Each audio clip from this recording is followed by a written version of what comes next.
Looking down 70.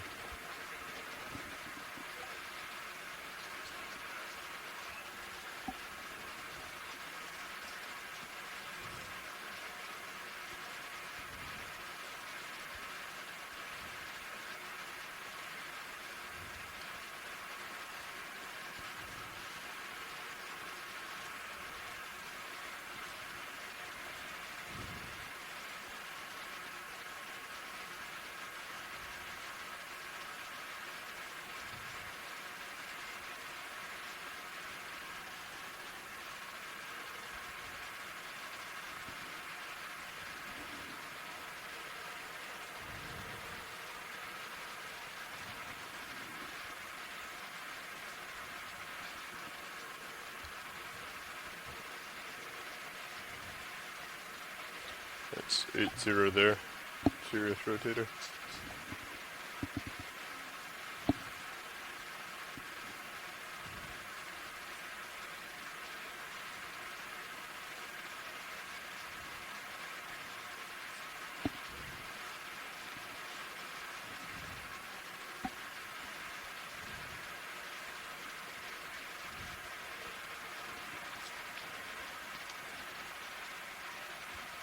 And 70. Okay,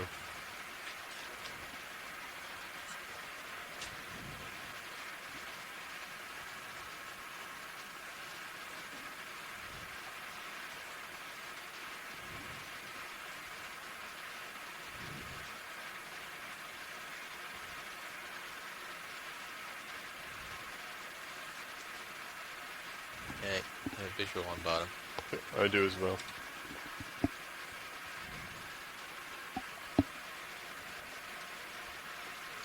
And pilots, just so you're aware, we have not done a white balance yet. Yeah, copy. And planned on doing it on bottom. Copy that.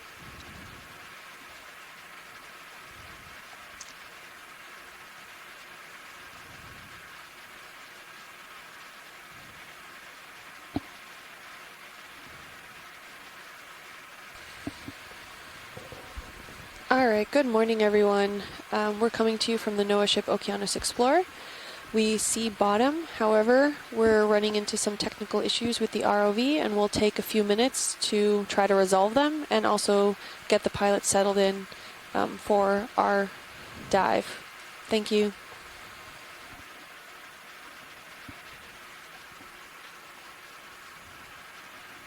Just turning the face up the slope. Understood. Swinging around.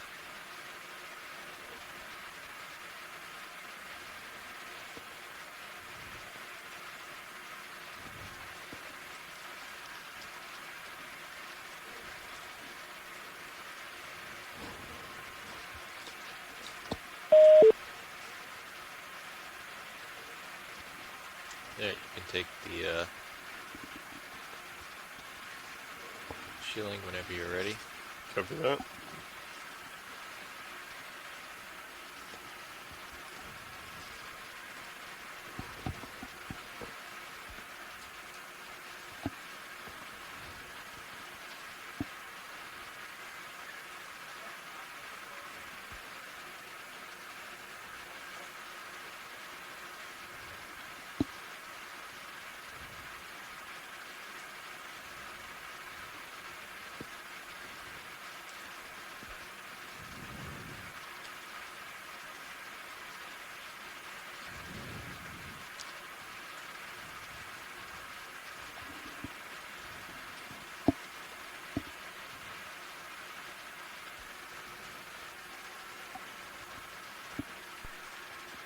I think it's 5.4, if you don't mind.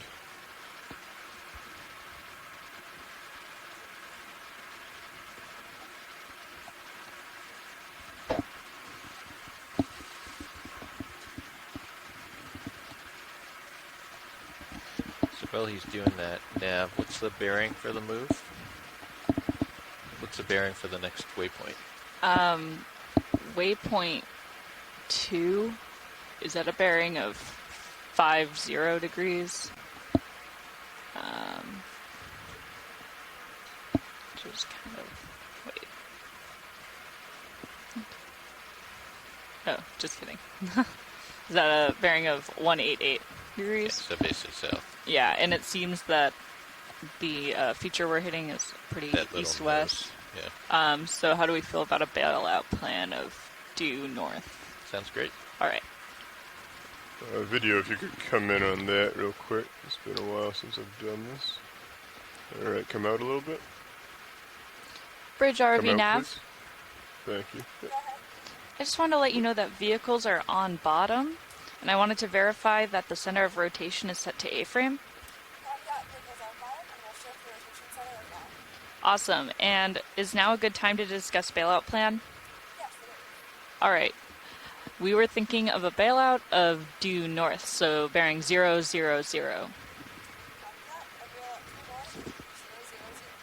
Great, thank you, I'm gonna Bridge. take your rotator for a second, pilot. Thank you. You could come in a little bit, video, just to get the What's colors. the surface current? Okay. Okay, so Decimal that'll push 9. us off anyway. Yep.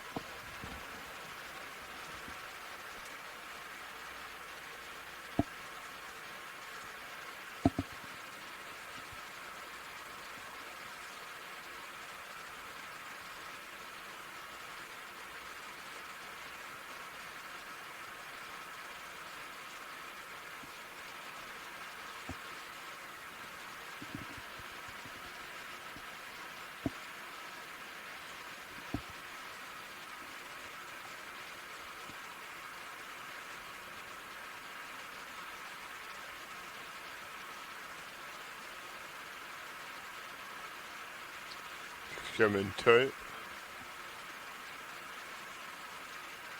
Oh, is that reasonable for now? It's not as good as Anya's was yesterday, but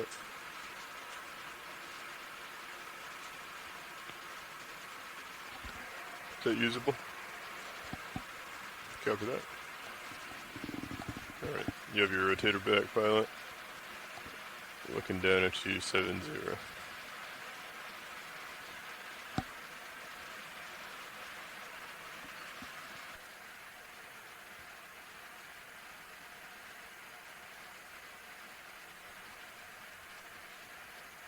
Copy that, video.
Yeah, sure.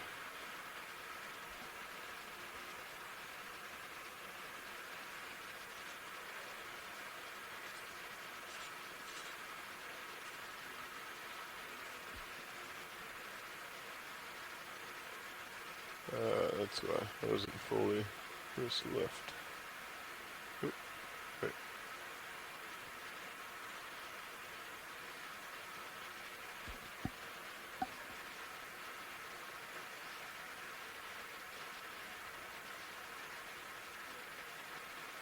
Go ahead and come in on minis if you'd like. Oh. Understood.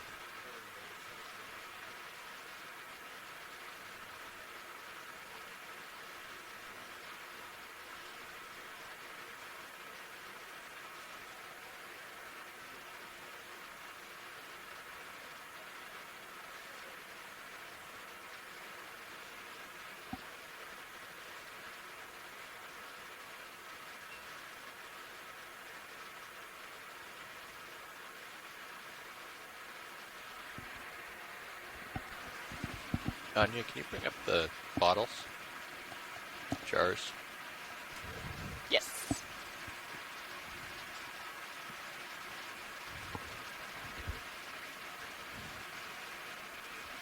Thank you. What is the bearing for waypoint 2, if you don't mind me asking? It's Or is it just uphill? Very much south. 187. Cover that. Oh, you have to select. Gotcha.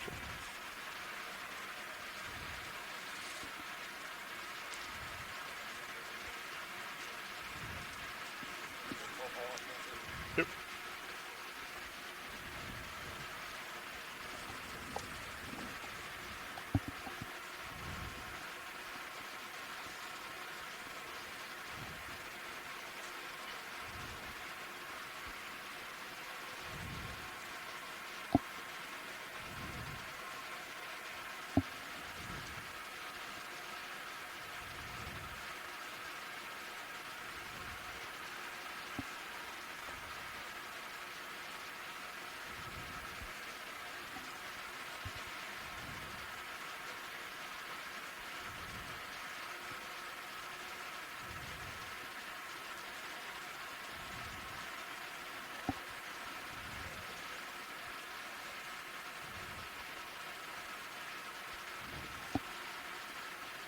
Okay, arm is stowed.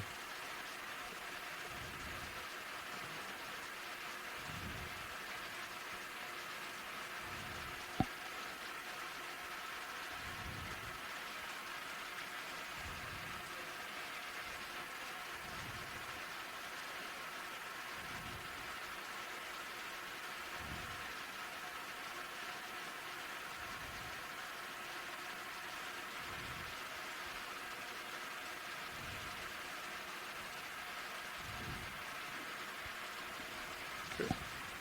I did the lowers. Looks like we got the uppers. Alright, well, actually, we're all set here. We're ready to begin the dive. Excellent, thank you so much. So one of the first tasks is to try and find a loose rock to pick up, and it did look like there might be several contenders in this area. But if you just want to scan around, that would be great. Gonna lift up the blue view to look out in front of us, pilot.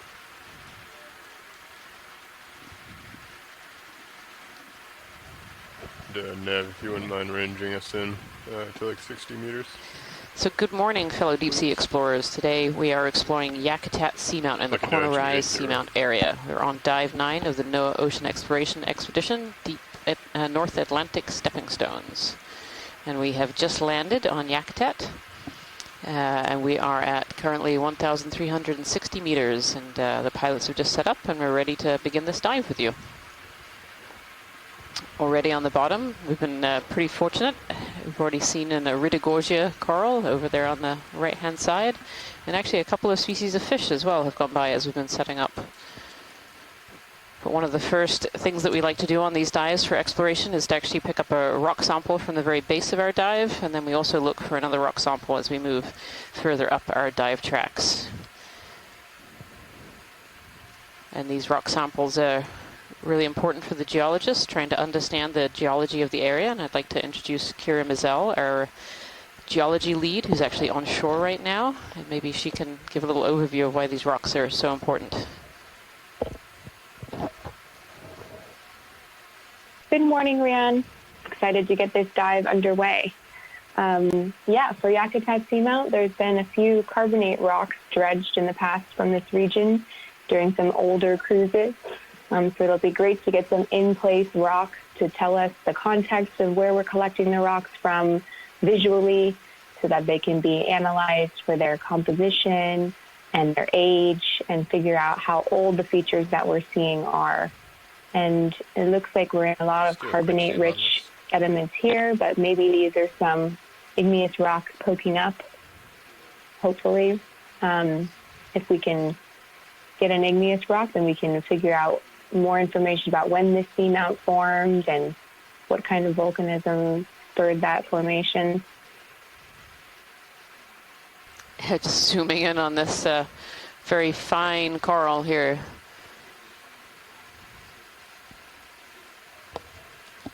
Right, it's coming out. That it might be It's, line or something. it's really long. Yep. All right, there might be a rock right up here.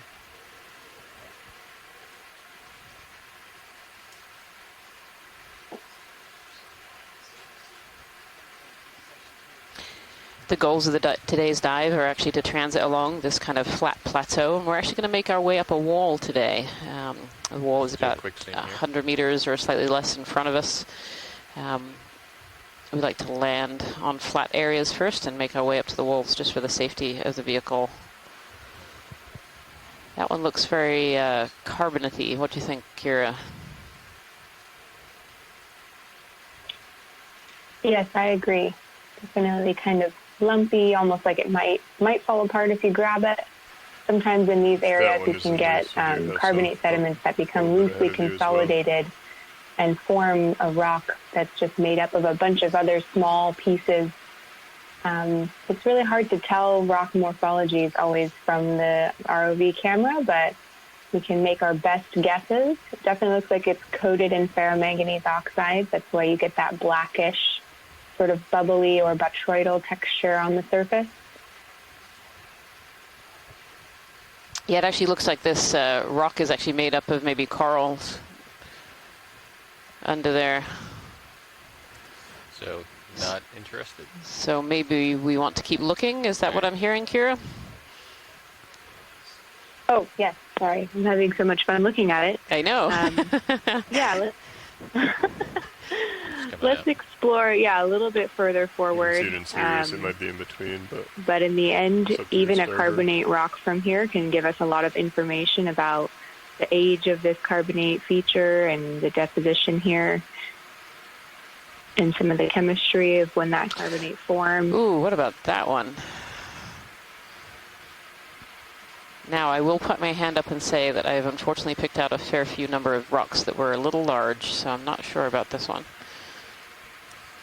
It's okay. The one in the center? Has a coral on it. It does have a coral on it. Yeah, be a two-part sample. Maybe we can have a quick zoom and have a look. Oh, I think I see a little cup coral over to the right, too. In fact, I threw several cup corals over to the right. That's really interesting. We'll take a look at that after we look at this rock.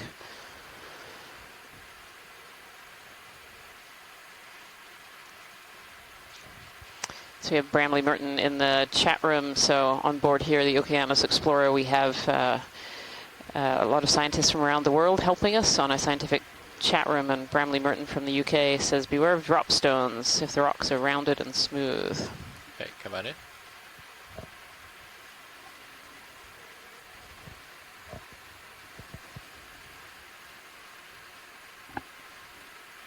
Yeah, the fact that this rock is sort of sitting out in a field of sediments and looks a little bit rounded starts to make it feel like it's more of an erratic rock that may have been transported here, looking at you, rock here by self-rafted debris or sometimes glacial drop stones.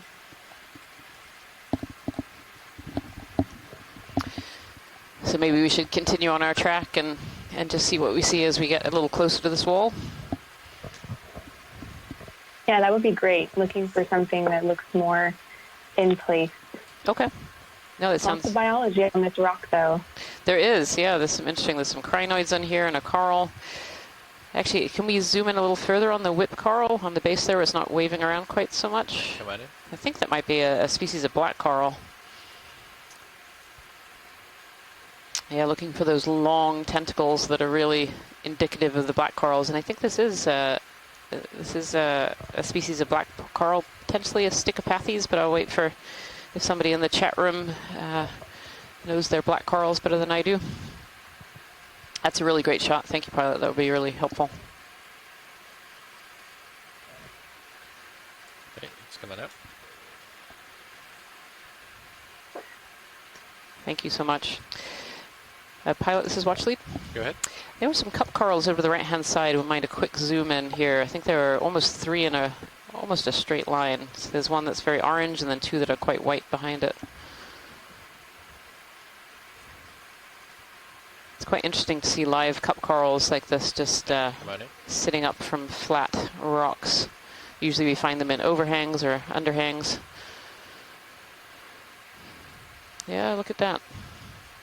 So this is a scleractinian cup coral. So the coral that we were just looking at, that black coral, is a colony of polyps where all the polyps are all together on one skeleton and are actually genetically identical. But this little one here, this is a cup coral, a scleractinian hard coral, a cup coral, and so it's a single polyp. And this one is likely to be genetically identical from others in the area. It's very difficult to tell actual species of cup corals. When they are from photographs on the bottom, very often you need to take a look at the skeleton and the skeleton arrangement to be able to tell species. This one has what we call very large septa, those little pillars that are sticking up, and that's a taxonomic feature.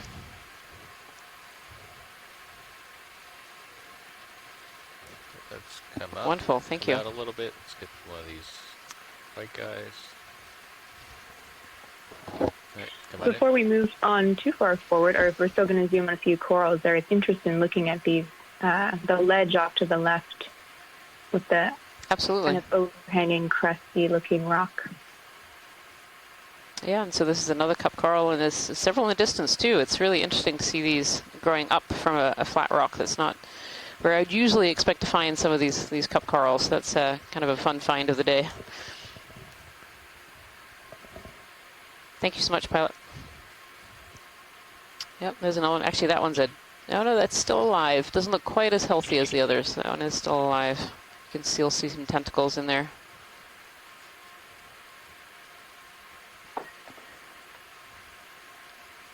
There's a fossilized one in the distance there as well. Really interesting. So, pilot watch lead. Copy. So there was some interest in looking at this ledge for potential of breaking a piece off. Looking at it, it looks a little thick, but if we could have a zoom in, that would be great.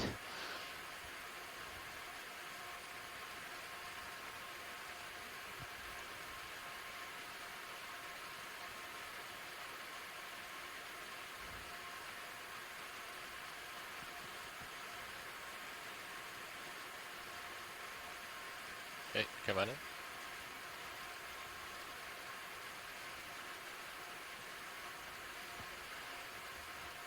A crinoid and a brittle star.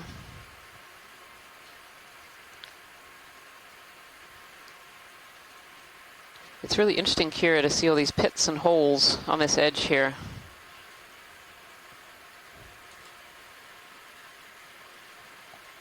Yeah, absolutely. Can sometimes, ferromanganese crust coatings can get very red, bumpy texture.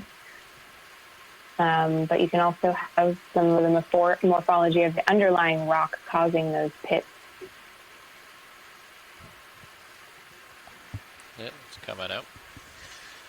It could be worth trying to sample this ledge. There's something nearby where it's nice and thin. So It may be difficult to break, but little ledge on the left that might break. Okay. And maybe a little piece on the right. I'm going to push down on it and see if it'll break. That'd be great. Thank you, pilot. Full wide.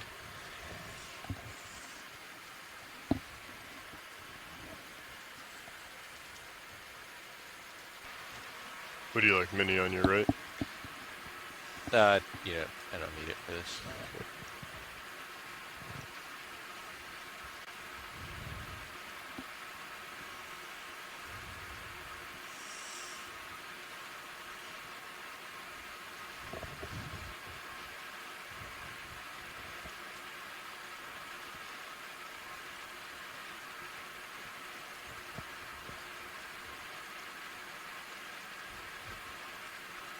So I might be able to break this into two. Well, that was exciting. Yeah, that one came over. They're going to try and see if it will snap in two here. So unfortunately, I think that's probably too big to fit in the box that we have. Yeah. And it definitely seems if it broke that easily, it's likely carbonate, and the morphology of the rock looks more like carbonate.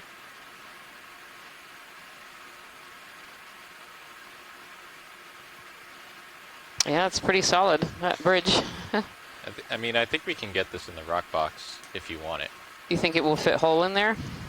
It might stick out a little bit, but I think we can get it in the port box.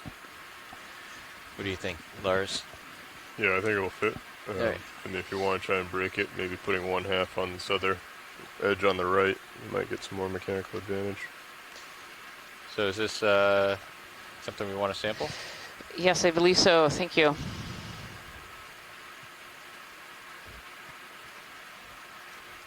There you go.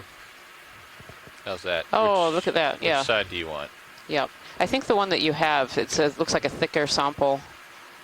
If you want to come in video, we can take a zoom on this. Oh, yes. Could we have a zoom? Is that a cup coral on top? There's a couple. We might have to take the other piece then.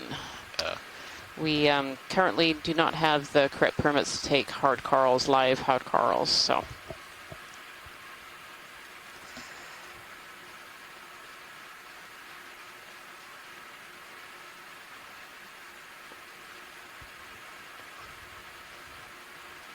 Yep, that looks like a Interesting. desmophyme let's come out wide. dianthus on there.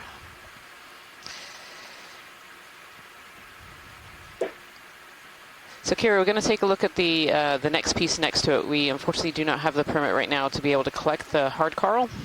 So that piece is going to have to stay there, but we can take a look at this other side. Sounds good. Thank you. Just let us know if this one looks like a potential or whether we should keep moving for something different. Can you tilt up my Zeus here? Yep, we got it. Coming up. Let's come on in video. Holding there.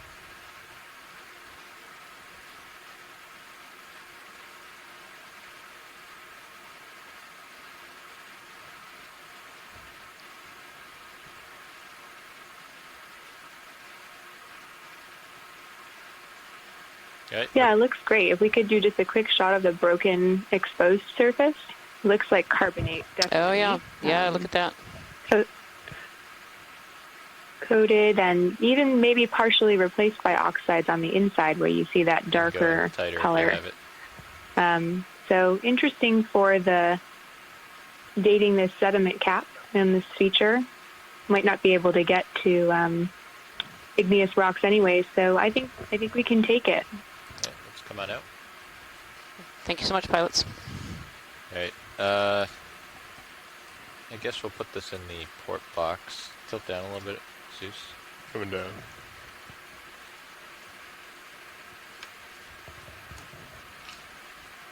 You bringing that wing in for me? Coming in. That's full in. Is that a dead sponge on top? Yes, there's a large dead sponge framework, and there's actually a small little live sponge down at the bottom of there as well. So when these sponges die, they leave behind these brown skeletons, and that's what's on top of this this rock here.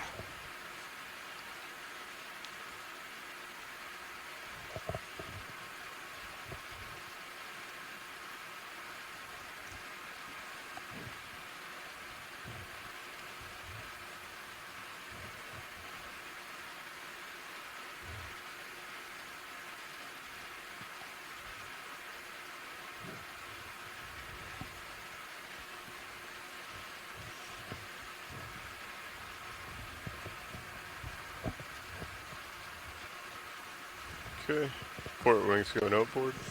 Thank you so much, pilots. That was an excellent collection. Our pleasure. Just before we leave this location, it'd be great to have a bit of a zoom in on, there's some red, I think potentially anemones over in the top right hand corner, just whenever you are set.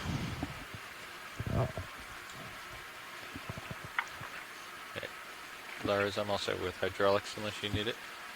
I just turned it off. Oh, okay. Well, they're still on. There you go. Sorry, in the habit of leaving it enabled and just Alright, come ramping on in, down. video.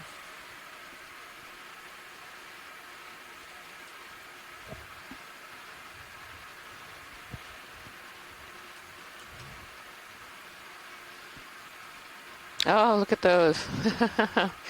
So I think those are what we call corallimorphs. Though I definitely welcome any input from the scientific chat room here. Yep.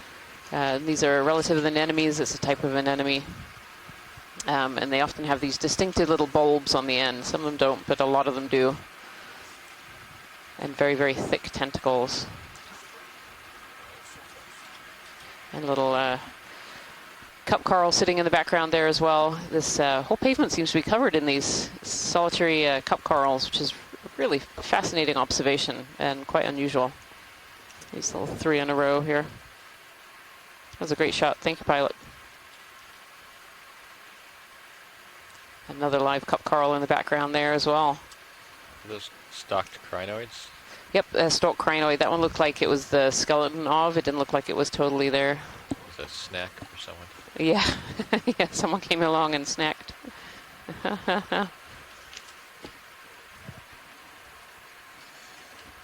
It's really interesting. I'm just looking at this pavement here, and it's absolutely dotted with these solitary cup corals. You can just kind of see their white little triangles pointing up. All right, so we can probably put in, how far away is that face? Probably 100 meters at least, something like that. Estimated face.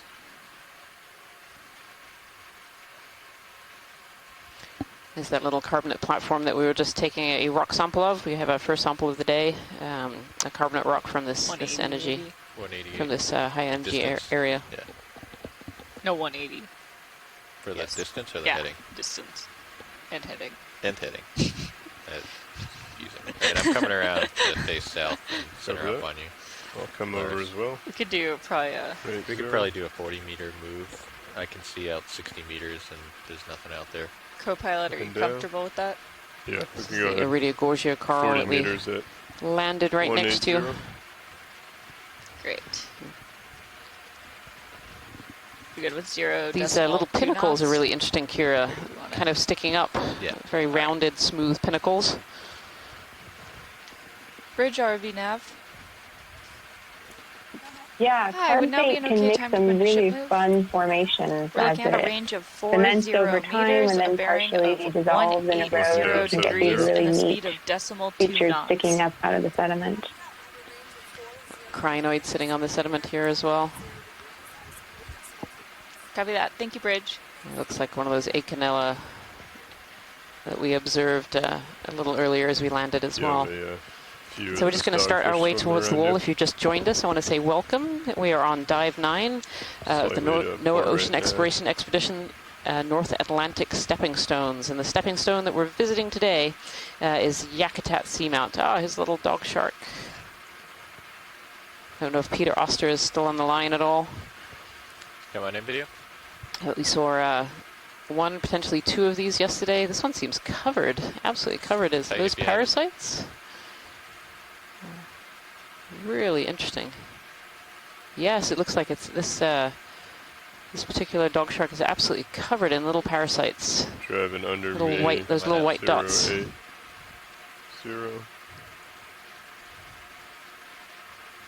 Thank you so much, pilot.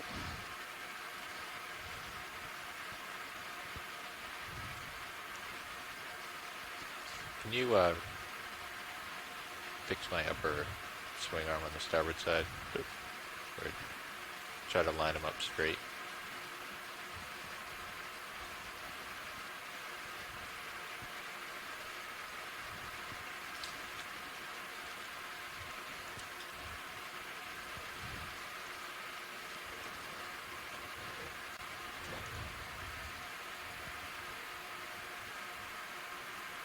Let's get this fish. Oh, is it Oreo, I think? Yeah.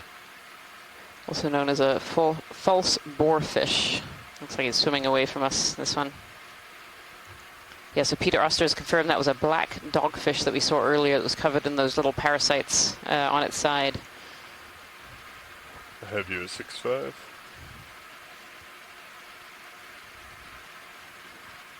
I really like these REO fish. They have these big giant eye and they're very flattened.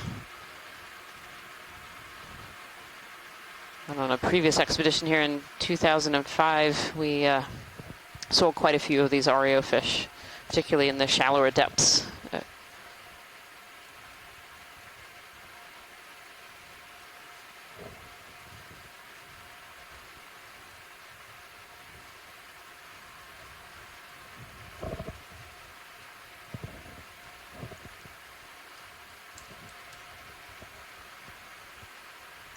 Thank you, pilot.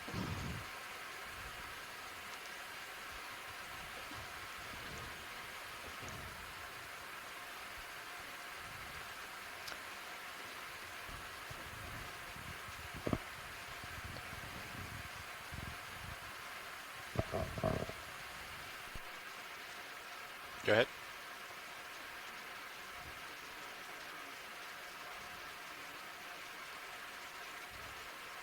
Copy. Keep this video. It's an interesting little rock in this sediment plain here, Do you want me to change my head? covered in a few different species of While we're moving. cold water coral. That's fine. Potentially this purple, potentially a Just gonna plexaurid, get the back side of this, and then I'll come around. and a black coral. We're just going to do kind of a transit around it, and then we'll have a little closer look at these corals that are here. So we don't have a ton of time here, well, actually, because Sirius is on the move.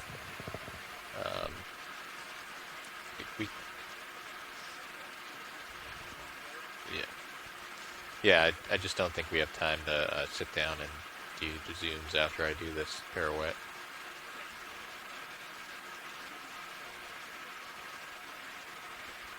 Copy. Okay, let's come in on the purple real quick. I have lost sight of you for your awareness. Just trying to find you in Titan. Tight, tight, tight. I don't have a lot of time. Beautiful purple coral right here with these barnacles on it. Okay. All right. Let's come on Absolutely out. stunning. I do have you in Titan. Be advised.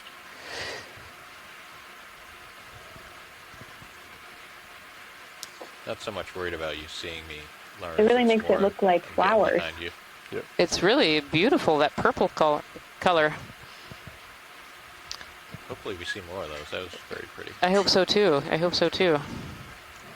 It was interesting, the polyps of it kind of looked a little like a bubblegum coral type polyp. Covered in barnacles and hydroids. Just very, very thick. So a plexaurid, I think, of some kind potentially.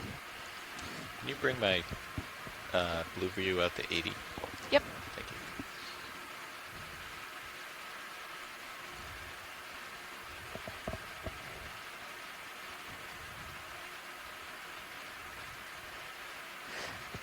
You're at 80. Thank you. A lot of the corals that we It's see. reminding me a lot. Oh, go ahead, Kira. Looking down 8-0. Sorry. I'm on a little delay here from land, so if you hear Rian and I accidentally talking at the same time. But I was just going to say this coarse sediment is really reminding me of yesterday on McGregor Seamount.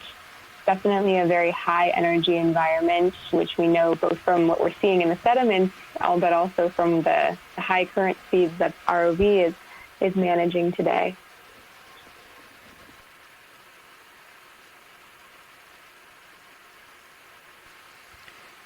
We just snap zoom quickly on that black coral there, bright Come on orange. in on the black coral. I think this is Leopathes black coral. You can see the very distinctive black skeleton in the back there. Thank you so much, pilot. This rock is also looking different, definitely, from the carbonate rocks we just sampled. It's more smoothed. Could also be a drop stone, maybe not from this region, although it's quite large. It definitely looks more igneous to me from here, with some iron manganese staining on it. Definitely not a thick crust, though, which gives me a clue that it probably was dropped here more recently. So how do those rocks get here exactly, Kira? Or how do we think that they got here? Dropstones can come from a couple different mechanisms. It can be from kelp rafting, so the kelp holds on to rocks at the bottom. Or you can also have glaciers picking up rocks as they scrape across land and then get dropped as they melt over the area. Thank you. A couple different mechanisms for how to move big giant rocks like that out into the seamounts in the middle of the deep ocean. Lower. Snap in. Right in the corner. So this is a kind of third urchin that we're seeing on the sediment here, and they often have a little polychaete worm associated with them, and here is that little polychaete. I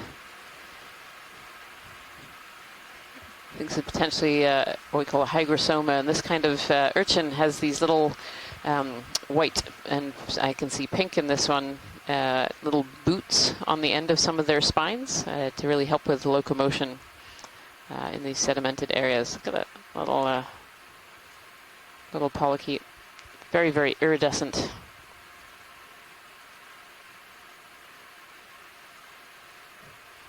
Really beautiful.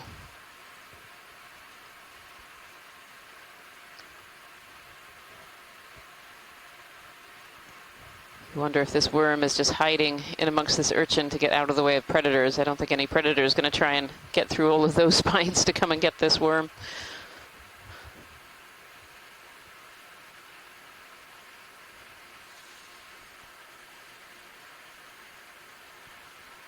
Beautiful shot. Thank you, pilot. Yeah, just hold this for a second and then get a scoop. Looking down, 8-0. Let's come on out.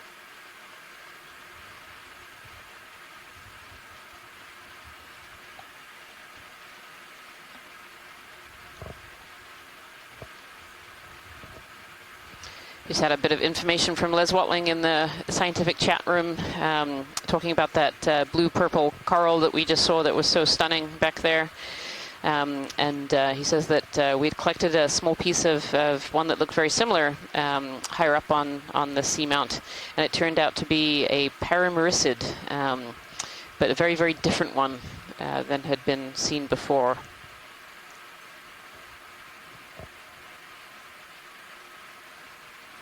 So as we bring you this dive today, we're actually beaming it out through telepresence. So one of the beauties of telepresence is not just that you can see us here today and see what we're discovering on the seafloor, but we can also involve scientists from all around the world. So we have some scientists on the telephone line right now, and we have, I see a list of about 20 or so scientists on a scientific chat room where they're actually helping us today to be able to identify both seafloor features and also organisms that are living on the seafloor as well. Let's do a quick zoom here. There are so many different kinds of animals that live on the seafloor. It's very difficult to be knowledgeable of them all, and so being able to tap into knowledge from all around the globe is incredibly helpful during these expeditions, these exploration expeditions. This is a sponge with a black coral whip right in front of it. Tiny little sponge. And we've seen a few of these black corals, and I've put them down potentially as a Stichopathes, but if anyone in the chat room has a better ID, that would be wonderful. Yeah, let's come on out. I think my swing so much, is getting pilots. close to being done if we want to get another move in. It's also amazing as we zoomed in there to see these really large debris in the sediment, definitely high energy. All of the finer particles have been moved away by the currents, just leaving behind these really large carbonated debris looking like animal shells and pieces that have fallen. And you can see that they look blackish, and they're probably not black when they first fall, but as they sit there long enough and they stay free of sediment, some iron and manganese oxides can start to coat those, precipitate on the outside of those shells. So we can see that reflected in the sort of blackish looking texture of this very coarse biogenic sediment here.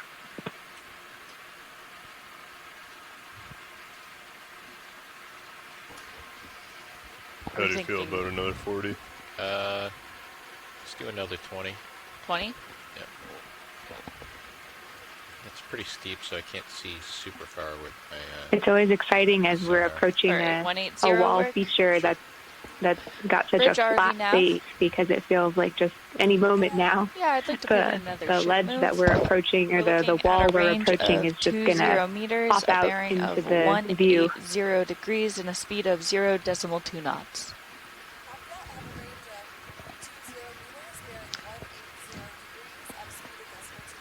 Copy that. Thank you, Bridge. Almost see some little tracks through the sediment here, where organisms that are eating some of the sediment potentially have made their way through, or other organisms transiting. You can definitely see those larger grains. It's definitely, it seems very similar to previous dives where we've seen things like the ferromanganese coated coral skeletons and the pteropods and other larger material in the sediment as well.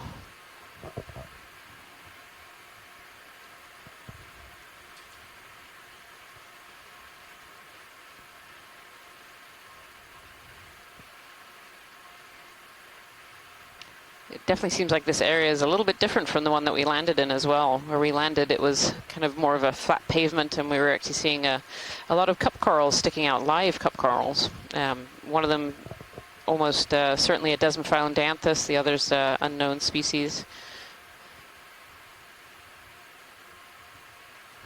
I should say unknown to us. Potentially other Desmophyllum dianthus. And here we are in kind of more of a sedimented area. We have a fish, I think. Just in the Let's get the fish video. right-hand quadrant there. This looks a bit like a grenadier, potentially. That big eye and a long, thin tail. These grenadier fish, if that's what it is, they're often called rat tails, the common name.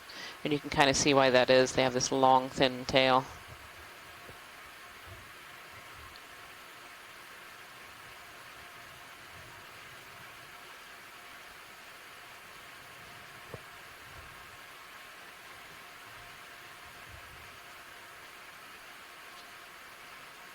That's great. Thank you, pilot.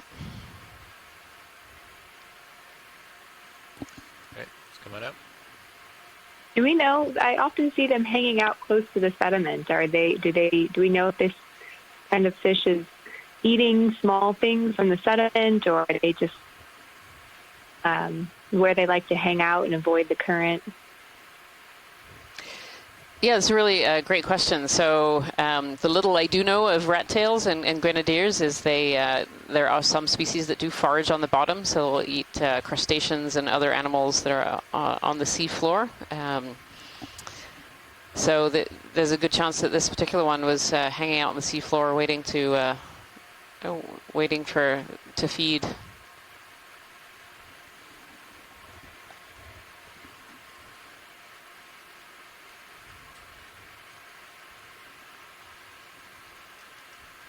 Very cool. Thank you for that insight. Yeah, sorry, I get so excited. I know you don't specialize in fish, and so I'm always impressed with those answers. Right, yeah. I know a little bit about fish, but not very much. But I still share the excitement of seeing Yes. a deep sea fish when it comes onto the video. Absolutely.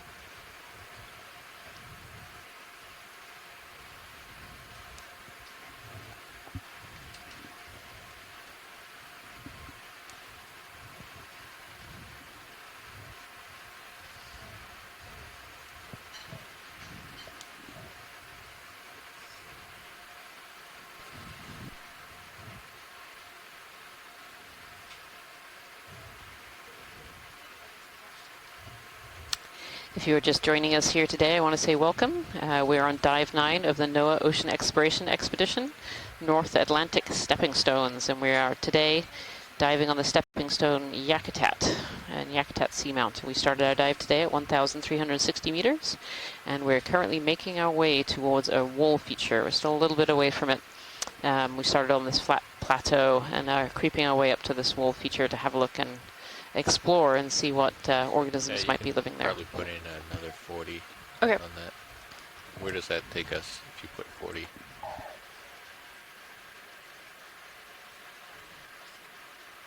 Perfect. Yeah, that's good. Like, yeah. Okay.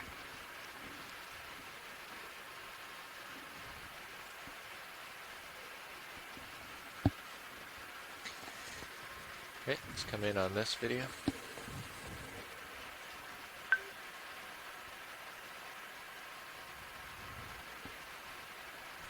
Sorry, you were saying another 40?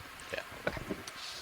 You can see on this flat plateau that any prominence that sticks up just attracts life. And here we have this carbonate conglomeration in front of us, and just on it we see there's a Leopathes Bridge black RV coral, nav. there are some squat lobsters, there's a few different Yeah, I species just of wanna check in. Is that ship move sponges, complete? if not 3 or 4. Awesome. I see Could we put in crinoids, another I one? see brittle stars. All right, we're looking at 40 just meters, a bearing lot of life. 180 degrees. So a lot of the speed organisms decimal down in 2 the deep knots. sea pick out particles out of the water, so they what we call suspension feeders, and then some are also filter feeders, and so they're looking for particles that are in the water as a food That's correct. source. Thank you, Bridge. And so to be able to get a little bit up off the bottom gets them into a better water current than if they were flat on the seafloor. And so wherever you see these little prominences, it tends to attract life in the area. Just gonna pull wide.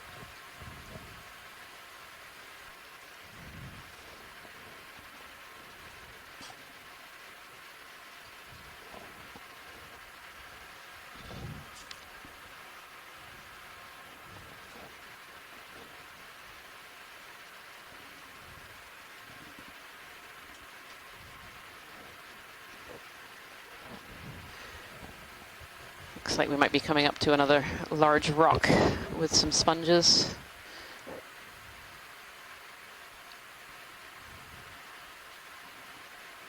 With the bright lights of D2 down here at the depths, white is often a color that really stands out and so is easy to pick out from a distance. And so you could kind of spot this large white sponge here as we were creeping up on it. And again, another rock or 35. carbonate agglomeration. Let's come on in video.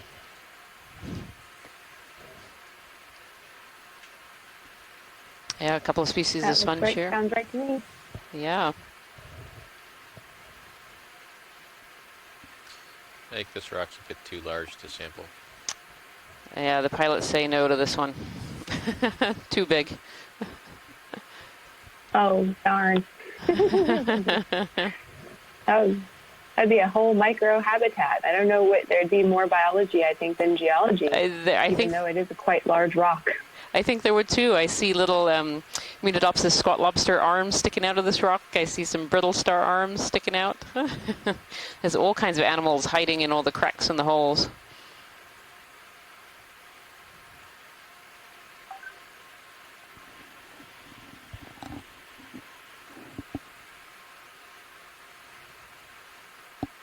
Oh, cup coral up on top too. Yeah, that one. Yeah, that looks scleractinian cup coral, white tentacles, bright white tentacles there sticking out on top. Some crinoids right in front of us as well. All kinds of little brittle star arms waving in the current going by. It's really interesting looking at the surfaces of this rock too, because I can very distinctly see cup coral, scleractinian calyces coming out. You know, I can see that this is all agglutinated together, and parts of it are definitely coral, deep sea corals.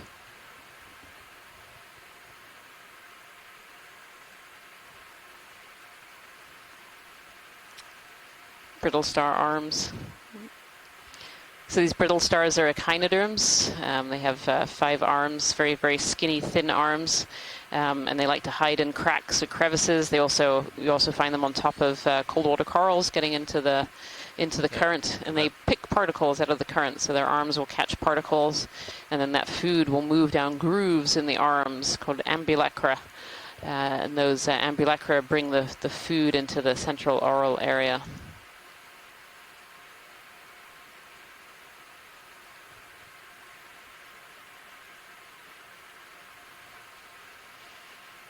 Another large sponge here as well with the rock. Let's do a quick zoom here.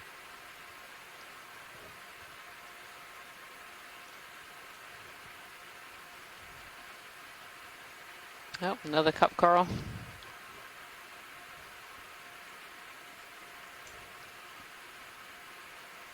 This looks to be potentially a dead sponge skeleton, but it has maybe this live yellow sponge growing up on top of it as well. Let's do a quick zoom right in the center. Zoom in tight. Yeah, it's a little jelly. And is that little mound kind of a bacterial mat? Right to the left of the dead sponge, this is a strange texture. Maybe, sorry, Kira, I didn't quite see that. We were distracted by the red jelly here that's on the seafloor. I'm really interested if anyone in the scientific chat room here have an idea of what this could be.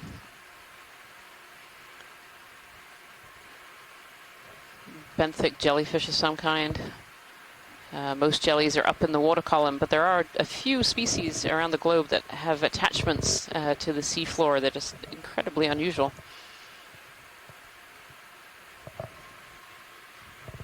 Beautiful. Yeah, if you have any more, you can come in, but I think you're probably close to max. Yeah. That is just stunning, absolutely stunning.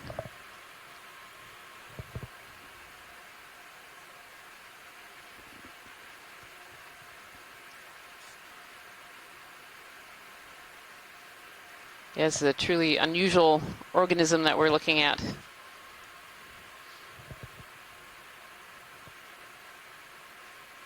The best guess here is a benthic jelly of some kind.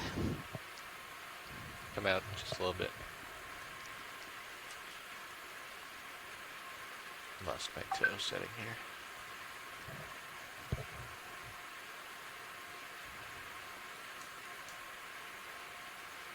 Yeah, you can come back in.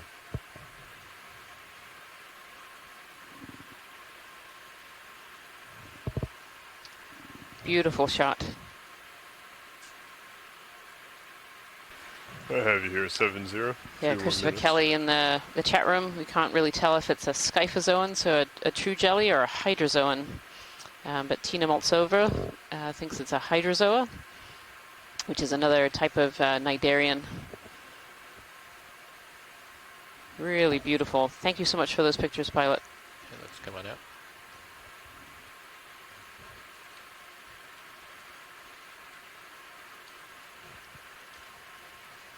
We have some live cup corals again on this. Actually, 1, 2, 3, 4, 5. I count at least 6 of these cup corals. We definitely seem to be an area where these cup corals are thriving. We've seen quite a few of them since we landed, and some of them are definitely a Desmophyllum dianthus. Others we haven't had a good enough picture to be able to identify.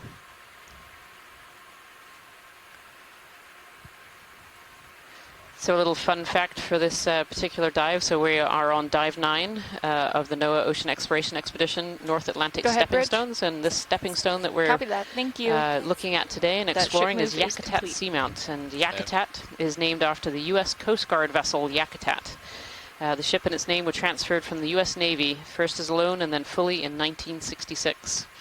And many seamounts are named after the ships that first sounded them. And so we've visited quite a few seamounts in this area that were named after the U.S. Coast Guard vessels that must have done some soundings in this area. And thank you to Jason Chater for Just a providing quick that fun partial on fact for this. today.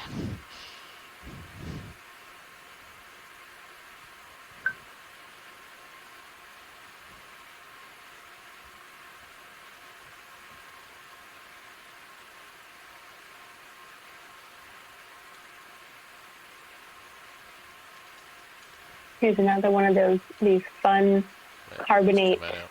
conglomerates. Lots of fun textures in this rock.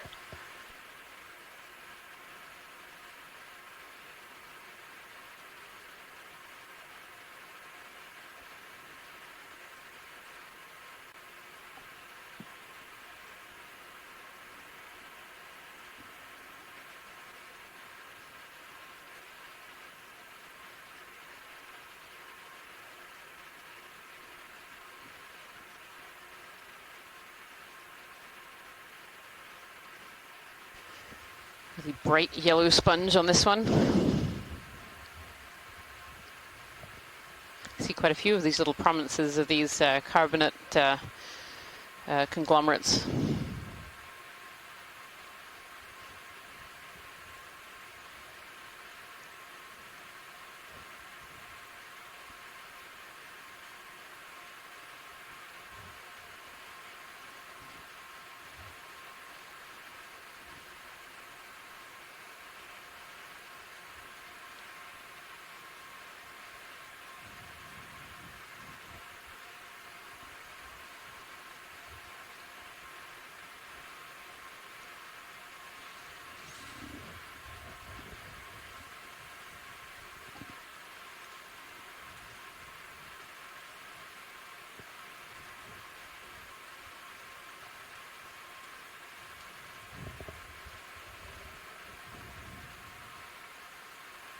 Do a quick zoom on the jelly, or whatever this is. Oh yeah, yep. That was a good good spot. Very transparent jelly. This one making its way past D2 here.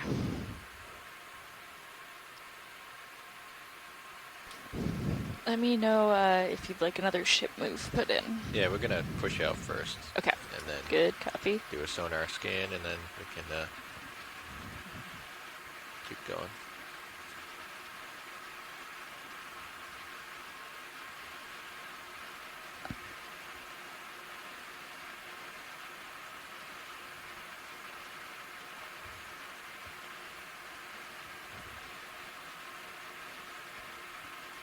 I have you at 4-5.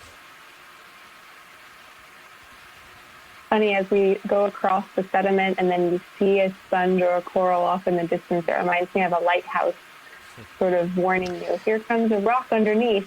It looks like it's floating, and then suddenly the large rock comes into view. Sure. Come around to the starboard side. I think that's where the polyps are. Yeah. So this is beautiful. This is a different species of hard coral. This is called Enelapsamia rostrata. And it's very distinctive with this very flat plane and very, very bright yellow color here. These have been recorded from the corner-rise seamounts before, and they tend to stick up on these rocks.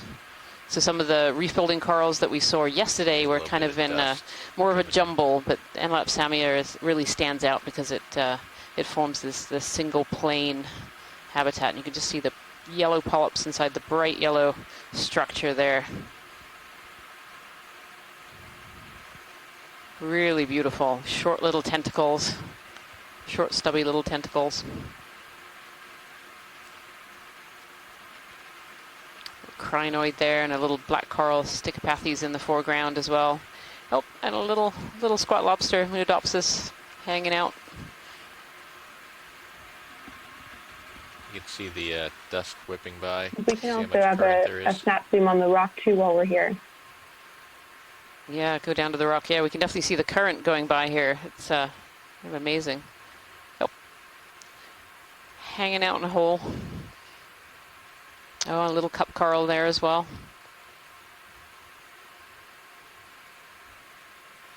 Okay, let's come on out.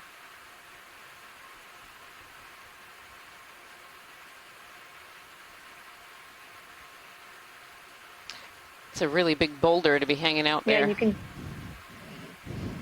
Yeah, and it's interesting. You can see the molding of the sediment around the base of that feature, just again showing the current direction. Strong current. Yeah, we had pretty strong currents this morning, 1.7 knots. We had to change our plans for this dive very slightly, just had to move in a slightly different direction that would be easier to be able to dive on. Looks like another one of these Enelapsamia rostrata colonies here as well. Beautiful. It's funny, I don't think I've ever seen more than one on a dive before. Seeing two in close proximity is just amazing. Looks like almost as a broken part, potentially, lying on top of the rock there as well. but also that it's so lonely. And the fact that there are not so many other corals. I mean, besides for those few cup corals also seen, I haven't seen anything else alive. In terms of sclerotian hard corals, yeah. Yes. I mean, we've seen quite a high density of cup corals, kind of an amazingly high density of cup corals. Yes, they might look spread out, but in the wider picture, to be able to take a frame in this camera and for me to be able to count over 20 of them is really quite amazing. And then here's this Anelopsamia, and a second one that was just behind us. Beautiful. So Tina Maltz over in the chat room suggested maybe it's a boy and a girl, and so a lot of these deep sea corals do actually have males and females. There are a few species that are hermaphrodites, but predominantly it seems in the deep ocean that we have male and female coral colonies. So in order to be able to make larvae, you have to be within a certain distance of the opposite sex, and so that's definitely a question as to whether these colonies are males and females. And sadly, there's no way to tell without actually collecting a small piece and doing some analysis in the laboratory. They don't give away their secrets easily.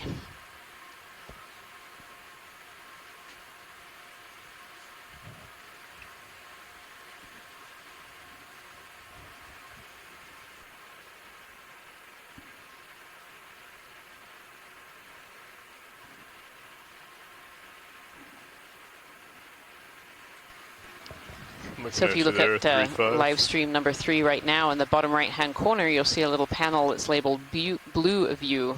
And this is a forward-looking sonar that the ROV pilots are using to help us move safely across the seafloor. And so you can start to see a bit more texture than we were seeing at the very beginning of this dive. And what we're looking for is this wall feature as we're creeping up slowly and carefully and safely towards it.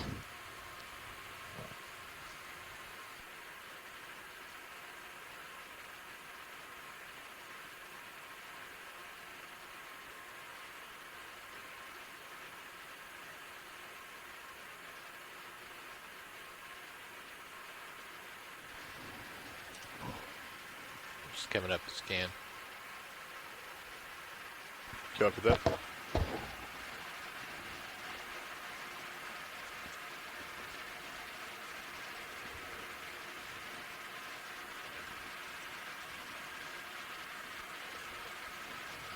Yeah, I'm not seeing anything. You want to just side on caution and just do 20 meters for now? I think that's... Yeah, we can do another 20. We're pretty shallow, those are fast moves.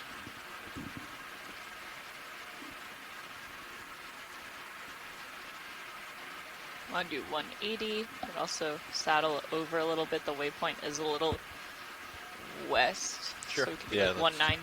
Aim for that point. 190, 195. Copy that. I'll change my head. Come over to a 1. What did you want? No, 90 or? Yeah, 190. That's good for now. Another one of these big rounded boulders coming into view. Bridge, RV, nav. Go ahead. Yeah, could I put in a ship move? We're looking at a range of 20 meters, a bearing of 190 degrees, and a speed Almost like of we can see some bits of knots. carbonate, thin layers popping up out of the sediment. That's it. Thank you, Bridge. Yeah, it almost looks like Get the fish video. coral rubble on the seafloor here as well, and then more smooth further up. Yeah. It's like a fairly beaten up fish here. Be interested to know what species this one is. I don't know if Peter Oster is still on the line or in the chat room here. It's very distinctive nose on this particular fish, and eyes that are more upward looking.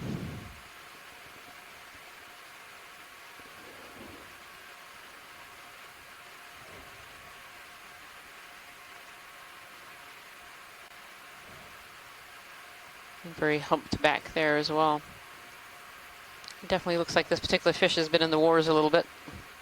All these scratches and scrapes along its side.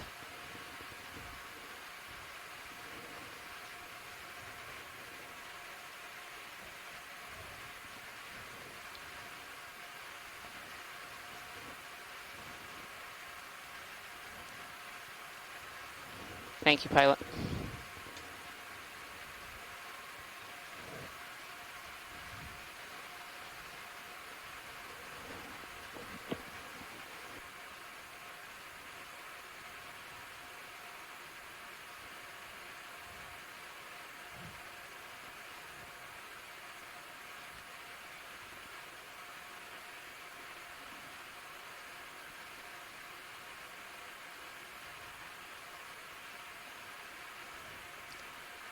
We're coming back to this area of kind of this old broken coral rubble, all covered over with the ferromanganese crust, the Okeanos, I think, sticking out there. Could we zoom in on the orange coral colony on the right-hand side, please? Thank you. Just come on in.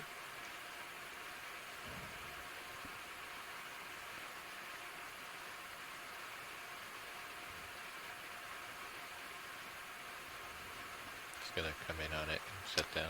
From Peter Oster, he thinks the fish that we were just looking at is a zooarcid, and we've seen those in this area before. And the scrapes and scratches suggest it does a lot of foraging around sediment-edged rocks. Yeah.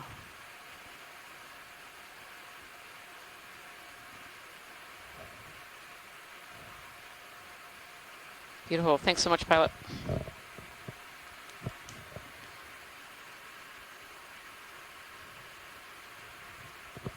Let's come out partial.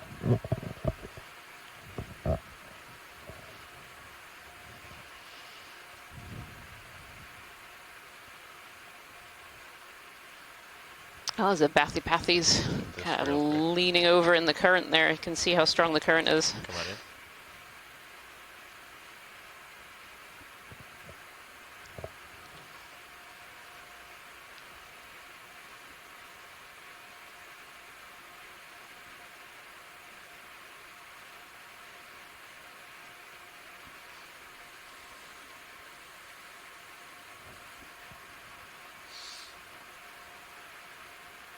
You really see this coral leaning over in the current. Just come out a little bit. Yeah, and the zoom on the rocks in the background, you definitely are right, Ryan. You can see all those textures of old coral Go ahead, rubble. Rich. This is reminding me a lot Copy of what that. we saw Thank you. yesterday. Yeah, very much covered over in this ferromanganese crust, making them black, Copy that, sometimes yeah. dark brown.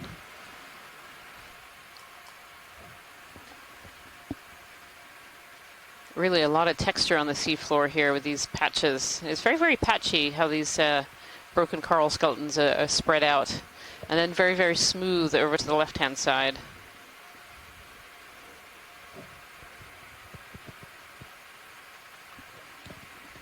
Right, let's come on out.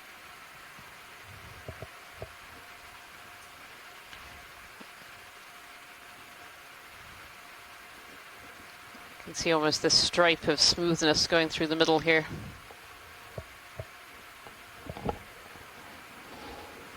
Yeah, and the color changes showing where sediment of different sizes is accumulating versus being moved. Maybe the finer particles are more white, and the bigger parts of the sediment, the debris, animal debris, are larger, and they get pushed to one side based on the current direction, and then coated with that black ferromanganese coating. Yeah,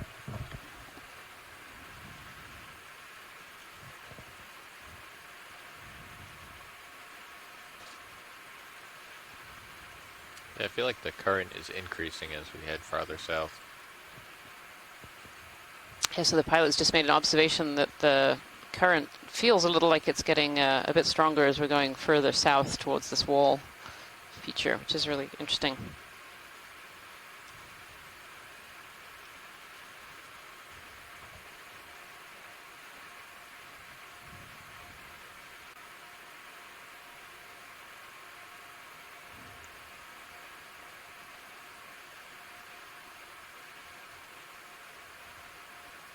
So another grenadier fish, a rat tail.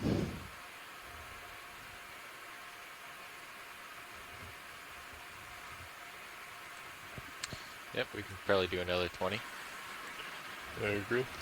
Okay. 090 again. Yeah. Oh, sorry, 190. Yes. Bridge RV nav. Go ahead. Yeah, I'd like to put in another ship move. We're looking at a range of 20 meters, a bearing of 190 degrees, and a speed of 0.2 knots. Copy that. Range of 20 meters. Let's get the bearing fish. 190 degrees at a speed of decimal 2 knots. Roger that. Thank you, Bridge. Oh, these fine Stichopathes corals on the right.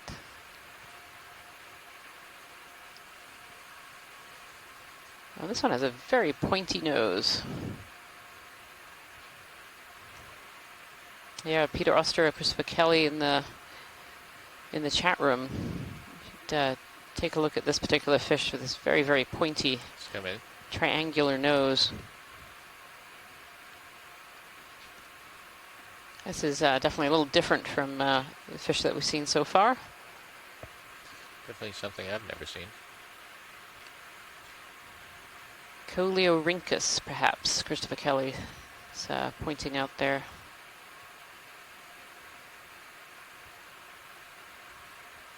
Okay, it's coming out.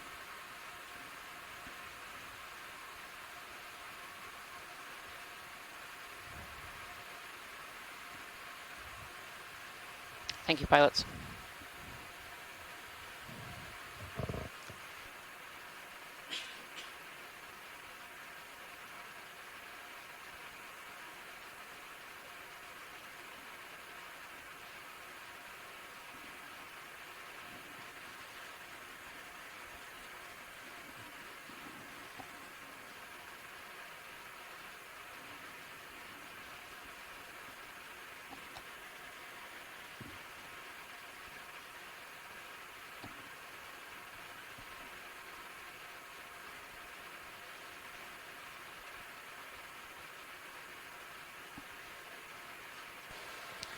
So Kira, it looks like we're entering a little bit of a different kind of substrate here. I'm seeing a lot of coral rubble. From the geologic perspective, is this something that you can kind of expect as you go shallower, or what are your thoughts about what happened here? Hey, Kim, good question. Yeah, I think as we start to go upslope, you'll start to notice a little tilt in the view here. We're approaching this wall feature, and the bathymetric lines are getting closer together, meaning we're starting to go upslope a little bit. So it seems like here we're seeing even less of the whitish carbonate sediments covering the substrate below. And I think we're seeing a lot of coral rubble here. That's why it's got that really fine texture of lots of different bumps. And because there's less of that carbonate sediment on there, it's starting to look even more blackish, and with that ferromanganese coating on the exposed coral rubble being swept free of sediment in this high energy environment. So I think it has a lot to do with changing in the bathymetry as we start to go upslope.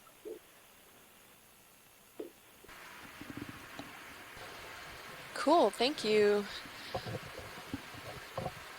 Pilot, can we get a quick snap zoom on that stray boulder that's right at the bottom of the screen?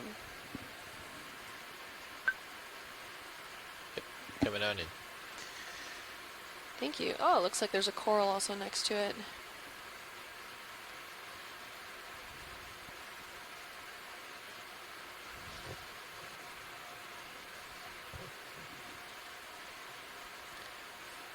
This looks like just a carbonate chunk that broke off somewhere, maybe rolled down from some sort of feature.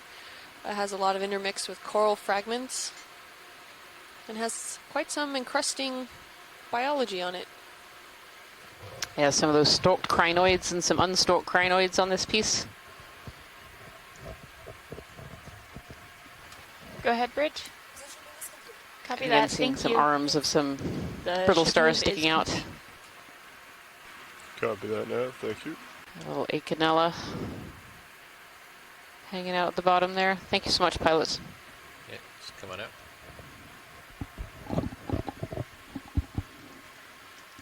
Yeah, it's hard to tell looking at that rock with the lighter areas. Sometimes you can tell a fresh break from where you have a lighter bit of a rock where the ferromanganese oxides haven't started precipitating on there yet, but that almost looked like maybe not from a break, maybe some biology causing the more yellowish parts of that boulder.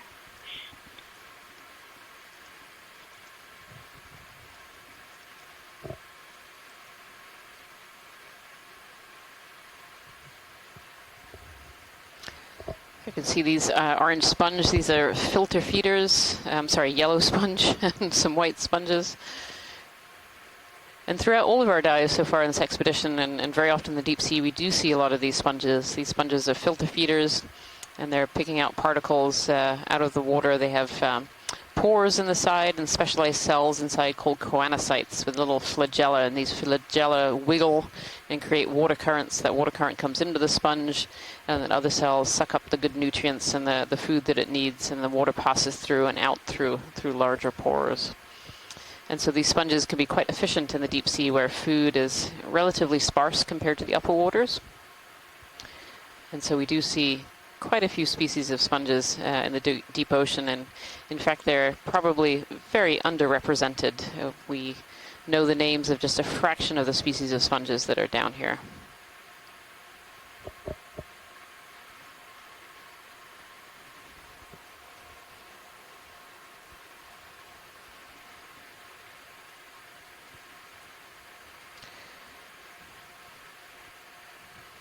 Pilot, this is Watch Lead. Go ahead.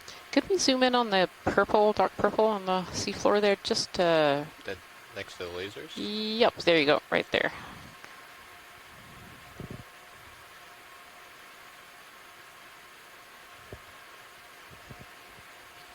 All right, video, come on in.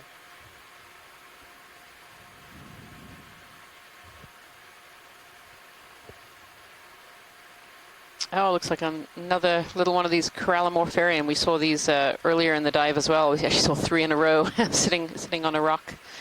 And they have these bulb tentacles and fairly transparent tissue. They're really beautiful. They're a close relation of the anemones and corals and cnidarians. And many species have these bulbs in their tentacles, so it can be a bit of a feature to try and pick one out. Not all of them do, but many of them do. You can see the background there is really, it's like fragmented coral rubble as well. I can see the branches sticking out here, all covered in that ferromanganese crust, coral debris. Thank you so much, pilot.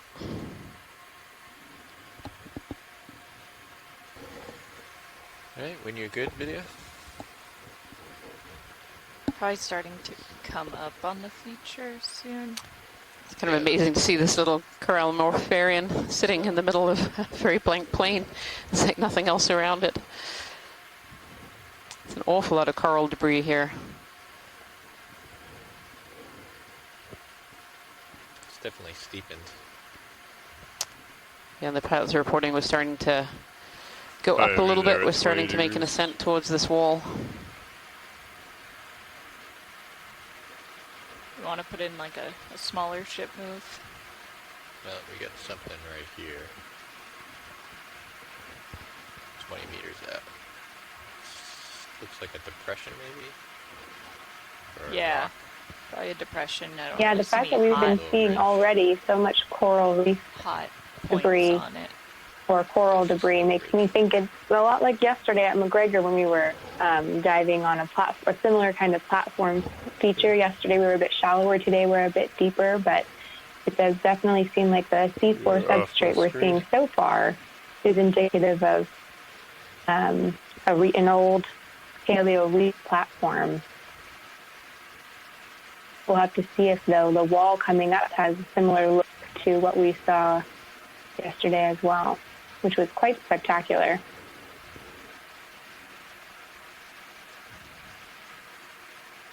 Got the jelly going by. We seem to have seen an awful lot of jellies. There were a fair number in the water column coming down here, and we've actually seen quite a few relatively close to the seafloor here as well.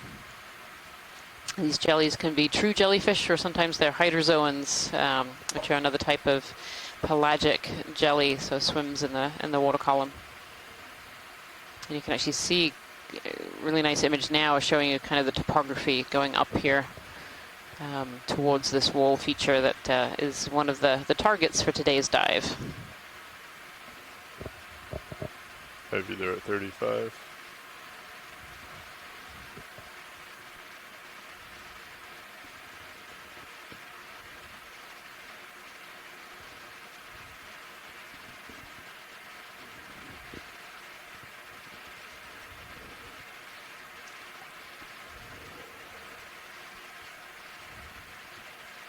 Yeah, this might be it right here.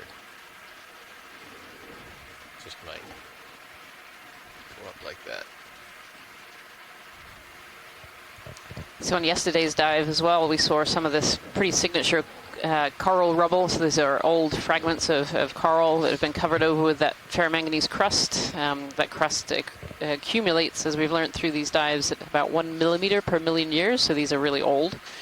But I remember we started to see these kind of at the base of these cliffs where they had fallen Holding at down. 195 at the This is moment. definitely quite the rubble pile here.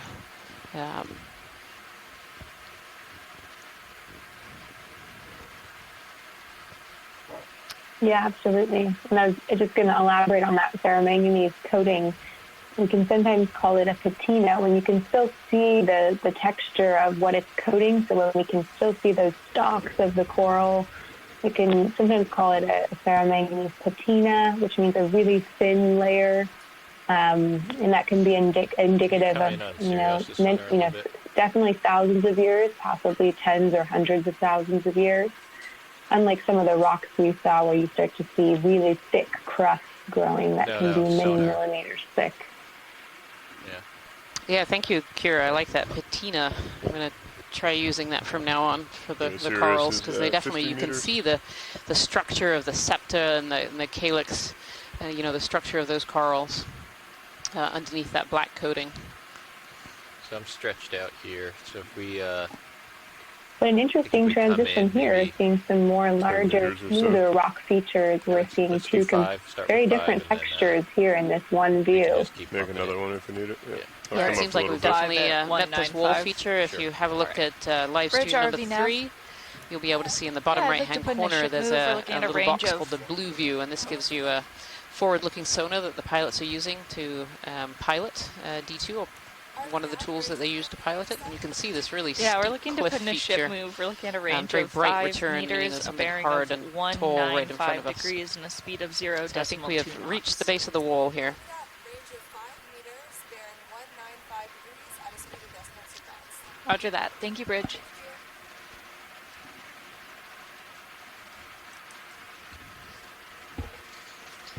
So Watchley, we're just slowly approaching this. We're gonna bump in until we feel comfortable. Absolutely. Thank you so much, pilot. Yeah, if we want to come back down, Lars, we can see if we can look at some stuff while we wait for the ship move. Copy that. Coming down. Stay about 10 to 15 above you. Let's get this jelly. And another jelly.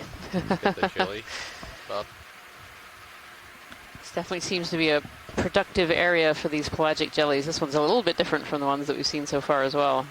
Bright red color and the big bulb on top. Beautiful.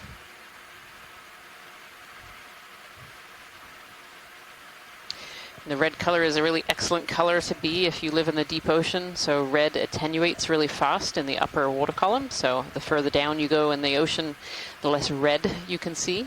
And so if you are a red creature, you're actually a little bit hidden from predators. So predators won't be able to see you in the deep ocean. So a lot of organisms that we see down here are red or shades of red, oranges. And then of course you see those other colors, that beautiful beautiful purple color coral we saw earlier, as well as yellows and oranges. Copy that. Yeah, thank you.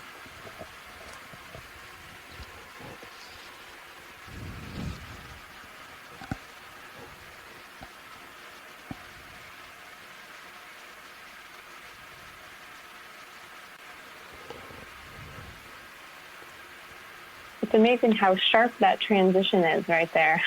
Just literally, the two types right in contact with each other.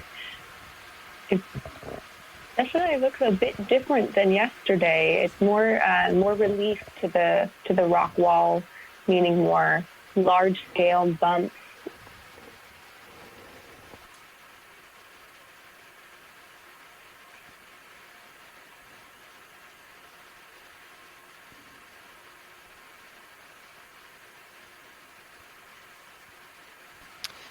It's almost the texture of this wall looks really a little bit different from yesterday's as well. I feel like the wall yesterday was very pitted and holy, whereas this seems maybe a little smoother, potentially.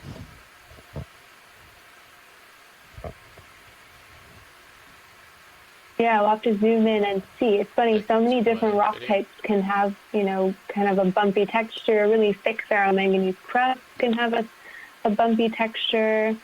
Obviously, carbonate can be very rugged. There we go. There's a zoom there.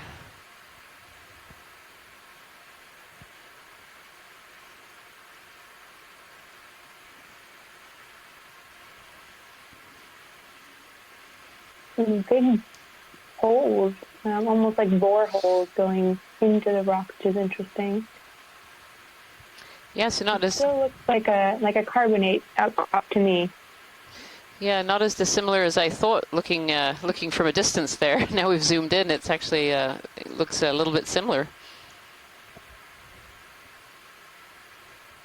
Yeah, I agree. I think it's hard to go from those other textures to this, but now that we're looking in, this is very similar to the carbonate reef, paleo reef textures we were seeing yesterday. So hopefully we'll see more of the amazing species attached as we go up here today. Yeah, absolutely. I mean, we're already at the base here. We're seeing some stalk crinoids, some deep sea corals, some scleractinian cup corals. Really nice. Come wide. And then lots and lots of brittle stars. We're using those holes. Uppers once I pull away from this wall. Understood. Yeah, even at the base here, we can really start to see some really interesting organisms. So a Ridogorgia in the top right-hand corner too. These spiral corals.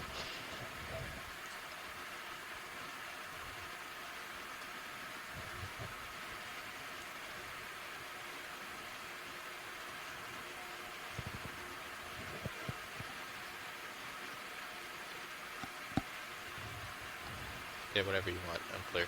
Okay, so.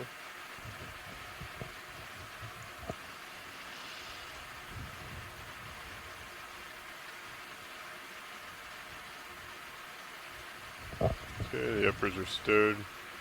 Are you comfortable with your lowers being out? Leave the lowers. Right, lowers are being left. Let's do a partial here. Yeah, this is really interesting. Got some fractures.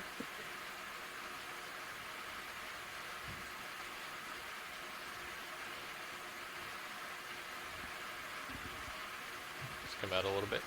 Yeah, this spiral Iridogorgia gets part of its name from its actual skeleton. When the skeleton is dead and no tissue is on it, it actually has a bit of a shine, a bit of iridescence to it, and so it was named Iridogorgia.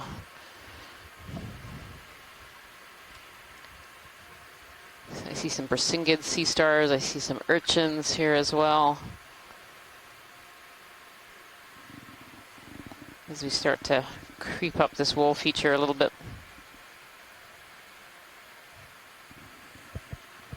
There's a bit of more recent coral rubble that I can see just sitting on a little ledge there.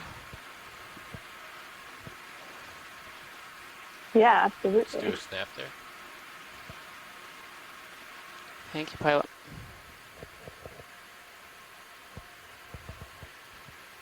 Yeah, this looks like an Enolapsamia skeleton. So the bright yellow coral that we saw earlier on this dive that was sitting kind of solo on a rock, and then there was another sitting solo.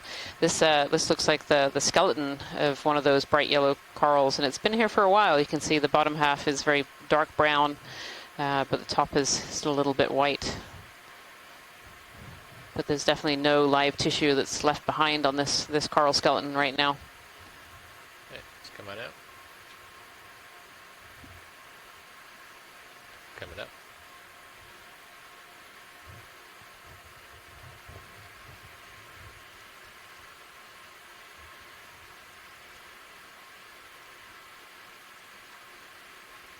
Looks like that coral was taken over by an anemone. Yeah, that would be a really interesting snap zoom on that one. Come in on this guy.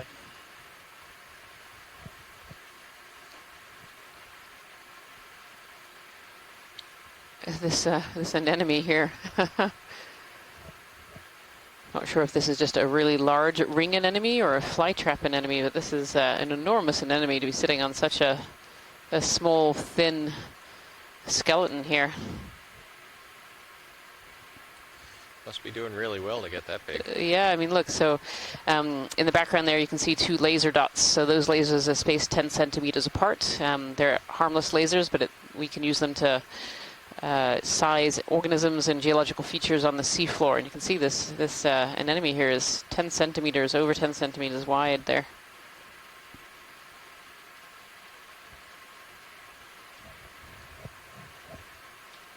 Beautiful. Thank you so much, pilot. Come on out.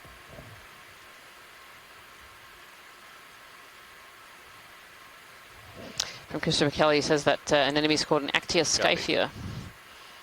Oh, and here's a colony of this Anelapsamia here on the left.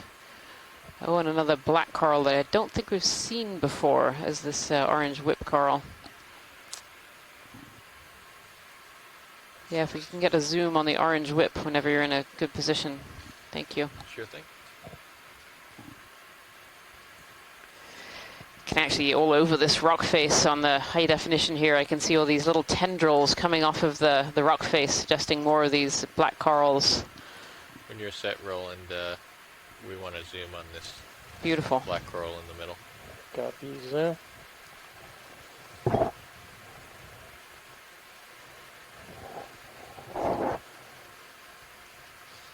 And you might be wondering why I'm calling this orange coral a black coral. It is because the skeleton is actually black, and that's what gave it its this group's name of the black corals. They have those long tentacles there that are a feature.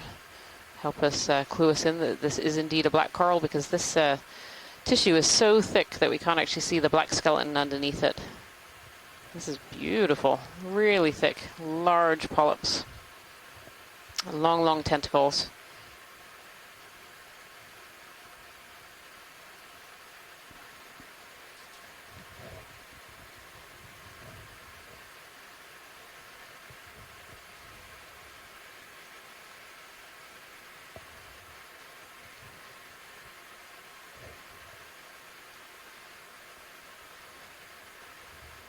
Thinking this might potentially be a Stichopathes or a Leopathes, but Come on out. wait and see if one of our experts in the chat room has an idea on that one. Beautiful. Oh, and another Anelapsamia. This is definitely going to be the dive of Anelapsamia coral. Beautiful. How's that? Yeah, I've been adjusting my And as headset. we come over here too, we can see this really interesting feature of carbonate platforms of different erosional processes causing, in addition to the finer scale topography that we see on the rock from the coral debris itself, you also have differential erosion causing these pockets and fractures and large scale bumps. So that's where a lot of these bigger textures that we're seeing as we climb the wall are coming from, giving further evidence that it's definitely likely to be carbonate as a large substrate.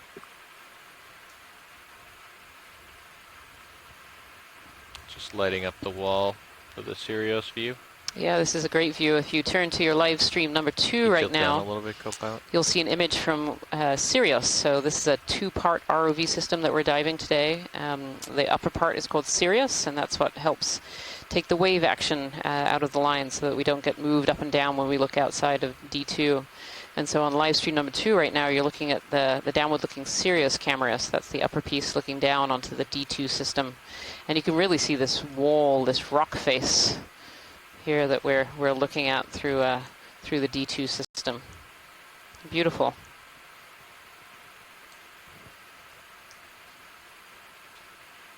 This rock face is also covered in these little bottle brush corals, these chrysogorges and Acanella. You can really see why they're called bottle brush looking at this view. These little Little bottle brushes sticking up. There's another Bathypathes there as well. So, an orange-black coral.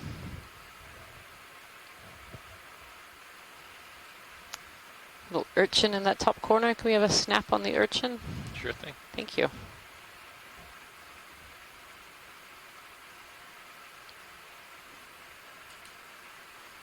I think this urchin is almost hanging upside down. Looks a little like a pencil urchin from here. Yeah, let's come on in, Rowan.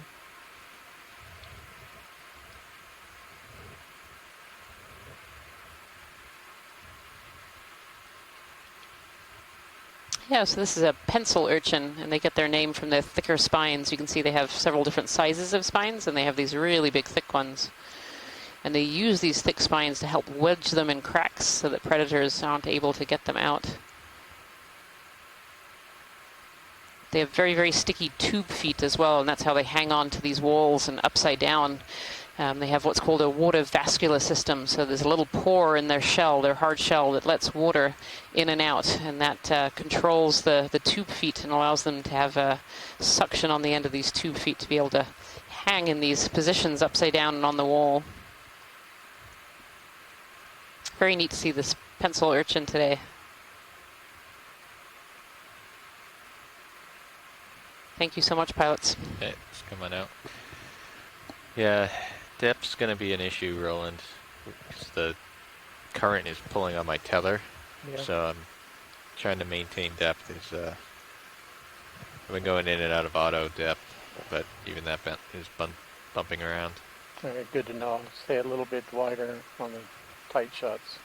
Yeah, I think for like tight zooms, I might put a toe on the wall or a brow if I have the space.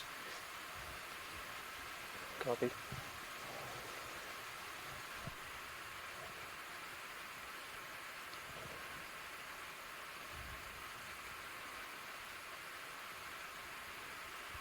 Now this is a great view of this little chute going in between these two areas here. Sponges galore as we go up this wall.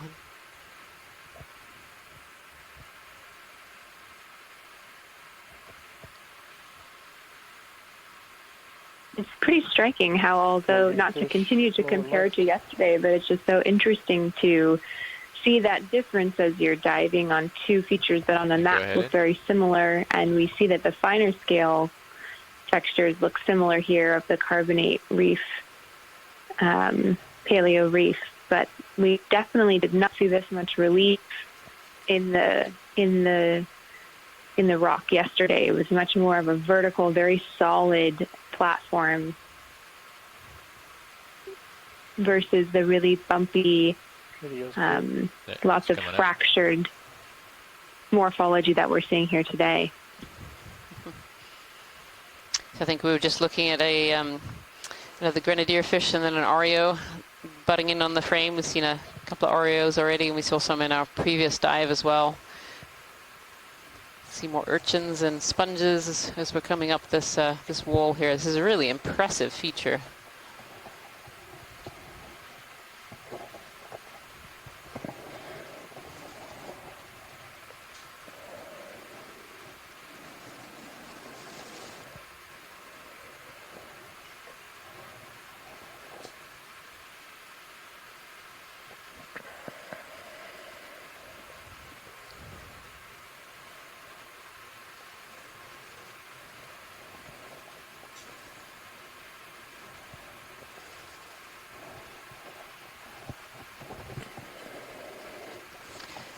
Another one of these yellowish sponges that we saw actually at the bottom of this wall feature, sitting on a rock.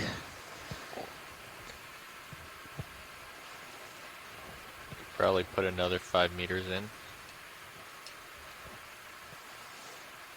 If co-pilot's good with that. Yeah, 5 meters at 195. Let's do a quick zoom here. Bridge RV nav. Oh. Yeah, I'd like to put in a ship There's a move. We're looking brittle at a range star of arm 5 sticking out of a meters, crack. a bearing of 195 degrees. Little and a speed of sponge with some 2 crinoids knots. sitting on it. You can see it's quite small from the lasers there. The lasers is 10 centimeters apart. Oh, and then a That's little correct. tiny Thank you, black Bridge. coral. You can see some tube worms as well on this face. It's coming out. Yeah, there's lots of near microscopic life, even though, you know, we really, our eyes focus on the larger animals, those big sponges and the larger corals. When we zoom in there, we can see a lot of life that's on the smaller scale. So these smaller worms, looks like there's quite a few tube worms in there, and these small little brittle stars. So Anya, on these cliff faces, you've probably already been told this, but just in case. So when we put in ship moves on a cliff face like this, you want to sort of watch and track the ship and make sure they're doing what we expect.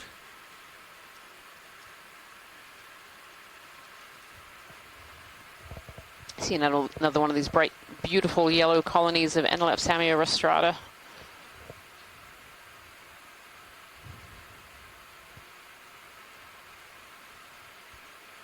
Certainly abundant in this area, so this must just be the right kind of habitat for them, the right amount of food, and maybe just an area where the larvae are able to travel. So we're just waiting on a ship move here, Watchley. Thank you, pilot. Do we have time for a nice tight zoom of that yellow coral? I don't know if we've gotten. I don't know if I have the tether. We got a nice zoom earlier in the dive. Okay.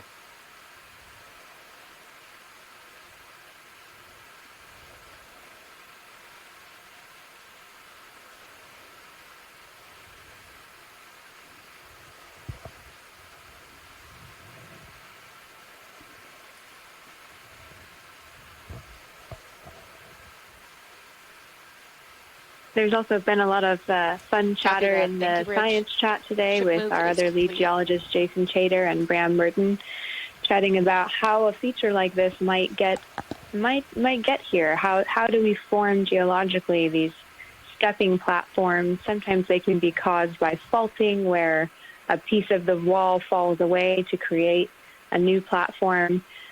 And we're trying to figure out if there's evidence of that here, but it seems really to be more of an eroded platform of carbonate that's been shaped or sculpted over time. So it was originally a carbonate cap on this feature, and this big wall has just been shaped over time as the currents drive past it, causing these more smooth textures. Those are the fun educated guesses or hypotheses that we come up with about how these massive seamount features form on the seafloor, providing habitats and relief on the large structures on the seafloor.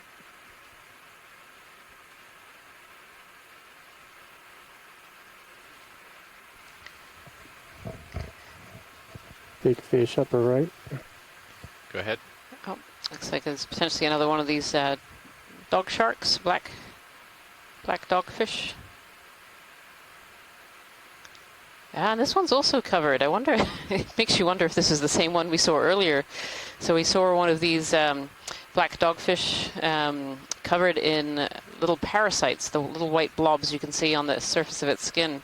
And we saw one earlier that was really covered. And here's another one. So Video's clear. hard to know if it's the same one that's come back to visit us or whether this is a different one. But it's really interesting to see these little parasites all over the surface of its skin. Yeah, it's coming out.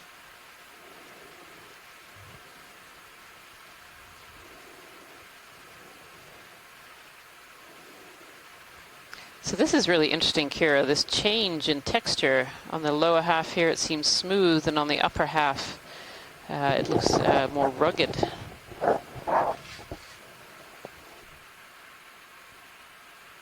Yeah, and from this angle, it's really hard to We can probably put in explain another that 5. change. Maybe I as we agree. get closer to this 59195. new rock. I mean, the 195, white makes got it. it look more sedimented, so Bridge maybe there's RV a nav. change in Yeah, we're slope looking that's at hard putting to in tell another from the ship camera move with a angle. range of 5 meters, a bearing of 195 degrees, and a speed Yeah, I of think 0.2 knots. we're just waiting for the ship to catch up a little bit here, and then we'll be able to go up a little bit. But that's a really Copy that. Thank looks you, really Bridge. fascinating up higher. Like we're going to see a real change here.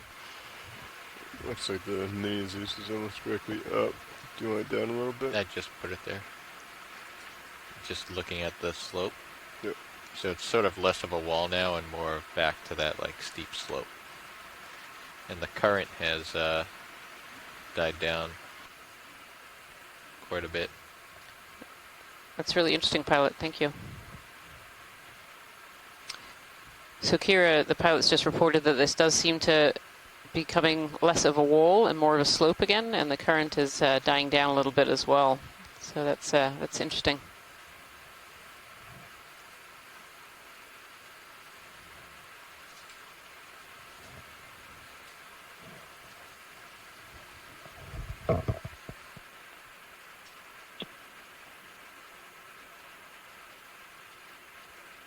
Sorry, you just said the current is dying down a little? Yeah, the current is down a little the higher up we get here. Oh, very interesting. Thank you.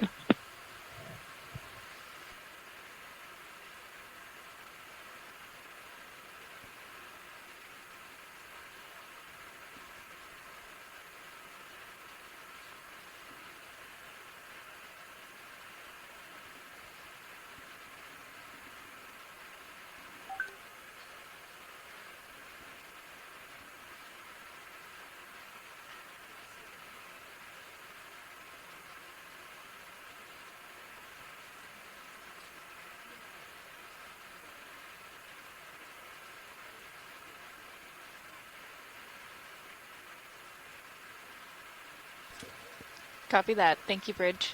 Ship move is complete. Copy that, Nav. Thank you.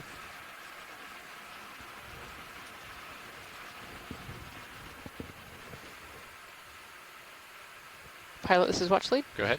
Yeah, if we could have a zoom in on this little bottle brush coral, either the one behind the Iridogorgia or the one in front, that either one is fine. Just to confirm species quickly. Copy. Let's come in. Just gonna put my toe down.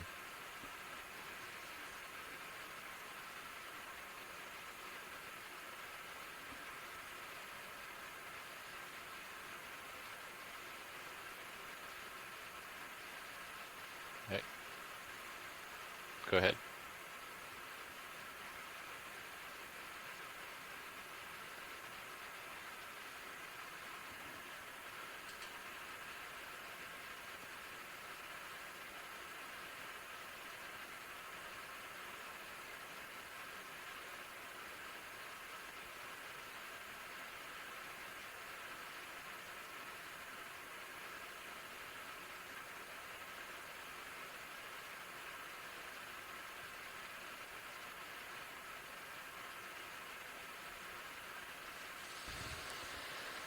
Looks to have a little inhabitant in there.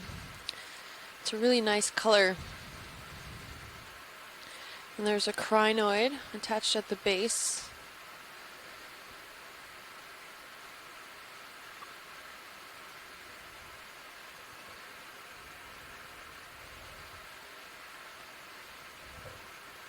Do we have someone on the chat room or in the line that could possibly identify the species, or is that something we can't do visually?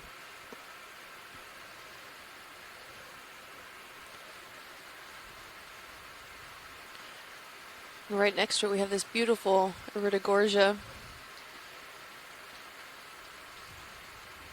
Not sure if this would be a different or a similar species to what we've seen on previous dives. The spirals look a lot closer together.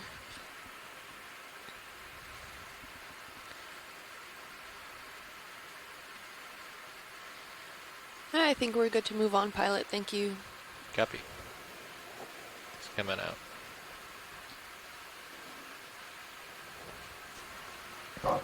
Would really like another 5. The swing has finished. Oh, it looks I like think we might have want more than that.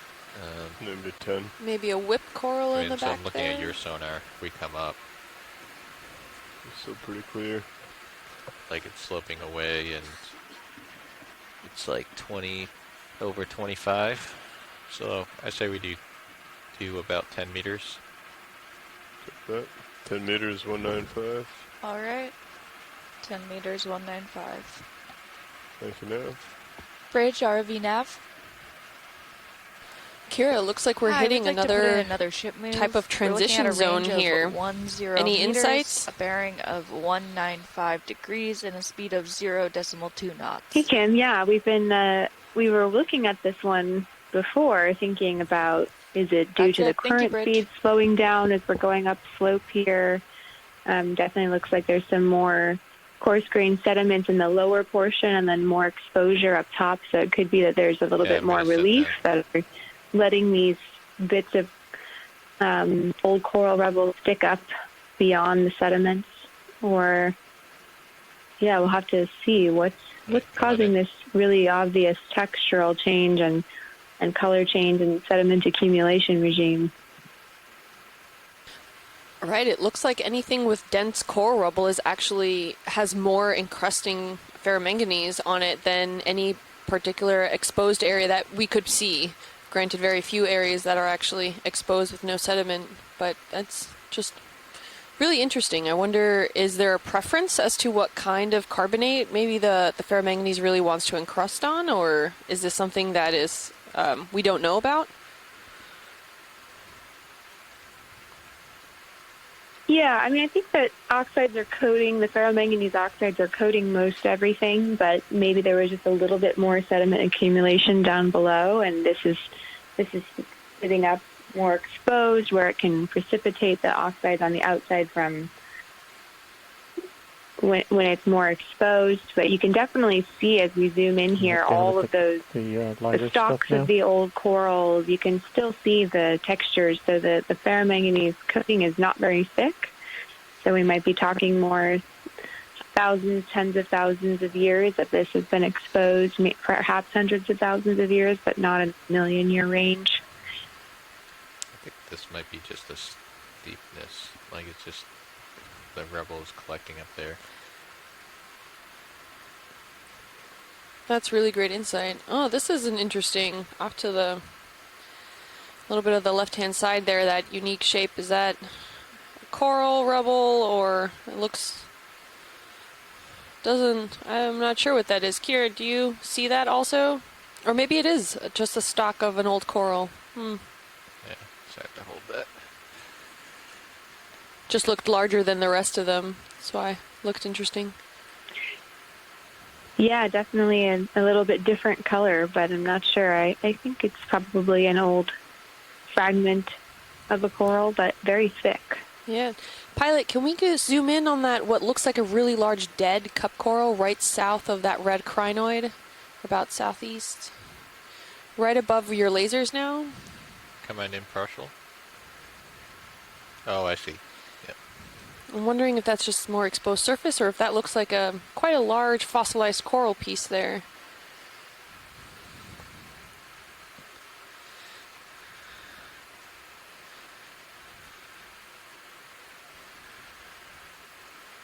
It does look quite large.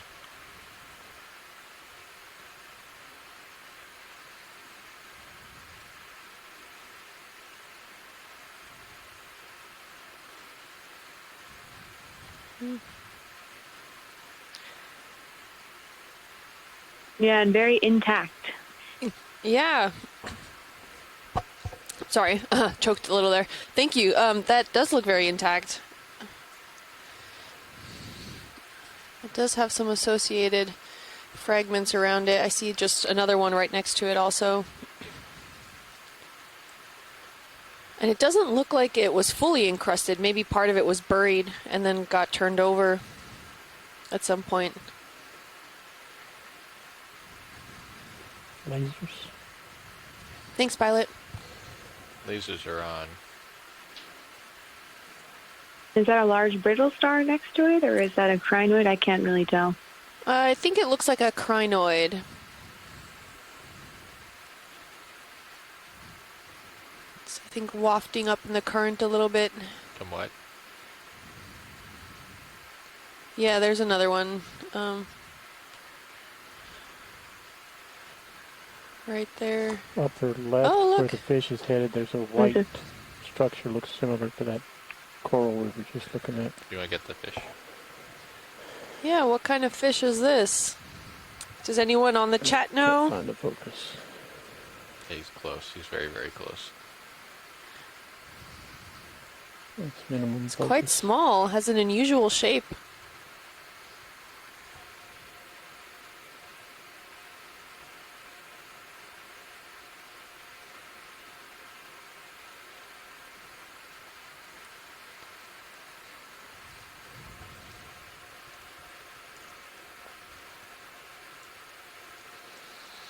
Yeah, let's let him go.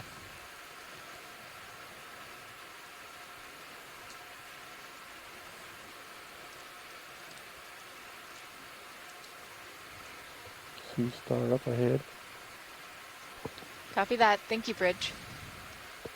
10-meter move is complete. Ship is all stopped. Copy. Copy now. Yeah, Chris Kelly on the comment on the fish said that not really sure what it is, but it has a very blunt head and defined caudal fin. So, not sure what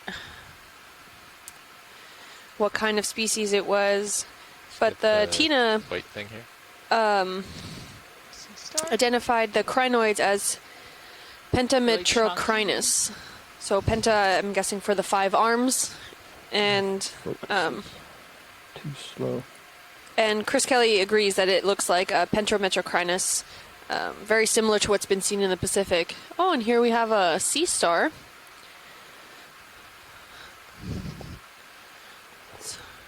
I think we saw this yesterday. White. It's quite large. Not sure if it has been snacking or if that's just the general morphology of this particular species of sea star.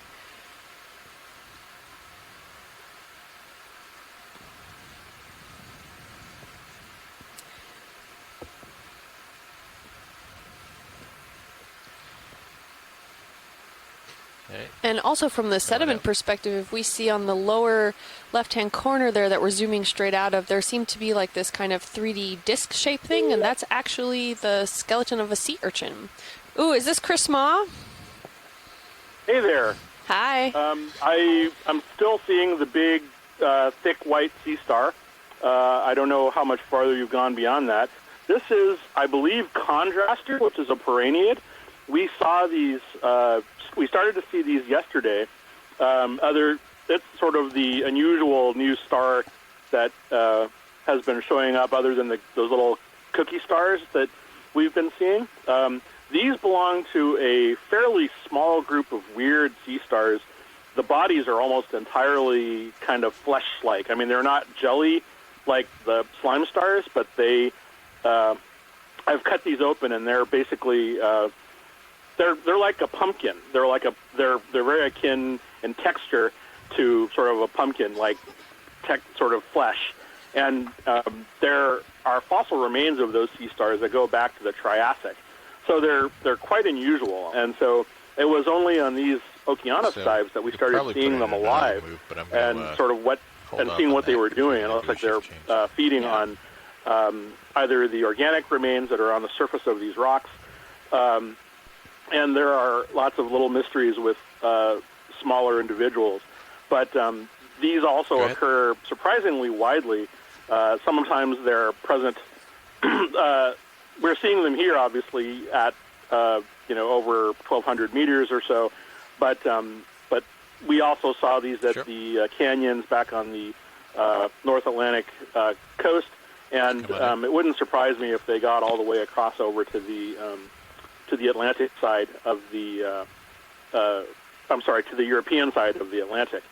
So, depending on how many of these we see, there could be kind of an interesting long-term pattern. And I haven't actually been able to examine any of the ones that you're seeing on these dives.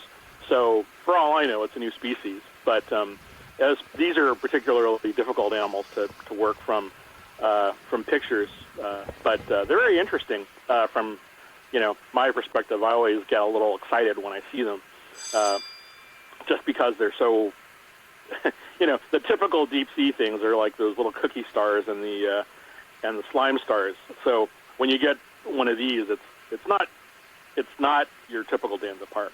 So anyway, thanks a lot. Oh, thanks, Chris. Would you recommend this for a collection if we see one again? Scum wide. Yeah, I mean, if you see one close to the end of the dive, then it would be nice to have. One thing that I would actually like to see if you see it again, though, is this is kind of an odd one, but earlier on, when you guys were looking at the small red jellyfish, there was a little white sea urchin that was off to the side on the left, and it was kind of devoid of spines on the top, and then it had a bunch of longer spines around the edge. And those, I didn't realize what it was until I was looking it up on the Okeanos ID guide, but that might be a Pacific urchin called Habrosideros, which is very unusual and apparently quite rare. So they're small, unfortunately. So but even if we just visualize them on the Atlantic, it would be kind of cool to see. They're, it's one of those weird little special calls. Maybe someone who's on video might see them, but they're a little, like I said, little white sea urchins with, a fringe of spines around the edge, and then, on the surface, they're relatively short or absent. But we're in some interesting territory, and I hope we get to see, and we are seeing a lot of unusual and interesting animals. So thanks so much. Absolutely. Thank you, Chris. We'll definitely keep an eye out for another one of those urchins. Yeah, thank you. No worries. Thank you. Have a good day. You too. Go Pilot. Yeah, so those were some great observations. Right. Thanks so much, Chris, for chiming in there. So we'll definitely keep an eye out for those urchins. And in the science chat room, they're agreeing that it might be worth a collection if we see another one of these sea stars, or also potentially one of those urchins again.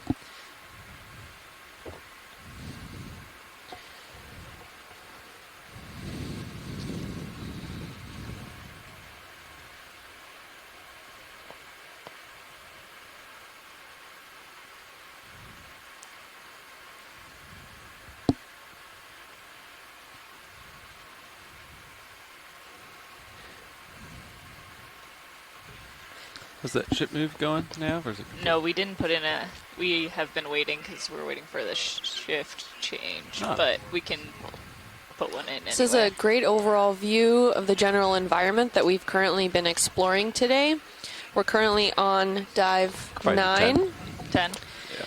Our just closer. Bottom depth was at 1,360 meters, and we're currently at 1,285. Our current transect brings us to the top at 1,175 meters, with an overall rise of 200 meters. And according to the bathymetry, we can have up to a potential slope of 70 degrees. And our closest point currently to Newport, Rhode Island, which is where our expedition began and will also conclude, is about 1,332 miles off the coast. So we are quite far out into the Atlantic. So definitely, we're not in Kansas anymore. Oreo. John, I'm going to put in a 5-meter Video, if you want to snap the Oreo. It's a ways away, but I can get an ID on it. We have that fish. Good catch, Pilot. Yeah, we have an Oreo here, quite far in the distance. 5 meters, a we did see one on yesterday's dive. I'll let it go. 0.2 knots. Oh, and he's coming back, of course. Pilot? No. That's it. Thank you, Bridge. Could snap it for ID.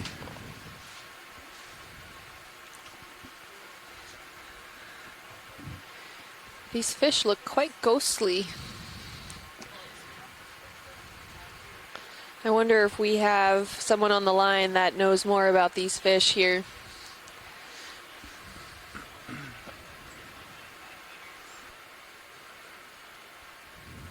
It's probably a good video. He's a ways away. I don't have a lot of light on him, unfortunately.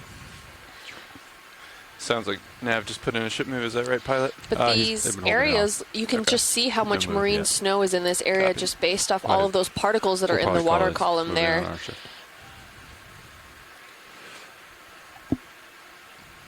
Kira, how does the particles in the water column or the water chemistry relate to this encrusting that we're seeing on all these coral rubble fragments and also the hard substrate?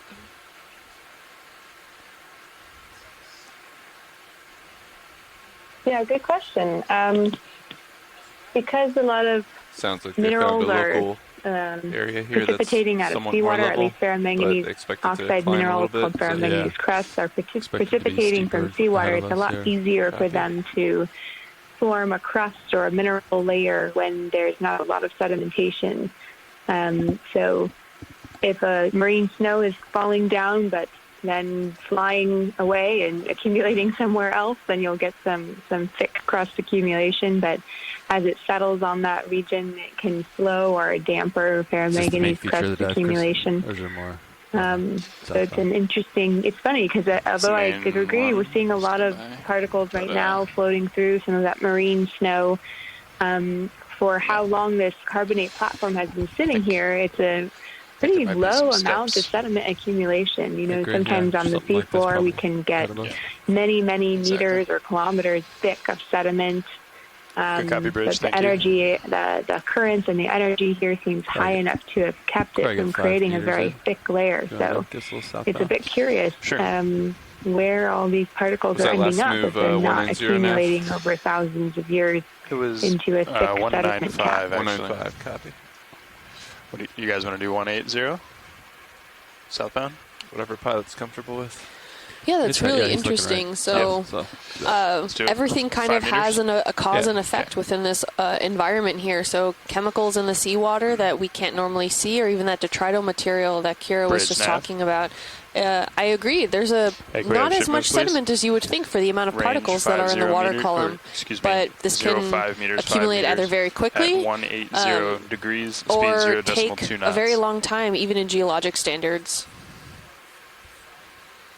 Oh, it looks like we have something white and bulbous at the top end of the screen there. We can slowly make our way over there, but this has been really nice. Can we get a few snap zooms on the more lighter area in the water? I know our lights are a little bright, but you can come in video. There's something red here too. I'm just curious if this is like a Brazingit or something. He's on the move. Oh, haven't even a little Brazingit. Oh, quite active one at that. Maybe on the hunt for a coral to utilize so that he can reach up into the water column to be able to feed. He is really moving. Yeah, I have never seen one this active. Yeah. Can we get quick lasers to see the size? Zoom out a little bit to get the lasers video. Yep. Oh. Okay, so I guess maybe stretched out, he reaches maybe just over 10 centimeters long with those arms.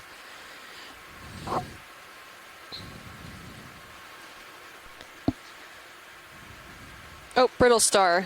Thank you, not Brazingid. Thank you, Chris Kelly. Just off to a correction there. Correct myself.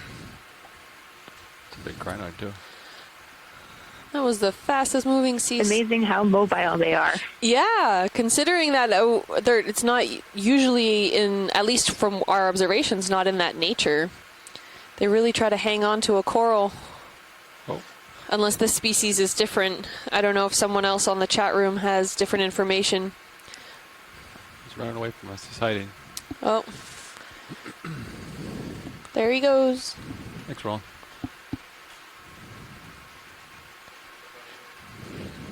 Yeah, and definitely some of that more white material that is exposed in the rock really looks like I'll give it a shot. A little bit finer carbonate. So we're seeing here, the black looks like a lot of coral debris that has this ferromanganese patina on it. And then we're also seeing some accumulated sediments, almost grayish looking in this lighting. And then also some more whitish regions of the rock that looks to be maybe finer carbonate. So we have a lot of different geologic depositions going on in this, but they had it on the way down. One frame. Interesting.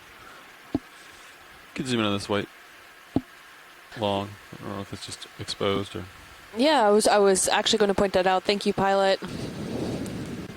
Exposed rock, or not sure what that is. It's geological. Okay, we're way in. That's good. To that potential. Oh, what was that?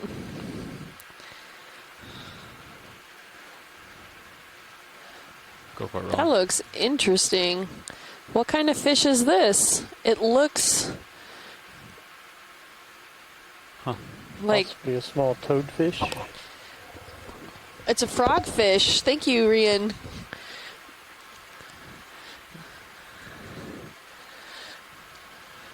Wow, yeah, you can see it's using its hind fins. I'm sorry, I'm not a fish biologist by any means, so if I'm using the anatomy forms wrong, but it looks like it almost has feet, hence probably the name of frogfish, where it can actually sit on the seafloor and utilize those fins as feet to maybe walk or maybe preserve some energy instead of swimming all the time.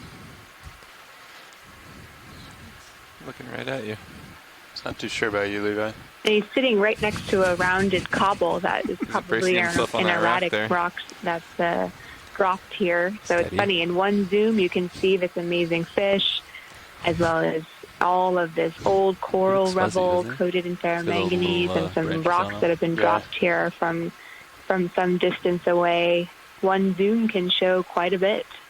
I agree. Got more And zoom. just Video because is it at looks max. dead doesn't mean Max it always zoom? Max is, zoom, and okay. there's always so much organisms and so much marine life even at the micron scale.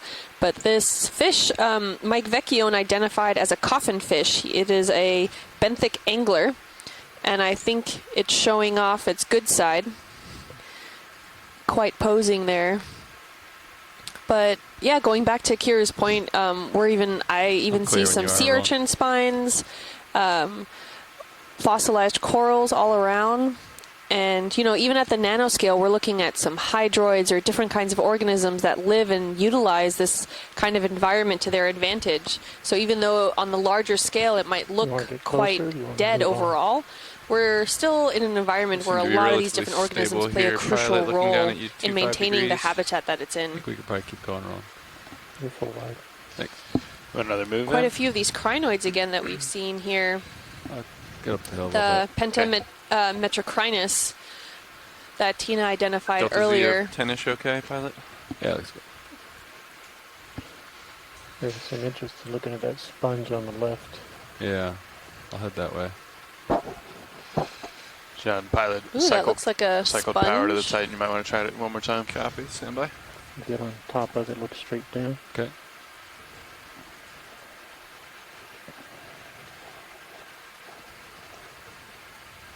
Try getting off of it and coming back to it. Yeah, still no luck. Okay. Coming up a little bit, Pilot. Bringing my camera angle up as well. Looks to be quite an interesting sponge here.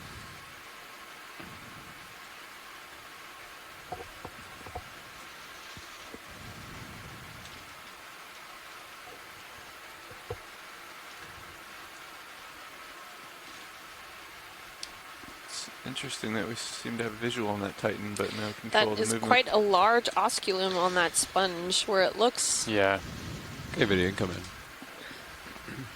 it looks almost like it has a fuzzy outer area around the osculum. I'm not sure how to describe that. Not sure if it's maybe spicules or if it's Looking at the actually spongy in nature.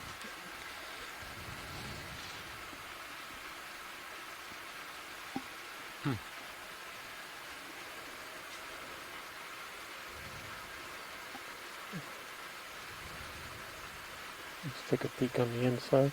It looks like some spicules are arching up into that. Oh, you can see through it. Chris Kelly is not sure what's going on with this sponge.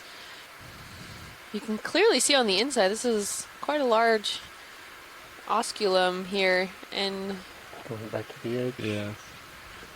Maybe we can get a full shot rolling to get an idea. Yeah. Oh, looks like that kind of fuzzy area around it is a mixture of maybe those spicules as well as detrital debris that got caught.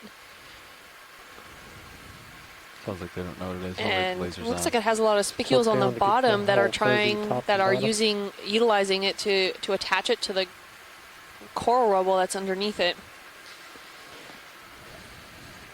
Chris Kelly is saying that this is a Take a glass look at the sponge, and that's as backside. far as we can identify it. Fuzzy. It looks to be about 15, maybe 13 centimeters wide, based off the lasers. Like a hairy kind of glass base here for bros. Makes sense. Okay. Maybe a little bristle star in the back there. And some 4Ms. This looks like fishing line, doesn't it? It's just that glassy material. Video's clear. Okay. You come for a wide full shot. Watchley, did you need closer view No, of any that of this, was- or was that sufficient? That was great, thank Okay, you. Yeah. Take off here.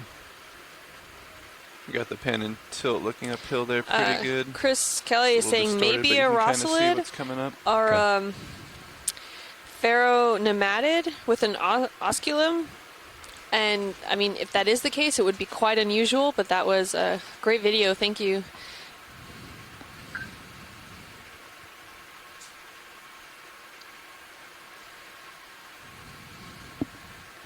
We've entered what looks like this really large coral rubble field. Do you need a closer look at this anemone? Oh, yeah, that would be great. Thank you. Okay.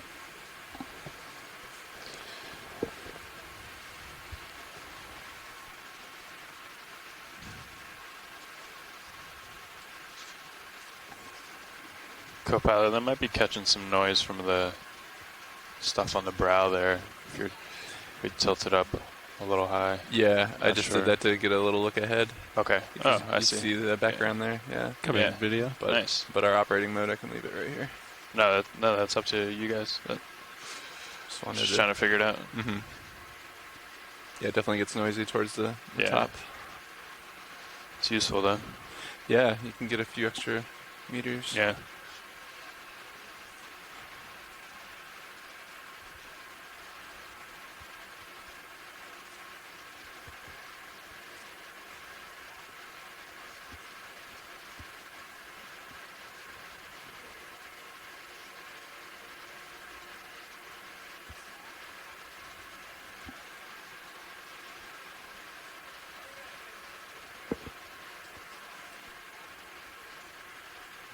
It's got frosted tips.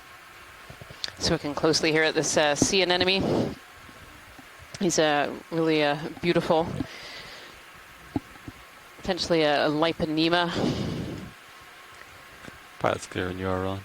And they're quite take as much video as you need. unusual anemones because they seem to we're be, nice and stable here, they look pilot. almost like these spiky balls, whereas we think of anemones usually as having the tentacles facing upwards.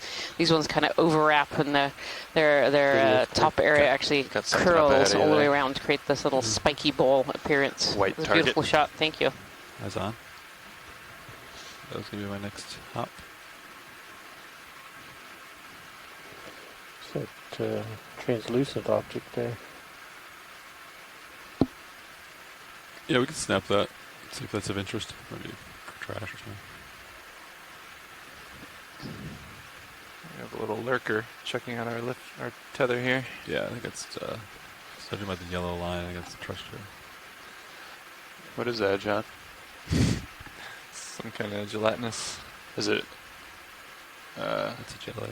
Yeah, jelly. jelly, Looks like okay. it. We'll let go roll. I'll keep moving. I haven't quite seen one like that. That's a serious crinoid. Okay, I'll go for the white subject up here we saw. I think that's it. Jellyfish just hanging out with you. Yeah. Co-pilot.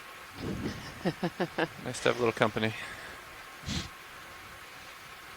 There's been a lot of jellies in the water. Go for the bigger one.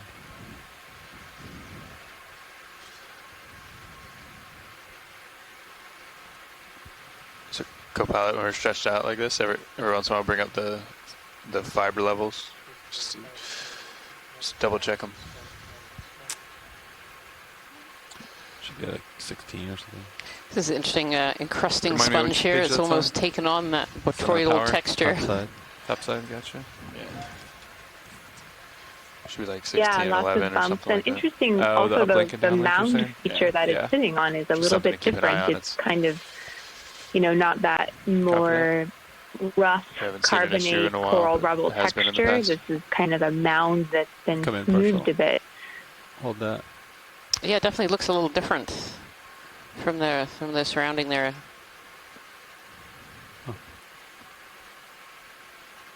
Nice. It's come in video on the intersection. It makes it seem like maybe they're from different time periods. This is maybe We're a bit 16 and 11 older, both has been downlink values, a bit or more eroded, whereas the other coral we're seeing rubble around it -9. is younger. Yeah, that's good. -7, yeah. Just to guess.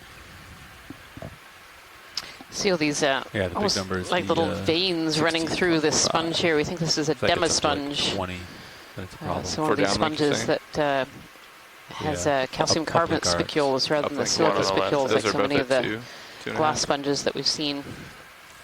No, the big... these little channels running through big it. bold one. Very bizarre. Yeah. No, on the... the 903. Yeah. Oh, I see these guys. Yeah, those guys. Gotcha. Full specimen. Sorry, yeah. These little brittle star arms Didn't sticking explain out that. there. There's apparently something red on here under the crinoid. Okay. I think it might just be another crinoid. Is it off screen? Not sure. What is the red on the zoom out. left? Let's see if I get driven somewhere. I think... There's a stone Yeah, there. I there's think a little I think it's just Persyngids. Oh, I see. No, actually all the way over to the left. Yep. Maybe a sea star on the side there. It looks almost like potentially a slime, one of these slime stars. Oh no, maybe not a slime star, but another kind of sea star. That one's pretty cute. Hello. It's almost got like a little nose sticking out. Watch, did you need a closer look? I'm pretty far away from it. I can get closer. If we you'd can, like. yes, that would be great. Okay. Thank you. Pretty stretched out here, be advised. Okay. The cookie star to the right. Lower right. Yeah, I'll go for the slime. It does look like a sharp feature ahead of you there, though, pilot. Yeah, it's right there. That's basically hard substrate right there. That's where we're going.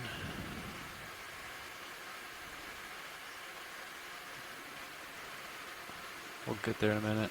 Take a look at the star, and then we'll inch towards the feature. Get your nice and close video. Thank you. Yeah.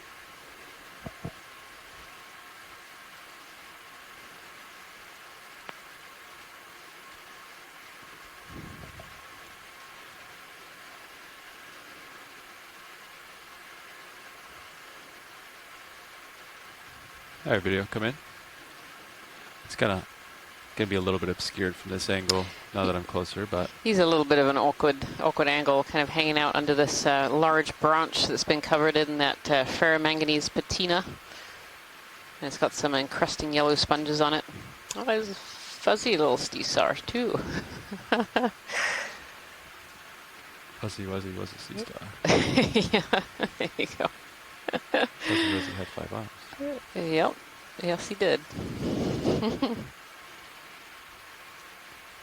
Yeah, not a super good view on this one. No, that's awesome. Thank you for trying, pilot. Yeah. Appreciate it. Okay, we probably got 5 meters. Do you agree? Yeah, that works. 180 still? Yeah. Okay, Sounds good. on the way. There's a few of these larger boulders kind of sticking out here, Kira, with these areas of these really broken up corals in between it.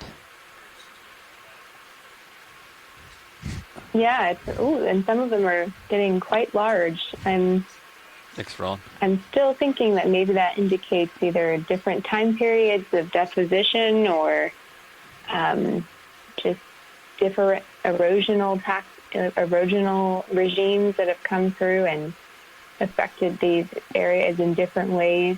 You can have a lot of erosion when it comes to carbonate surfaces, since it's a bit softer material than a lot of other, especially igneous rocks.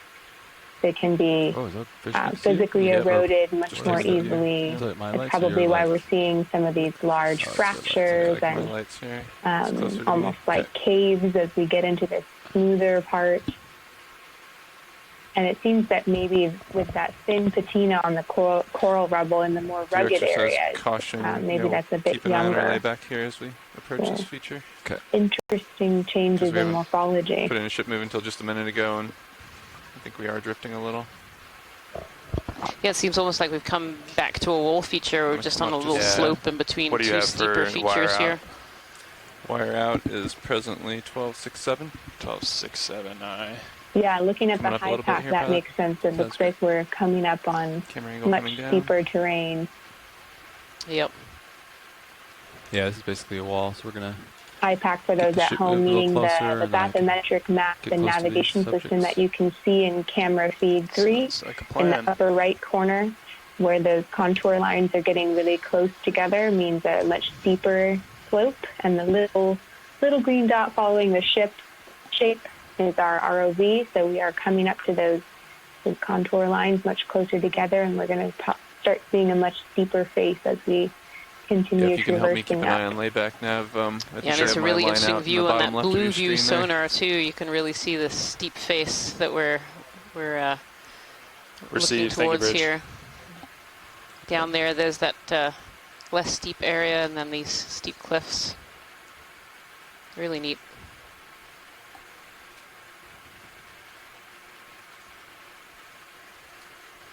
Again, these bottle brush corals seem to Sorry, seem to be repeat all your over last these on layback? these really steep rock faces. This must be a really Standby. good place for those Yeah, I was larvae just to saying, if you settle can help and me keep grow. an eye on the Must layback and do make pretty sure well we're here. not catching up to the We can ship actually too see a fair fast. amount of Yeah, stuff I in the think water. line This out on the marine winch snow. should be displayed up there These for are you. particles that are Gotcha. actually Yep. feeding the deep ocean.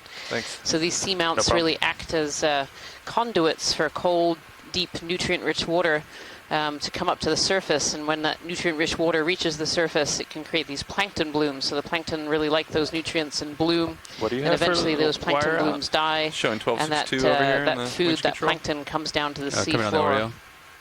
No, I'll go for that. What is it showing us? And Yes. that's what becomes marine snow mixed in Same. with Okay. other things that have died in the Didn't water go column faster too. on it. Just saw you came up a little. And most organisms in the deep ocean use this marine snow to be able to live and thrive down in the deep sea. The Oreo fish, Look at the size of his eye. they have very big eyes. Maintaining heading of about 180 pilot and looking down 30 degrees. Copy. Maxley. Okay, I'll let it drift off. Thanks, Ron. Pretty cool coral right here. I'll go for next here. I don't think we've seen this one, maybe. Iridiogorgia there. We'll still take a zoom on it. Yeah. These Iridiogorgia are beautiful, and Could come in from here. one of Ron. our geology co-leads, Jason Chater, nicknamed this the fireworks coral, and we found out it didn't have a common name, and you can really see why. It's just beautiful. They have this long, spirally skeleton in the middle. This species is a different species. It's a little tighter whorled and shorter than some of the ones we were seeing a couple of dives ago. But it's actually really neat. You can actually see a little shrimp inside this one, hanging out in the middle there.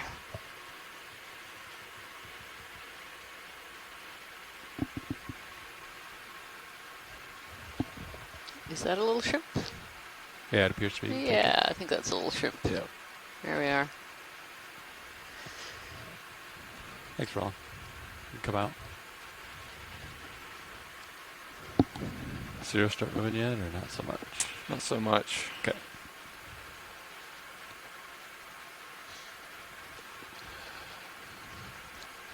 Feel any So a lot current of on these that wall? corals have associated organisms. Not a lot. We were just seeing Josh that said shrimp there was some, inside that Iridiogorgia coral. He said it just. And these corals really can provide habitat in the That deep went away. ocean. So they provide a place for Just wondering, protection, I a place saw for it in feeding, that coral. a place even for organisms to lay eggs be and raise their young. So higher these tight corals are end to really the important for wall. the deep Yeah. benthos and really important for a lot of other organisms that live in the deep ocean.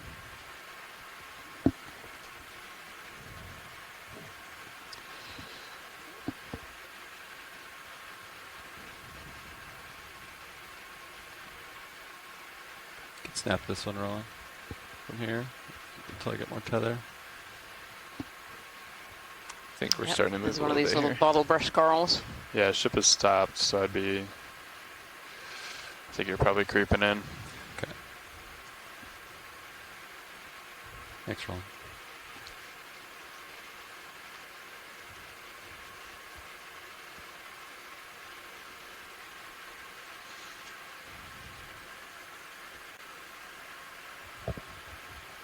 Give us a good side to side shot.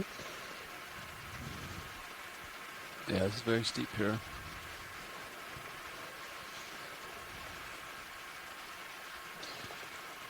Do we have all the Sirius lights on? Yes, today? they're all on today. Gotcha. At the moment. It's a great view looking down this wall. So if you've just joined us for the first time today, welcome to Dive 9 of the NOAA Ocean Exploration Expedition, North Atlantic Stepping Stones. And the stepping stone that we're visiting today is the Yakutat Seamount, the very eastern side of the cornerized Seamount chain. We started our dive today at 1,360 meters, and at present we're at 1,267 meters. So we've come up about 100 meters so far. Yeah. And one of the objectives of today's dive was to come up this very steep wall face. And so we started at the bottom where it was relatively flat, came up to the base, and we hit Starting to get a kind of a plateau about midway up, and now we're just starting up a steeper face once again.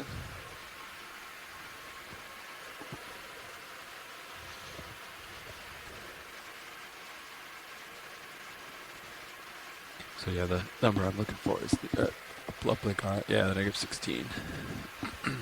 Seems to be holding. Yeah. You said 20 is what we don't want it to touch? Snap the fish if you want it. Go ahead, Watchley. We're just wondering how far we've come so far in distance. Let me calculate that. Let it go, Ron. Thank you. Thanks.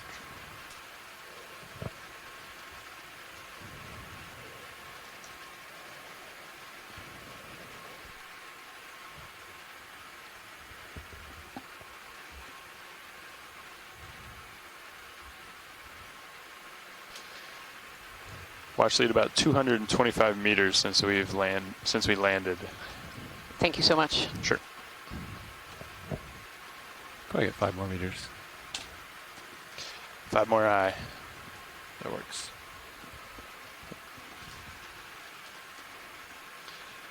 Bridge nav. Can we do another ship move, please? Range 5 meters, bearing 180 degrees, speed 0.2 knots. Could snap this coral until I get a little more tethered. Let's look at that crack also. Yeah. Good, copy. There's a purple star lower right of that coral. Very mottled surface here. Oh, it's a little purple sea star here. Hello.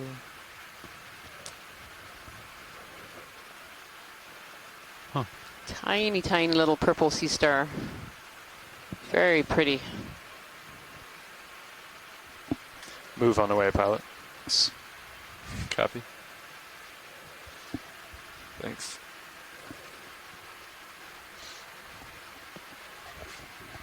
Thanks, Ron. I'm a little ways away from it. You got the ship moving, so we'll get closer in a second. And a very nice movement on that texture. Still that, that old reef platform. You still see the coral textures, coral rubble textures, but here it's been all cemented together into a carbonate platform. It's been smoothed a bit over time on this exposed vertical no, face. For it right now. I'm pulling my co-pilot too much right now, so gotta wait till I get some more tether for that. Yeah, the tether's kind of hanging out right into Sirius. I'm not sure if I can do much about that. Sorry, that was my fault. No worries.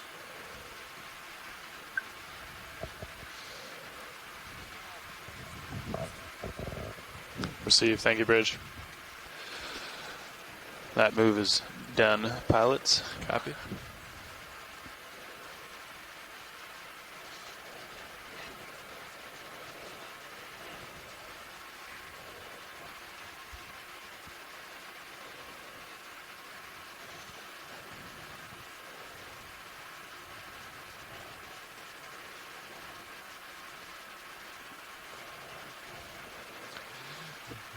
Co-pilot, it seems like you've been pretty consistently about 30 meters from the A-frame. So I think, for the most part, I think your swinging is in check other than the moves. Yeah, copy that. Thanks, Neff. Sure. Good to know. Yeah, it seems like Sirius hasn't moved in a while. Yeah. Right? Yeah, I think the current is, Definitely a very coming that way for probably a couple hundred meters at least on the surface. And got it. it's a lot of surface area. 0.68 inches times. Kira, based on what we saw earlier, is this also projected Whatever to the be wire added. carbonate based? The feature that we're looking at? A lot of inches. Yep. Yes. Yep. A lot of inches Definitely squared. looks like a paleo reef structure, I can keep moving the ship big as fast as it carbonate doesn't platform that's exposed. This is the magnitude of the surface current has been coming up and down as well. I'll wait another minute. I would call another 5 in. Okay. Look pretty clear in blue view. Okay. Yeah, I've been scanning periodically. Call it in then. You feel good? You want to call it? Sure. Okay. You Five can is look pretty short. pretty far out there. Okay. Bridge nav. Can we do another ship move, please? Same as last.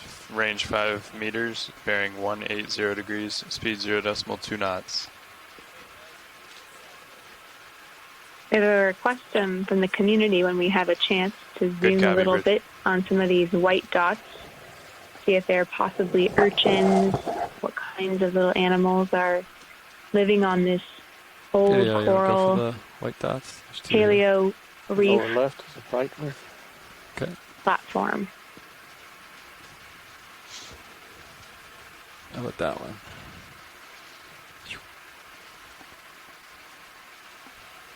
Yeah, that one's a sponge with a little yellow sponge right underneath.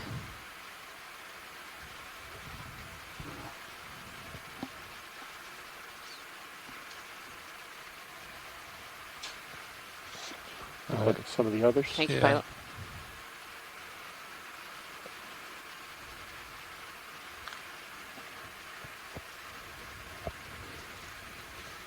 We'll go for that one.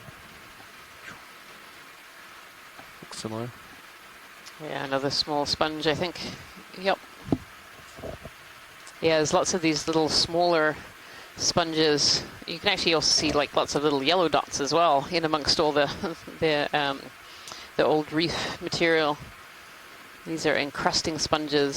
Sponges can grow in many, many different forms, but one of the forms that we see pretty frequently is this encrusting form where they can really cover over other material. Yeah, his little cookie star. Snap the star just to snag it. Pretty reflective, huh? Just below Yeah. this is a round circle. There you go. Now you can see some detail on the top of that cookie star.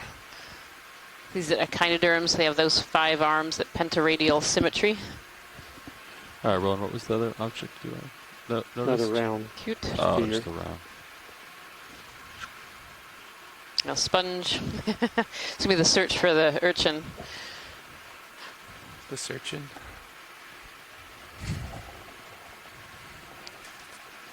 Receive. Thank you, Bridge.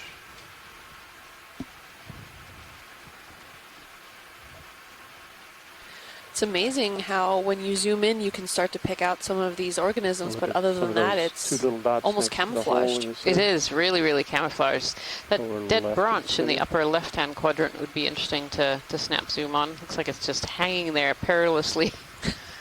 Yeah, video. You can snap the fallen subject. Fallen from above. Looks like Sirius is creeping in. Yep. Nice. Can take more if you want. Got a little bit of tether So here that's now. a dead Okay. sponge. And if we go just over to the right a little bit, if we can. There we go. Yes, this is an older branch. Again, starting to be covered over by that ferromanganese patina. It's actually kind of a brown rather than a black, so I don't know if that means that the encrusting is less at this point. Maybe it's a little bit newer. And then an Acanella bottlebrush coral, so aptly named for its shape, right next to it there.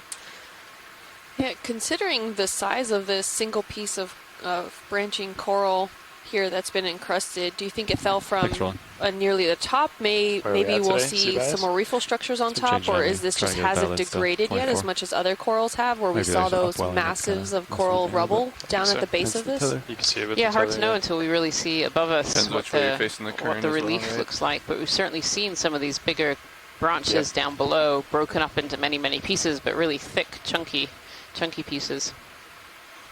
It's more of these iridogorgia corals, these beautiful spiral corals. We've seen quite a few of those today, interestingly. And it's this shorter species. I noticed that a bit yesterday when I thought I had sea bias dialed in and would turn into the current. It would make me dive a little bit. Kier, you had mentioned that this looks like almost a paleo reef kind of structure of limestones. I'm just wondering, based off the yesterday's dive where we saw more of like a sheer wall where it didn't have any really any of these like kind of large bumpy textures. Geology up on this ridge here. I'm talking about the larger ones, not the small holes that are within the limestone. Do you think that is indicative of a different kind of morphology, or is that something that we just don't really know until we potentially take a core from this?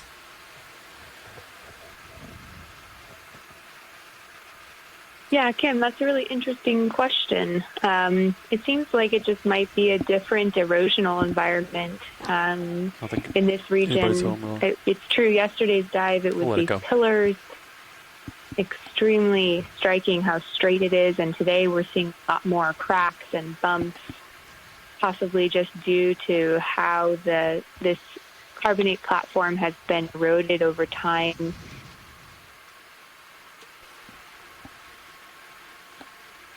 This is interesting, seeing a little underhang area here. Again, it seems like we're hitting another one of these transition zones where we're going from one kind of surface, one type of habitat to another here. I don't know if we're starting to flatten out a little bit again. Yeah, it looks like it flattens out for a second, and then right where those white and crusty sponges are, it kind of gets back to a solid. Yeah, starting to see where the carbonate has been eroded a bit underneath, and so you get these little ledges and pockets with the really rugged coral rubble on top. Definitely providing a nice habitat for lots of things, I'm sure.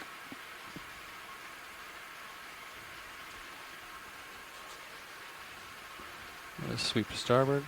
Well, keep looking up.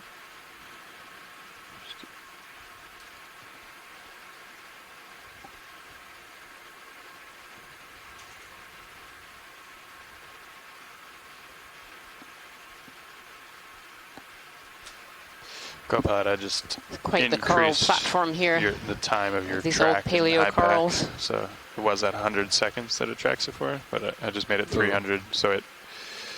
See a little bit better time history. Yeah, but it did erase the current one that you had. So copy, thanks. Just so you know. Got a little scar on him. That's a great shot. We should probably splash lasers on them. Let's get the eye.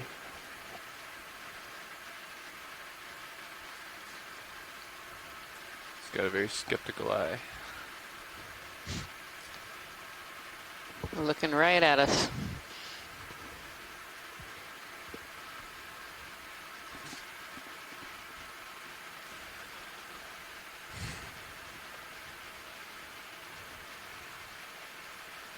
Lasers. Christopher Kelly thinks that this is a gadiform, maybe a lepidion again, like we saw the other day, a codling.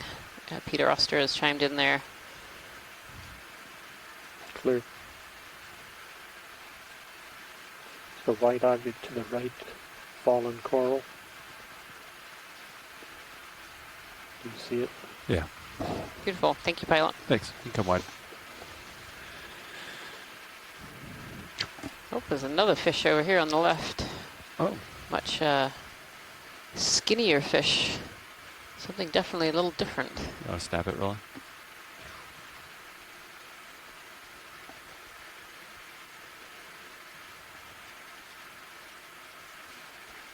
Look at this fish, a little skinny little eel almost. Halosaur. Long, long tail.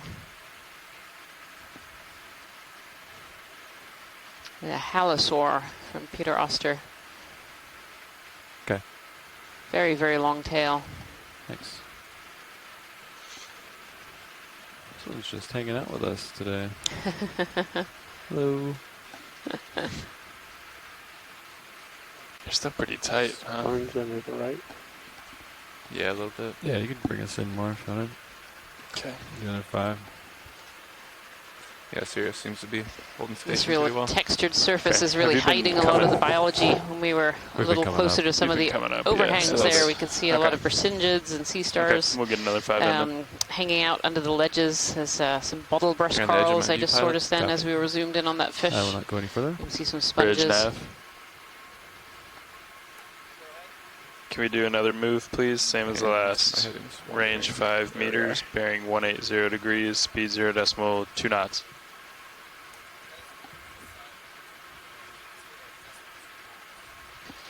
Good. Good copy, bridge. Oh, jellyfish? Video? Dogfish. Oh, There's another, Jellyfish? is it Oreo. jellyfish? Oh, it's an Oreo that's sideways? Is it the Oreo sideways? Oh, okay. That was a jellyfish. What is he doing? He's coming right at you. Little guy.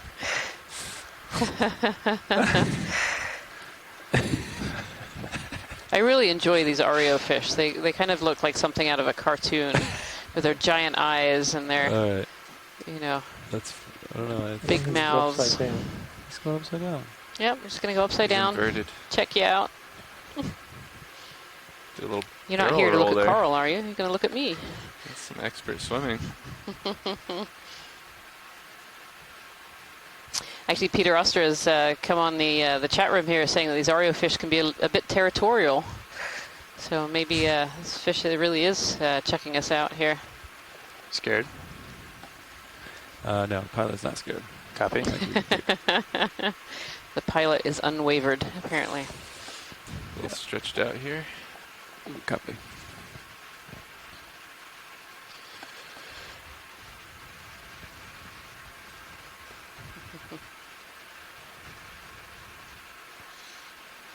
Bringing my camera up just a tad. There you go. You got some stuff coming up there. Yeah. Looks to be at least clear for a little bit. As we look up the wall feature here, we can see these beautiful Iridogorgia. Actually, there's a Let's different scan the species of view coral at later. its base that would be nice to zoom in on whenever we get close to that. Might be Yeah. something a little different. Receive. Thank you, bridge. Move is complete, pilots. Copy. After that. Keep an eye on the serious movement. It doesn't look like much. No. But we'll take it slow though.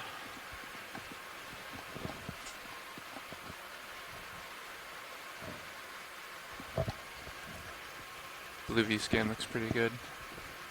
Looks like it gives way. Or not. Unclear. Gradual slope, yeah, unclear. Okay. No overhang spotted though. Yeah, I guess as long as you can see out past the immediate, you know, right in front of you, that's a pretty good indication. It's not at least not straight up. Right. It's very useful. Coming up just a little bit. Sounds good.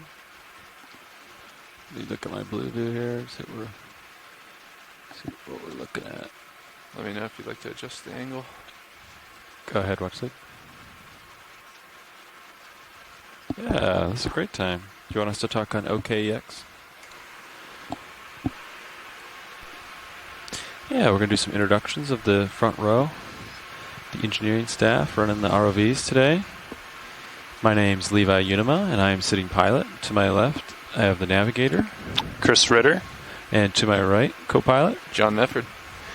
And far right, sitting in the video chair. It's Roland Bryant. And we have Emily Narrow in the back row clipping. And we're all with the Global Foundation for Ocean Exploration. Thank you for joining us today. Thank you so much, pilot.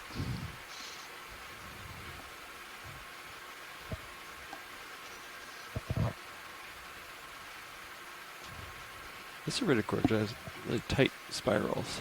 Very, very tight spirals. It'd actually be really interesting to have the lasers on there so you get a bit of scale. And definitely a peek at this white coral at its base as well. We'll go for the white coral. Oh yeah, there are the lasers. Yes, that's actually quite a large Pretty Iridogorgia. far away to get much detail. Okay. These white ones. I should get more tether pretty soon. Video. This might be enough for an ID. Yes, this is something a little different for the day, I think. Bigger polyps. So. It's an octocoral of some kind. Definitely looking for help from the chat room on this one.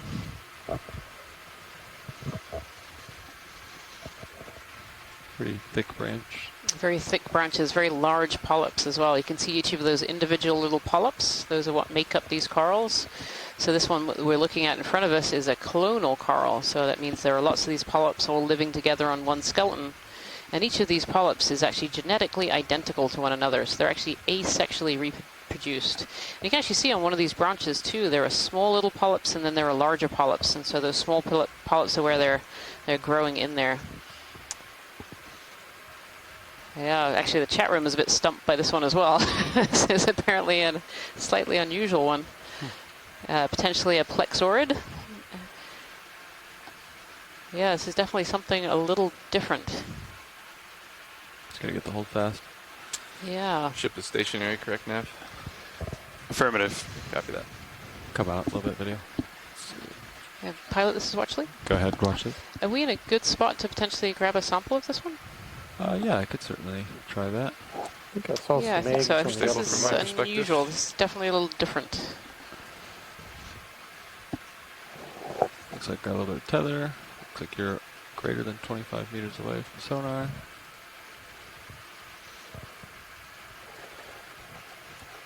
I might settle just a tad more, but shouldn't be Saying much. possibly a bamboo coral from Upsana here. But yeah, I think this is definitely an unusual sample, and so I think we're going to set up here and take a small clipping of one of the branches. We do collections during these dives, small numbers of biological collections for unusual or potentially unknown species as part of our exploration goal. And this one is definitely stumped a few in the chat room here, and is something a little bit different. So it'd be good to know if this is a new species or potentially a species that we would not expect to find here in the Atlantic. So we're going to give the pilots a little bit of quiet so they can concentrate on collecting here. And, we'll be back shortly.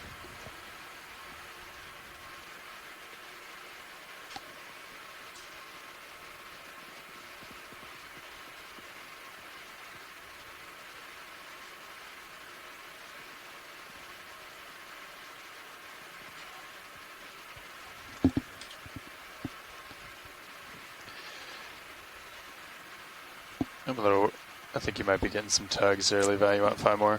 Yeah. Okay. Good with that, co-pilot? Yeah, sounds good. Bridge nav. Ready for tight zoom. We do another move, please. Same as the last. Range 5 Come down meters. just a tad in the 180 meantime, degrees. Speed Okay. 0.2 knots. Yeah, you can come in rolling. Good copy. Crinoid. Yeah, the left branch looks like it has more. I just want to confirm if it was eggs.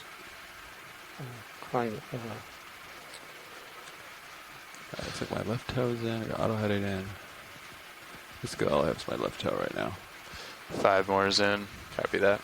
I Coming came your way. down just a little bit to give him a little more leash here, hopefully. Yeah, sounds good. I can help keep an eye on Sirius if you change cameras. Just let me know. Copy that. Yeah, I think we can do that. Yep, that'll be okay. Would you like a camera change, pilot? Yeah, if Nav watches us. Copy that. Switch over the right monitor to HD2. Yep.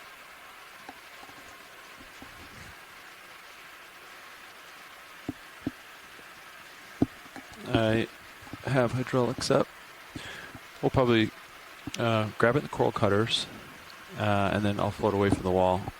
And then, what bio boxes are open? All of them. Ooh, here we go. Port outer then. Port outer. That's what we'll go for, but we'll see how it goes. I'll prep that bio box. Okay. Truck's coming on.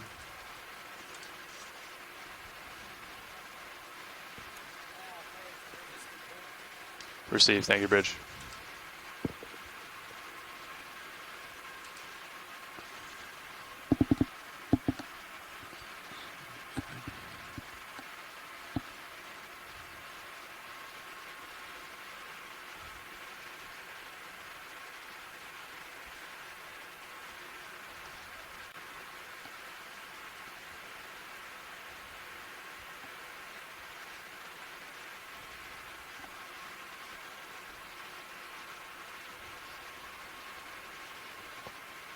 Watch lead to the left branch.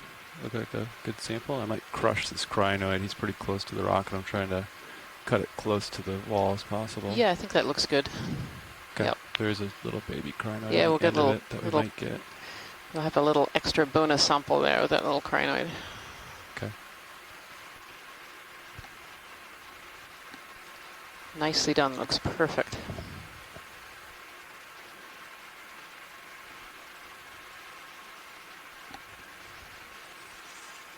Okay. I'm gonna take off now. Vehicles look good. Yeah. Yep, roger that. All right. So you have the port bio ready to go. Is that correct? Port bio is ready. Affirmative.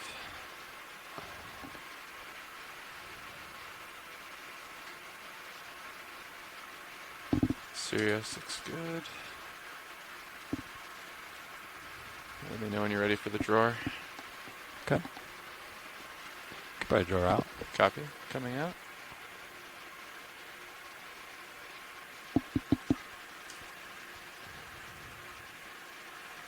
Yeah, no bottom line. Okay. That's plenty. Full out.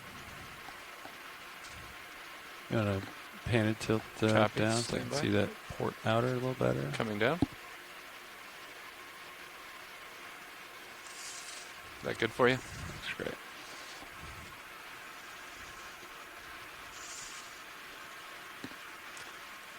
Looking stable from Sirius.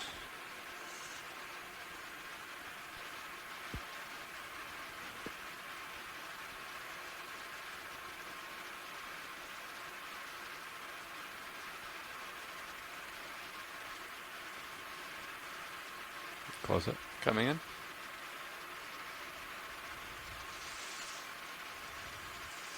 And that's Great full in. collection. Thank you so much, pilots. Yeah.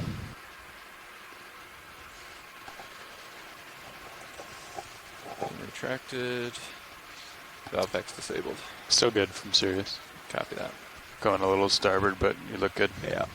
Must be a little bit of current blowing the starboard. Yeah. Tether's dragging you. Yeah. It'd be great to have Coming a up a little zoom bit. on that urchin if we're in a position we can. Yeah. Thank you. Absolutely. Thanks for that move, Chris. Got it. Yeah, thanks for helping keep an eye too. That's what I'm here for. All right. Back into bring hydraulics down. Mini Zeus is back in scanning position. Understood. Go for the urchin here.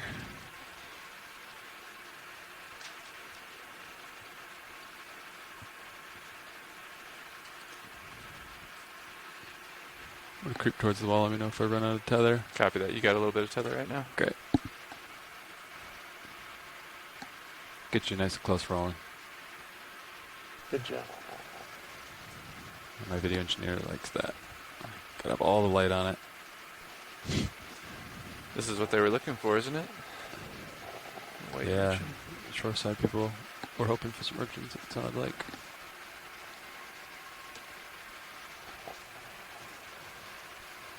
This one looks a little bit different from the one that we saw earlier as well, with the big thick spines. Okay, come in. This looks more like a Okeanos Hold that for a second. rather than the Siderid, the pencil urchin. Okay, come in more now. Yep. This one has little red tips to the tops of its spines. A bit of banding there. What are red tips, Chris? If white tips are frosted tips. Cool. That's a good question. Oof. Strawberry. Oh, it's got like soft ones too. Little tentacles sticking up. Yep. Some of them are super long. See those low little spines.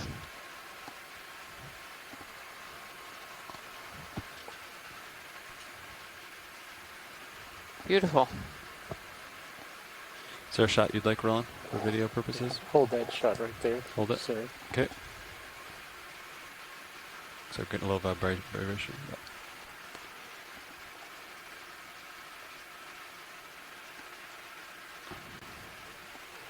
Holding for the full. Okay. I don't know if we got lasers next to this one. Yeah, we did as we came in. Oh, we did, So okay. full's 10 centimeters plus. Got it.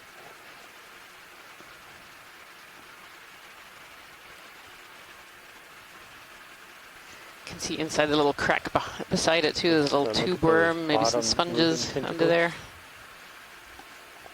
It's a jellyfish caught in the ground. All kinds of good things. That's a really great shot of these tentacles that these urchins have.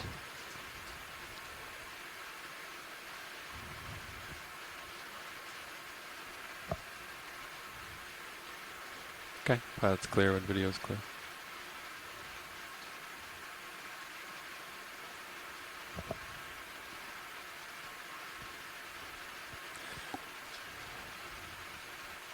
Brisingid sea star there hanging out right next to it. Looking And good, again, these pilot. large holes, these pitted surface, and then larger holes in the side of this wall. Thanks for video. If you're just joining us today, welcome to Dive 9 of the NOAA Ocean more. Exploration Expedition, North Atlantic Stepping Stones. And today our stepping stone is Yakutat Seamount. And Yakutat is in the eastern side of the cornerized Seamount area.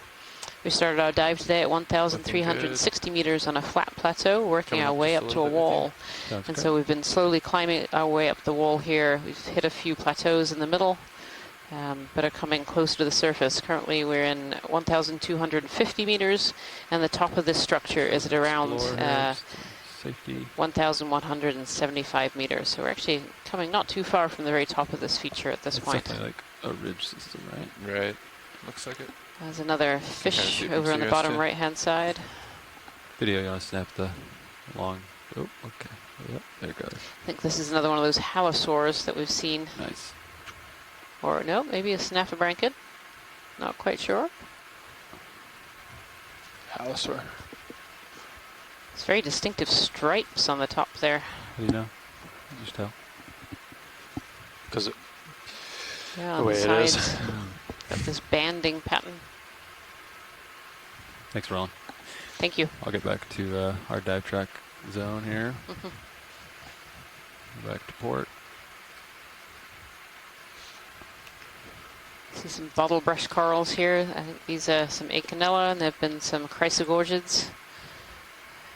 And so far we've seen a fair number of different types of coral. Further down the wall we saw some cup corals, some Desmophyllum dianthus alive, as well as some Enelapsamia rostrata. And we've Like that seen view from other Serial. species Yeah. of soft Can I try to corals as light up well. as much as possible. Looks great. It's my favorite view. Some Chrysogorgia, some wall feature too. Iridogorgia, Go ahead, Bridge. some Acanella. We've seen several different species of black coral as well at this point, and some Leopathes, Roger, and some stand by, I'll Bathopathes, check with pilots. Stichopathes, good and for me. a diversity Pilots of sponges okay? too. Yeah. They're not Sounds quite good. as diverse 25 as the track we were on yesterday. Hey, Bridge, yeah, sounds like we're fine with that down here. Thanks for letting us know. We've also seen several different species of fish as well. This Understood. dive has actually I'm gonna been go for the purple star rolling. relatively fish abundant. I'll get you a closer view. I think last time we saw this, we could get a closer view. Yep. Sounds like we have another little purple starfish, little purple sea star. On top of it. Okay. That's what my plan is. If that ship moves, we can probably do 5 meters likely. Once I come up a little bit. Yeah, I'll be okay with that as well. Okay. Understood.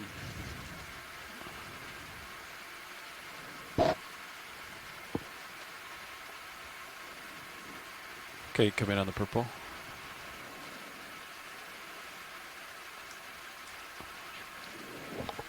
Yeah, this is another slime star. This one's actually trucking along. Maybe moving in the current there a little bit.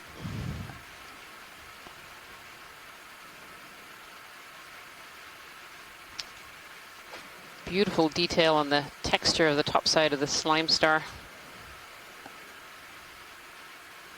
Try to hold that rolling.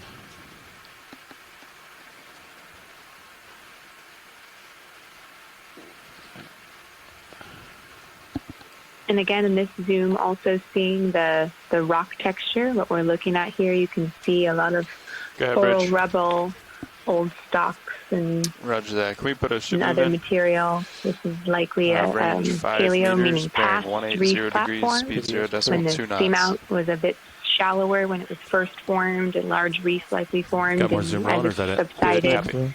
now Okay, it's Max. sitting at this depth. And we're looking at is on the way, a big, pilots. huge Copy, platform of reef material that cemented over time and is now exposed creating habitats for all these creatures here. And we just heard from Chris Ma in the scientific chat room here that this is a Hymenaster. A Hymenaster sea star, slime star. Thank you, pilots. Yeah, splash some lasers over it so we have it. There we are. Serious settings wandering just a bit, but you are near the edge of view there, pilot. So the lasers that you're seeing at home there, they're 10 centimeters apart, and we use these lasers to scale things on the ocean floor. It can be very hard for us to tell how large or how small things are, and so by using these harmless lasers, we're able to identify the sizes of both the geological features and some of the biology as well. And so they're a really important tool for getting video from the seafloor. Get back on the center of the dive track here. Ooh, larger sea star. Oh, yeah. Yeah, a big one. There's another smaller one upper left too. I think I have the tether, I can grab it. Yeah, I think you're good. Yeah, a large white sea star. Yep. Over 10 centimeters, arm to arm there.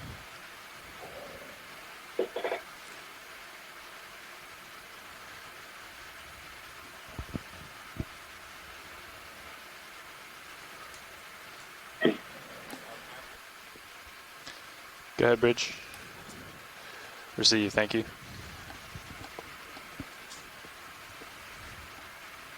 See a large red shrimp hanging out on the rock as well. Could come in on the star.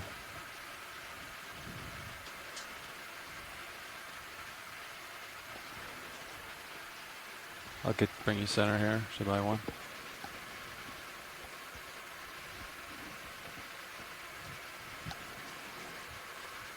Kind of at a sideways angle, but looks like one of these cushion stars potentially. HD2 screen. Kind of that big and puffy middle. Copy, Oreo. Good eye, rolling. Is he gonna photobomb us? He might. He's heading that direction.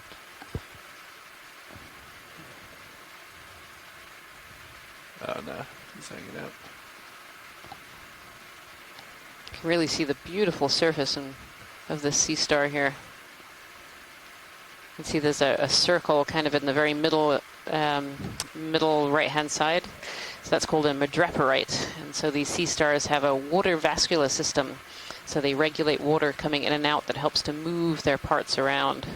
So this helps to move their tube feet, which helps them move around the surface. Full screen. And also tube feet that help them to feed as well. Nice. Thank you so much, pilot. Yeah, no problem. A couple of fish floating with us. Video's clear. Okay. You have some fish friends? Oh, yep, so we do.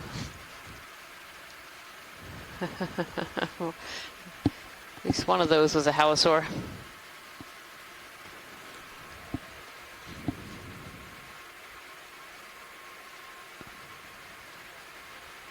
Onward and upward. And Chris Ma is saying that this is a possible peltaster and one of the larger ones that he's seen. It's definitely, it's a pretty large starfish. I am looking up into the steep structure here. Just get a feel for what we're up. Yeah, it keeps on going. Cool. That's all I got in blue view. Fully up. Can't see too much. Yeah. Might be a little steep. That'd be steep. A jelly going by.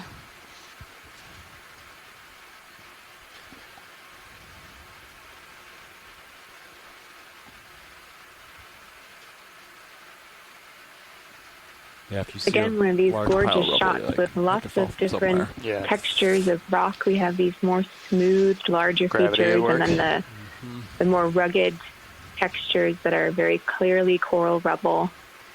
An interesting morphology. I'm not quite sure. I guess that it's different time periods, but it could be different materials that are eroding at different rates and in different mechanisms as they're exposed here. Too bad it's hard to sample a giant structure, a giant cliff face.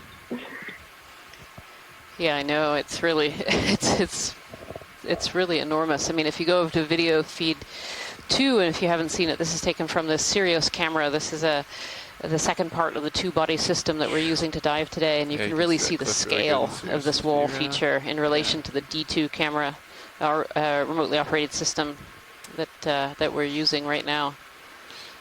It is really straight up and down. Serious. Yep.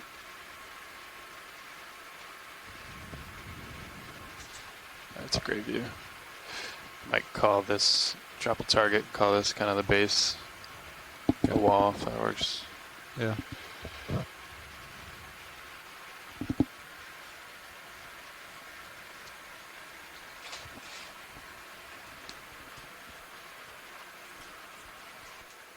Yeah, it's interesting for these big pillar features. It can almost start to look more igneous, but then any time that we have zoomed in, it still has that, texture of lots of holes, and that on a finer scale, it looks much more like coral rubble. So it's interesting that these two features are happening so close together with different morphologies presenting at the surface.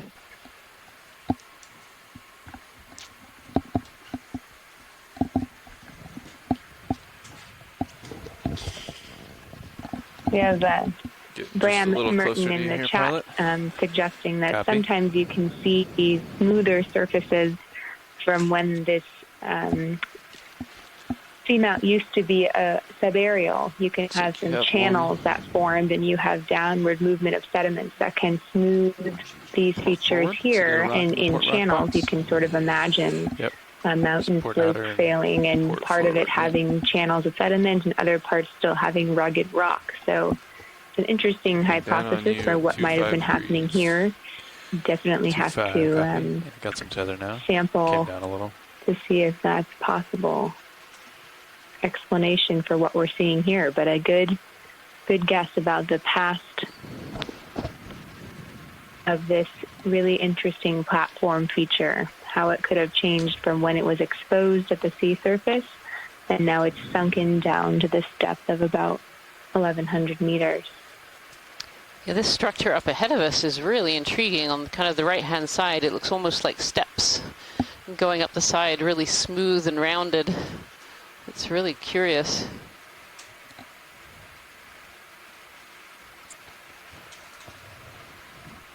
These might be the stepping stones we've been looking for. I failed to name that target.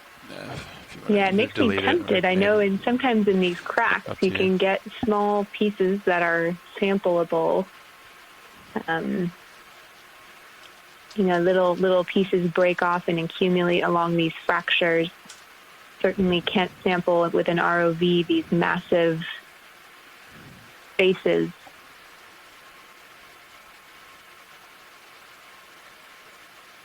Coming up just a little bit. Okay.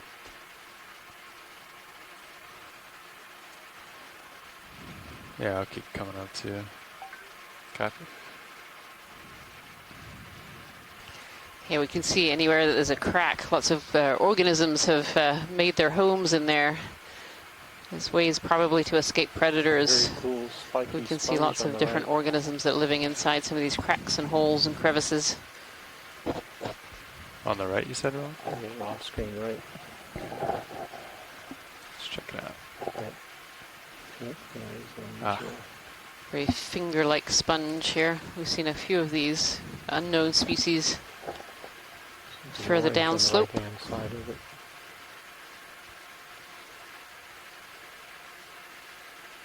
Oh yeah, I see that. Very pink. Stand by.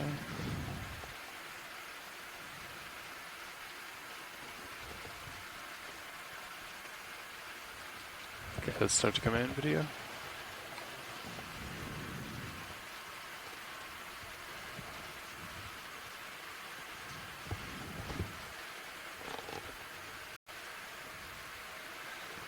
Try to come around for that orange item there.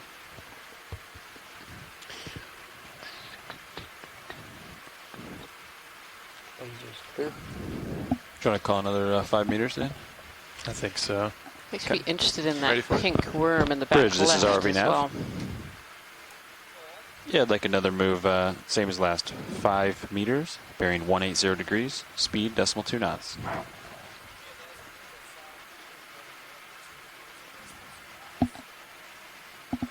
It's a good copy, Bridge.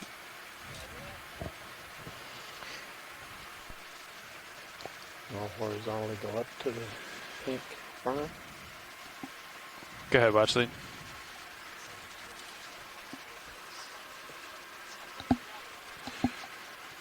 You might want to stop that ship move, or what do you think?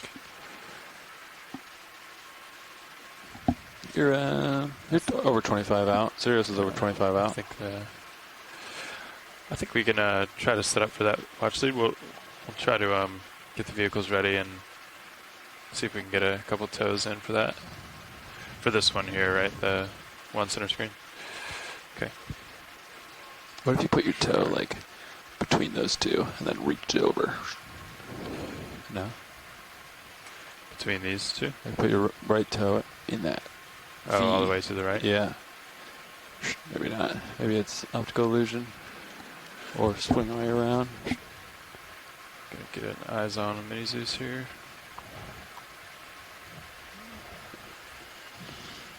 A couple options. So the pilots are just setting up here to take a sample of this unknown sponge. Maybe it's a polymastia, but we're not really sure about that. Yeah, you're So over the pilot's 25 just meters gonna out. set up and take a small Co-pilots. I think sample. the 5 will get you in a good So spot. we're going to go a little quiet here to give them some concentration room. I think that'll give him the tether he needs. Sounds good. Can always bring it back if you need me to. Yep, we'll keep an eye on it. Okay. Inverse of 180 is 0. It makes it pretty easy. Tether's in good shape. Take your time setting up. Copy.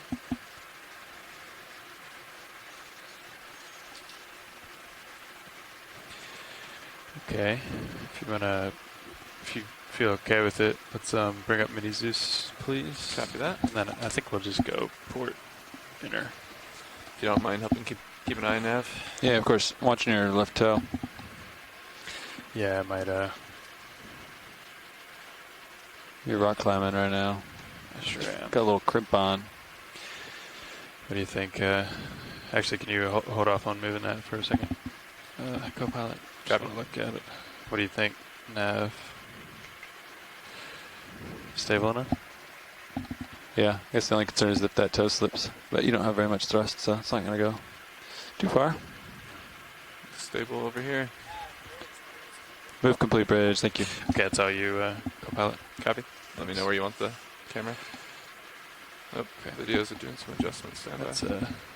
just orienting. A little bit of iris adjustments there. Yeah, just a little bit. Arm is live. Okay. I'll let you know if I see anything slip or anything. But Likewise.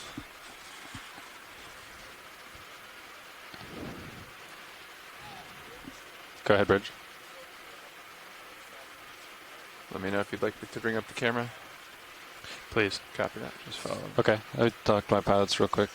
I think that's fine now. Pilots be aware I'm at the minimal. Yeah, Bridge, this is RV nav. That's fine as long as it's about the A-frame.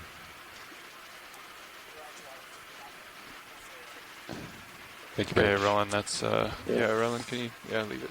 Thank you. let's just leave it where it is, please.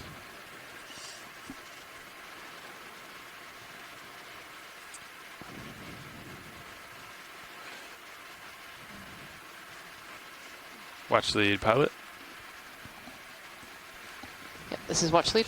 Hey, do we have any idea what kind of texture this sponge has?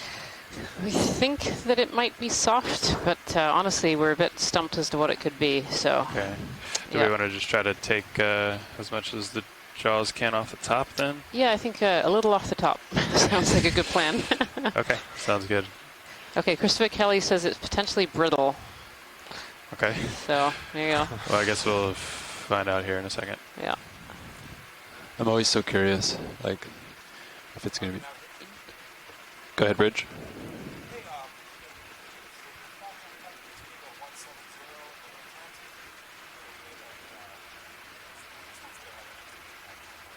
Understood. 170. Thank you. Heading change 170. Okay. It's only 7 degrees. How's that look, Port. watch lead? Watch your toe. That looks great, Moving pilot. If that will come. Okay. You're Toe sliding up. sliding just a tad. Understood. Yeah, there you go. Stabilized again. Good. Nice. That's a little softer. Just a little off the top. Which box would you like to prep? Port inner. Port inner, copy. Yeah. Looks like we got some crinoids inbound as well. Extending pin. Are you going to lift off and pull away from the wall? Affirmative. Copy that. We have the pin ready, so at your convenience.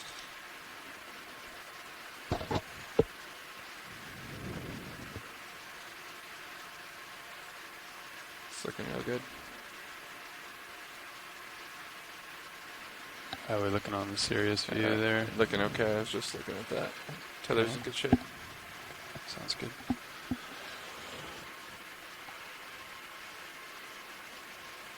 Gotta keep coming back here.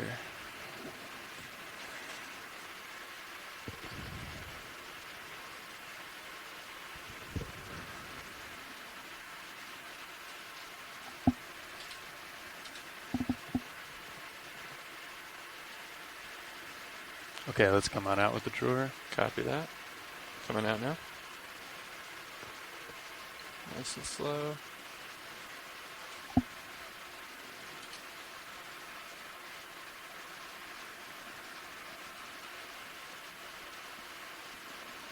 Pull out. Roger. Okay, let's just keep it there for a second. Copy.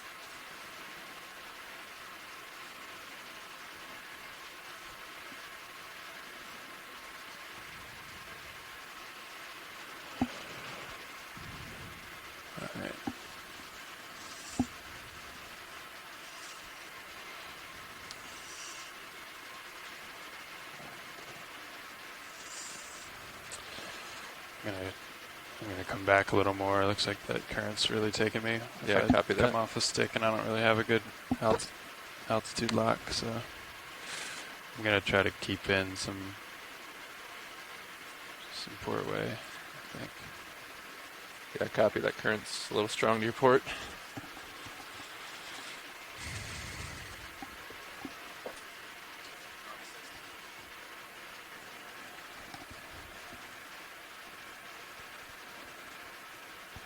Maybe. You ready? Okay.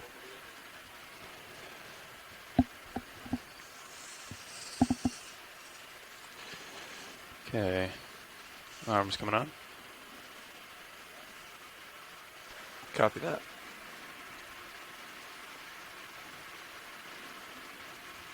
Looking real good, nice and stable. Is that camera angle okay for you? It's great.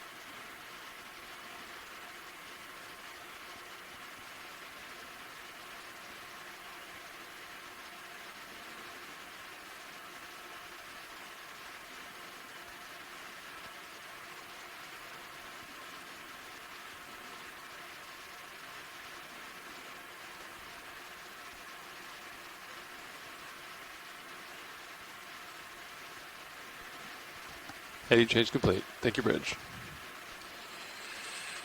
Well, looks like it's a little stuck in my jaws there.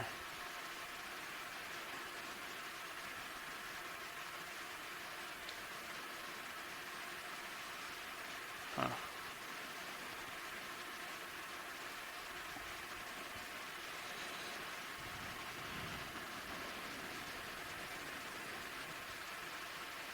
Tie gone down and then like tapped it against the wall maybe.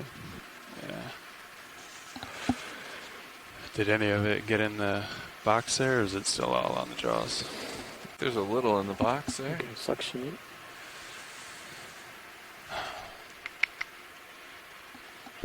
I guess we could try to suction it off with the jaws. What do you think? It's worth a shot. Okay. You definitely got some in the box. You ready for me to retract? Okay. Yeah, go ahead and retract. Coming in now. Watch lead pilot. Watch lead here. Yeah, it looks like some of this is stuck to the jaws. Yeah. So I think we're gonna just bring it down to this hose, suction hose, and just try to maybe lightly scrape it off into one of the jars. Does that sound like a plan? That sounds like a great plan, yep. Okay. I have the pin retracted, so we should have the sample secure. Let me know if we want to draw her out again, or...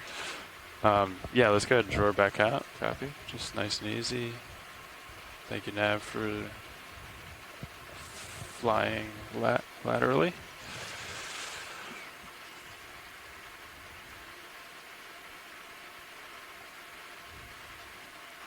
There we are.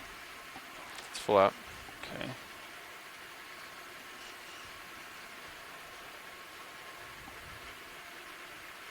Currently got Okay. jar 6 selected. Okay, let's go ahead and rotate around to jar 5. Copy that.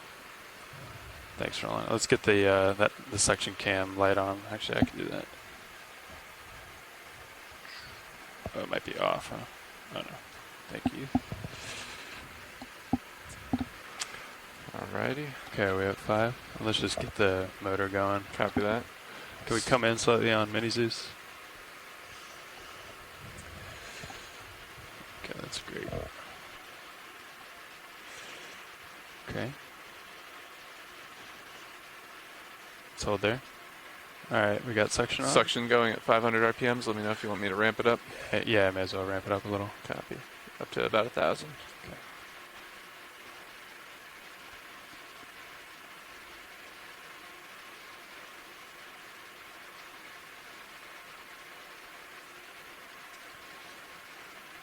There goes some. There goes more. You want full suction? Get off the jaw, please. I'll give you full suction here. Yeah, let's go ahead and just try to get it off. Got it. Nice. Okay. Let's try to get the other.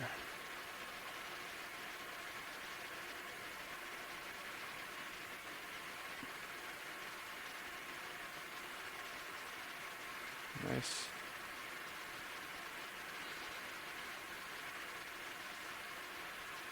You're looking good position-wise. Nice and stable.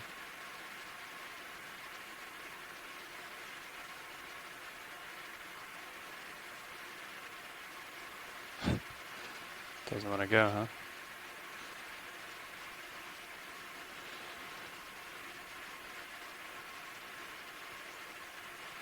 Okay. Might have to let that one. Looks like it's almost off, doesn't it? There it goes. Go. All right. Securing suction. Pilot watch lead. Go ahead. So we have a request to try and poke around for rocks, kind of in the cracks and crevices here. Okay. I wanted to let you know before everything got packed away. Okay, great. Yeah, let's get things secure here and then come back. Yeah, thanks, co-pilot. No problem. Nice work. Drawer secure. Hydraulics off. Valve packs disengaged. I got a nap, thanks. Nice teamwork. Heavy assist. Gotta drop a waypoint here. What's the waypoint shortcut? F5, I think? F5, yep.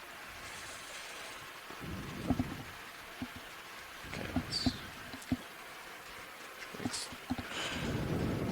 Yeah, Kira here. Sorry, I'll take them. I'm excited to try to see if any of these rocks are movable. I was hoping along some of the We're definitely a fractures little closer to you now. that Probably it might possibly stabilized. be just sitting there. It might not, and I don't want to get you into any trouble poking around. But if it's possible, just to see if anywhere where the rock is 30 fractured, degrees. those are pieces that can be picked up. We are curious if this can give us clues. And pilot, they're looking for kind of the underlying rock and not the kind of carbonate coral rubble that we had picked up earlier. Okay.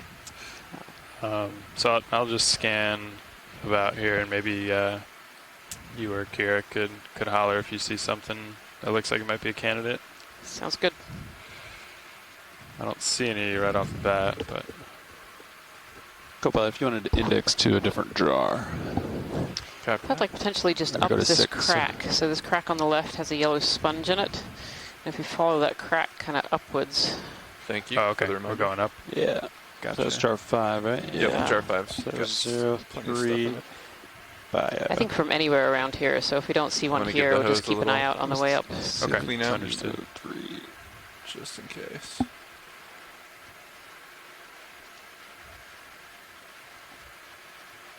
Okay. Hose should be nice and You're clean. right, Rianne. The view in camera 3 right now, looking at the blocks going up from a little bit further back, is very cool. Looks like you came in a little bit. I can move you back if you feel like you're too close. I'm comfortable here as long as we You're don't okay? come in more. Yeah, agreed. You were hovering right at the 25 mark, and now you're a little bit in the 25 mark. Yeah, copy that. But What's Shipsman holding station. how far is Sirius from the A-frame? From A-frame to Sirius, I got, 3-4 meters. Okay. What about in that crack there? So there's like a relatively large cave and then another one right above it. And there's kind of a rock sitting right in the middle there. Okay, you want to come on in video? See if that's... Take a look at this, Kira, and tell us if this is a... Oh, it might be well cemented in there. Looking at that. I don't know. That might be loose. Yeah, good spot. Yeah, it would definitely work if it's loose. It's got a little ledge underneath, if nothing else. Yeah. If you think that's a potential pilot, they would love to try that one. Carbonate. It's Okay. too big, isn't it? I think it might be a little too big. Ah. Let's see. Let's get some lasers I on guess it. some lasers might help us with scale here. It's not as big as I thought, but let's check it out from Mini Zeus. Can you tilt down on Mini Zeus? Copy. Copilot? Coming down. Thank you. Keep coming. Getting a little tight. The guy right there. Or is it off to the... I think we passed it, right? No. It's Right in center. Dead Mini Zeus, center, yeah. basically, Copy yeah. that. Can we come on in on Mini Zeus, sir? Thanks. I don't know. What do you think, Nav? Might be a little Yeah. large. Yeah, it's maybe too big. Yeah. Could try it. Do you want to see it on my screen? I'm okay with that. Sure.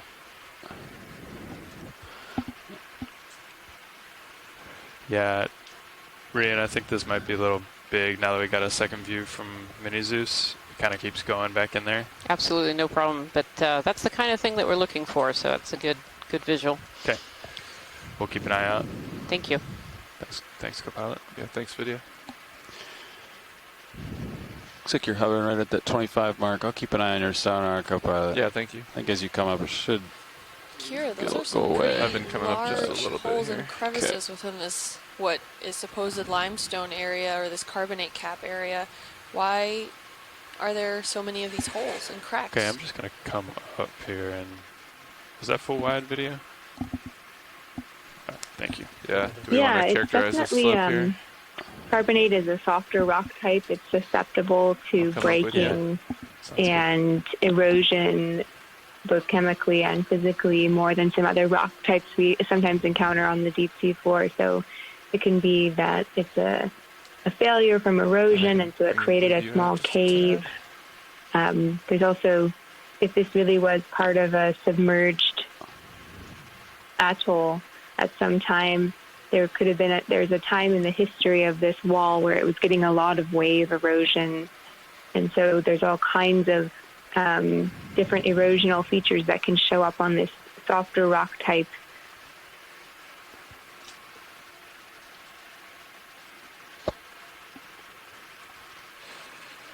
Just a little profile here. Yeah, this shows nicely how steep this feature is that we've been working up.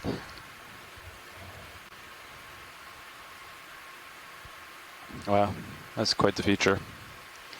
Interspersed corals and Straight up. sponges on the face of this rock, and as we know when we zoomed in a few times, a lot of smaller organisms too. This face is really full of life. It's just very, very small. Oh, there's nothing in that crack, is there? That would be movable. You can kind of see above you in Sirius's light pool there. Kind of right on the lasers now. Right on lasers. There's no small rock. Oh, there's a Nemertean worm down the bottom left quadrant. Not to get distracted by biology or anything. I don't see any loose. He's referring to down left of the lasers right now. Always a lovely distraction. I know. I think that's cemented in there. Yeah, can we take a peek at the Nemertean worm? It's like directly below the lasers, right on the bottom of the frame there. Sure. Eyes on. Just a quick one. Quick peek at the worm.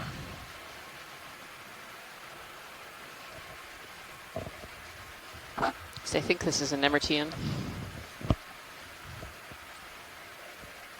I think we've got time rolling. I'm just gonna set up for a nice close up, but hopefully we don't lose all the light.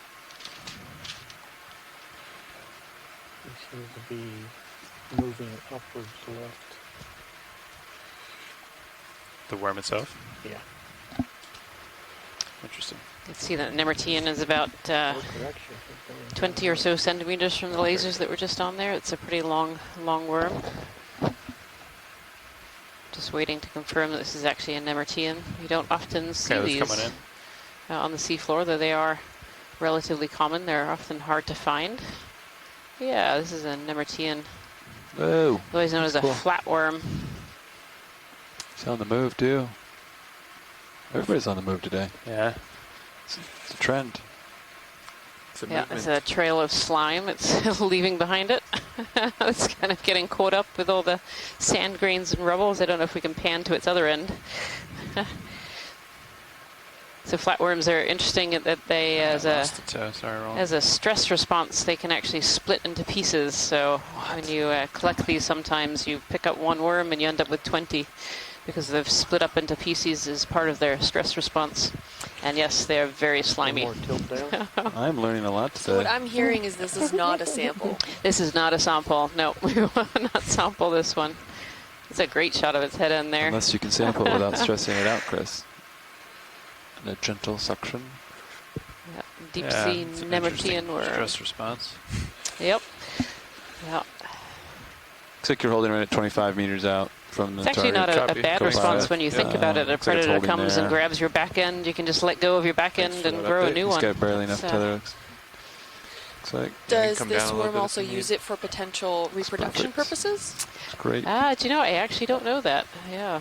That's It's like the not one of my fun facts. as close as we can get to the cliff, but still give him some tether. And it's awesome. Thank you so much, Pilot. We can continue hunting for rocks.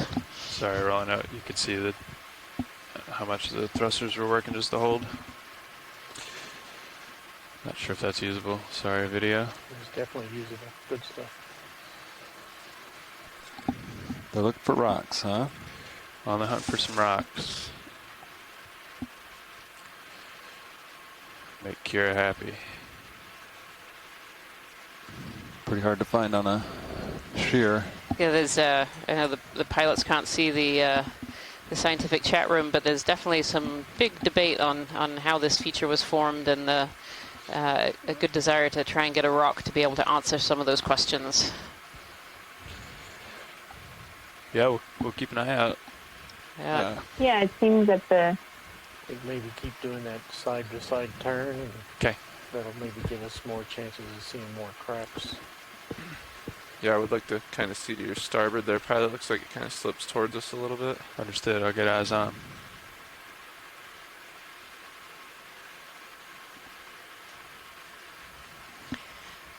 Some of these large kind of amphitheater-shaped sponges. Sorry, Kira, did you see a potential there? Nope, sorry. I thought I lost audio for a second there.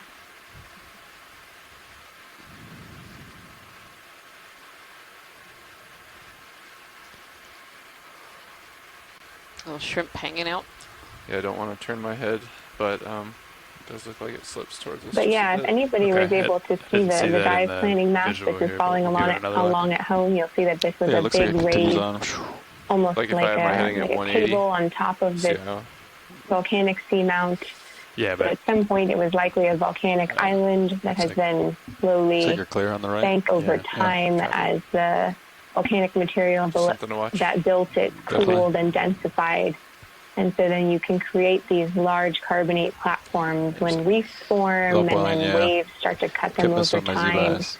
And you can Yeah, create so these you're probably just as carbonate soon as you reef get in caps, close. which is what we Yeah. think we're looking at here. HD2 shows And it's a rock starting to sample would be great to confirm level the out. subsidence history and the carbonate Yeah, it might be. platform paleo reef history of this feature to give us a positive Let's see. So you're at idea for our 1235. hypothesis of how this large feature That formed. puts you right here on the contours.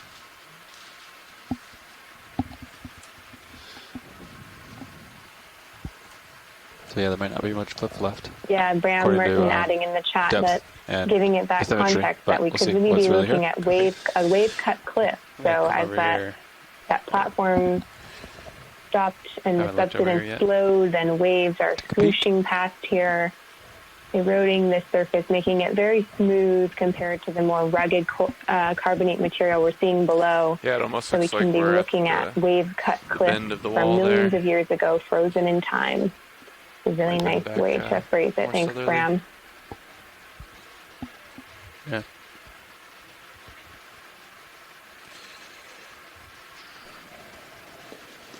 Yeah, keep an eye out for rock.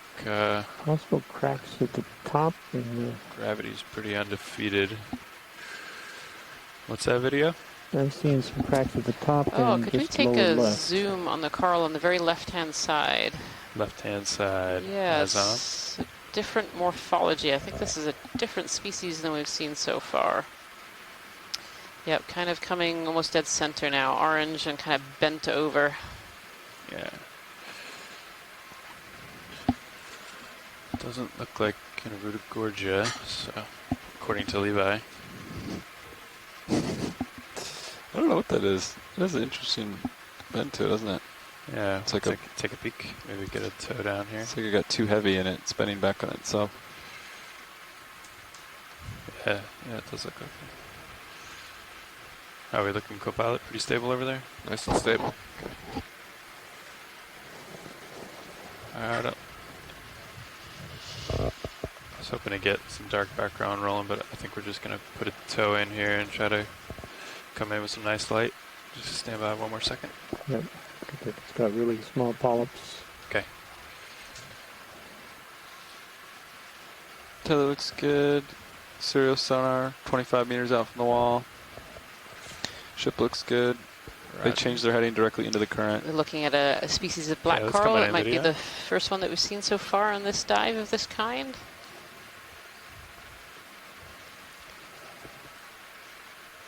You can see those long stand by tentacles one. that help tell us that this is a black coral. And along with, you can just about see the black skeleton poking through. Just showing through some of the skin material, the cenosarc material. Not quite sure what species this particular one is.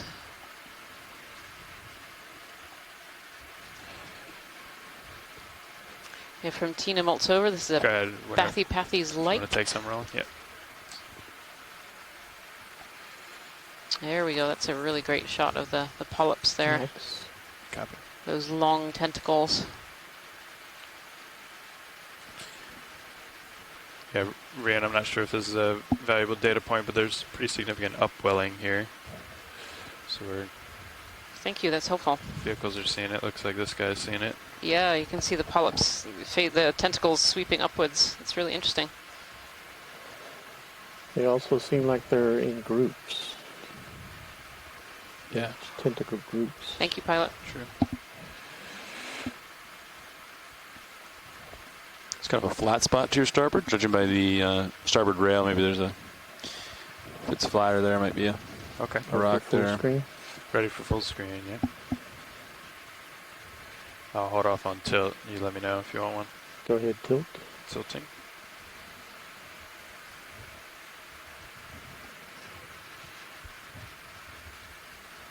A little more. A little more. There was a question as to whether there were any loose rocks just below and to the left of here. I didn't quite catch it myself, but worth taking a look.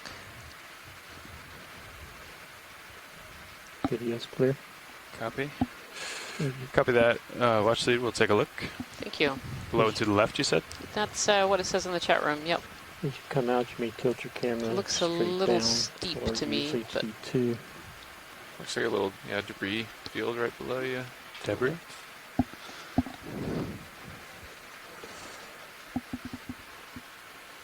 in Iridogorgia, and I think we're seeing a few sea squirts, tunicates here as well on Good the deal below on you the there, looks like. Okay. On the surface of this cliff.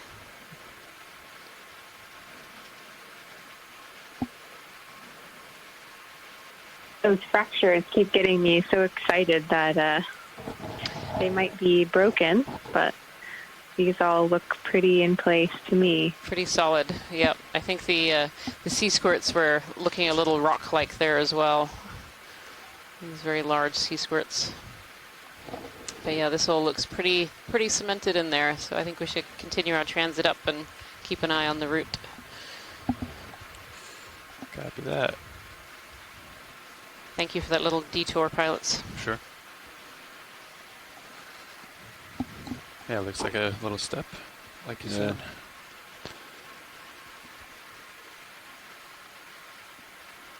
Coming up with you a little bit. Maybe something loose in there. I'm just going to get eyes to the left here. I don't know if we've done that. I keep getting pulled starboard. You can see some of these shorter Iridogorgia that we've seen a few of, and the bottle brush corals, the Acanella, and some Chrysogorgia. And some of these sponges that we've seen creature, lower as left. we've been transiting up this wall feature. If you're just joining us today, welcome to Dive 9 of the NOAA Ocean Exploration Expedition, Yeah, the North bottom, Atlantic you know, Stepping Stones. And needs to be today's about stepping stone is crinoid. Yakutat Seamount. Jellyfish. We started this dive at 1,360 nice meters. We jellyfish. transited along a plateau and then up a cliff. My and favorite. we're actually coming fairly towards the top of Yeah. this cliff. We are currently in It tells you what the current's doing. 1,232 meters Almost of water. exactly. It's like a And we 45 should degree top out angle. here at about 1,175 meters. and, So we're not too far from the westbound. top of this feature at this point. Yep. Right? Yep. It's always disorienting when you're facing south. For me, at least. Yeah. It was for launch as well. Yeah. I do not see any loose ones. I'm looking. Yep. How we looking, co-pilot? Pretty good. Nice and stable still. No rocks in sight. A lot of dust right above you, maybe that's There's zone. an area with some sediment there. I wonder if there are any rocks in the sediment. We got enough tether we can push out there and take a look.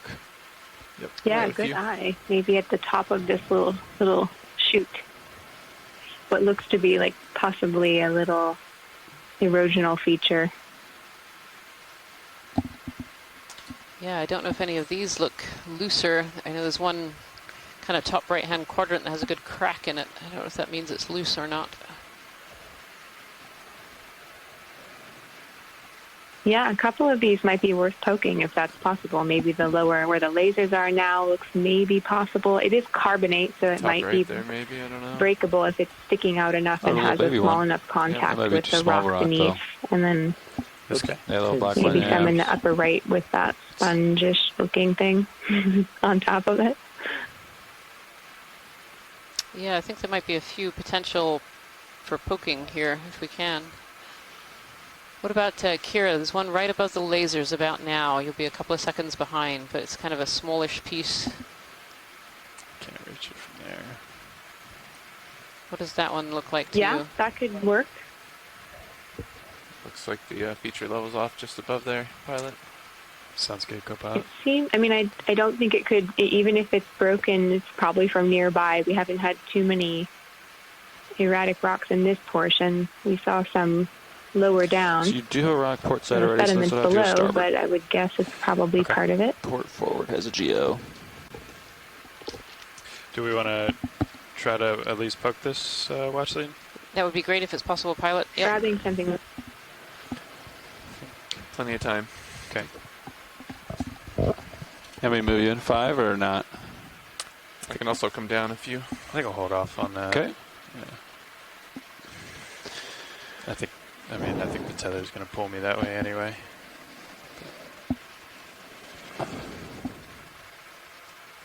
Coming down just a meter or two for you. Okay, thank you.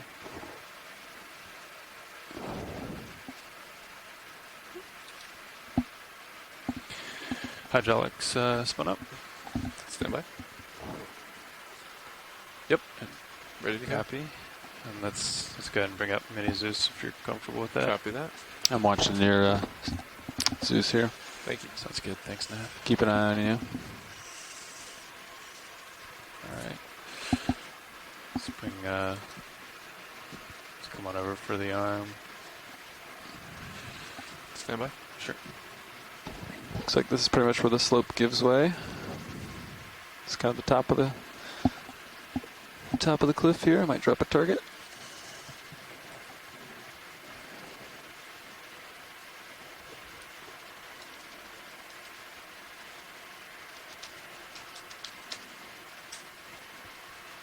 Sounds good, Nav.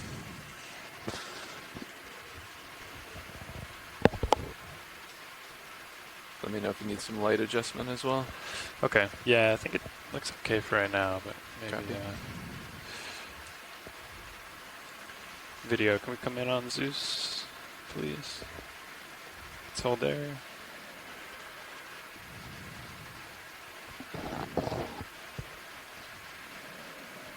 Nice and stable and serial scan.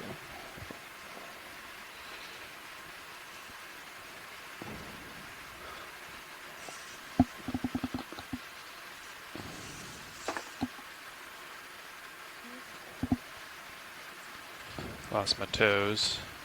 Going back up. Some slippery rocks. Yeah. Yeah. Had that the other day too.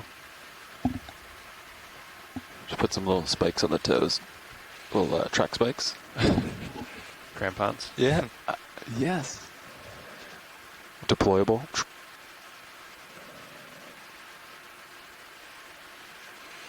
Man, that tether's really pulling me. I think I Do we want to Down move? 5? Or not? I don't think that'll help. That's the Okay. problem. Mm. I think it's the current, really. Mm. But Yeah, it doesn't look like super stretched out. Just let's get 5 in, actually. Okay. Yeah. Bridge is Darby Nav. Thanks, Nav. You're okay with that, Copilot? Yep.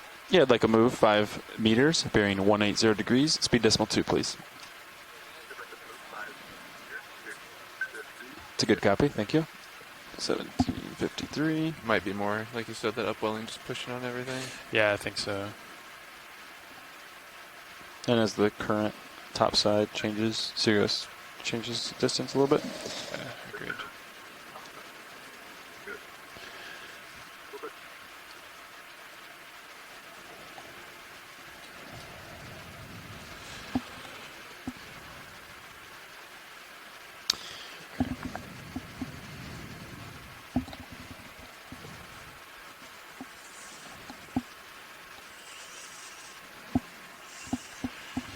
Let's try this again.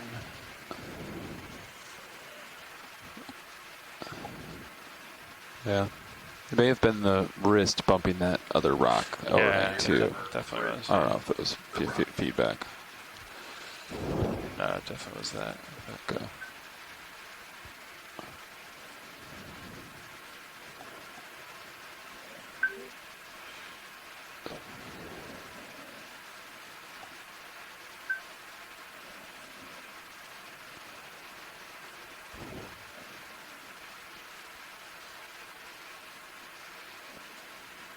That looks loose. Oh, that looks loose.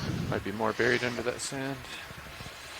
Do we want to try to collect it then, Watchley? Yeah, I think if we can grab it and then take a good image of it in the claw, that would be helpful. Okay.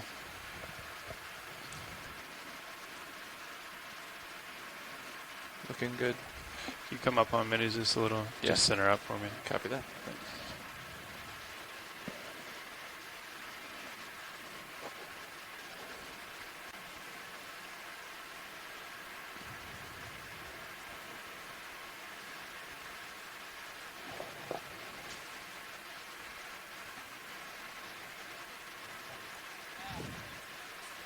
Move complete. Thank you, Bridge.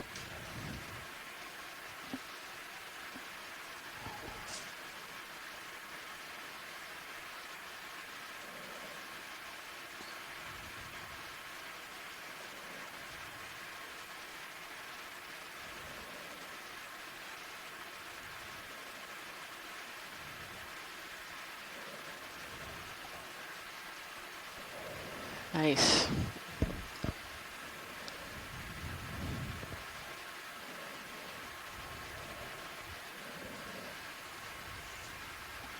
Okay, video start to come in.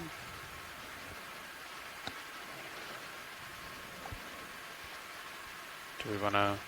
I'm just going to rotate it manually, I think. Yeah, smart.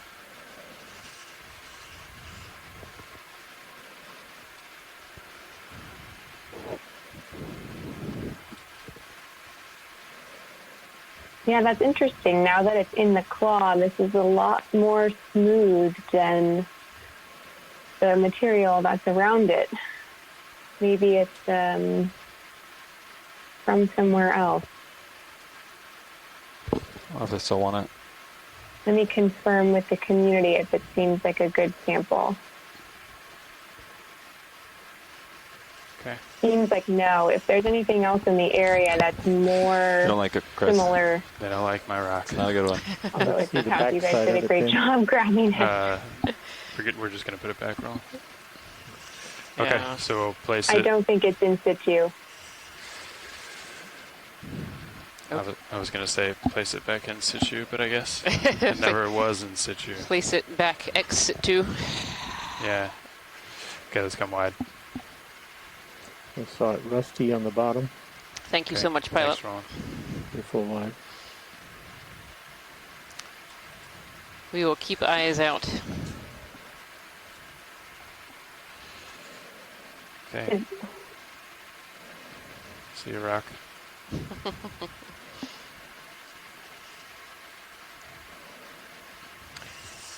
That rock had a mini adventure today.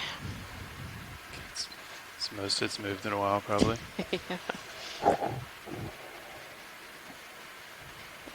Is there anything in that lower left little area while you're still here that's movable? Thanks, co-pilot. No problem. It doesn't really look like it. Watch lead to answer Kira. Can I take my camera back? Yeah, that all Yeah, looks I think pretty so. solid in there, sadly.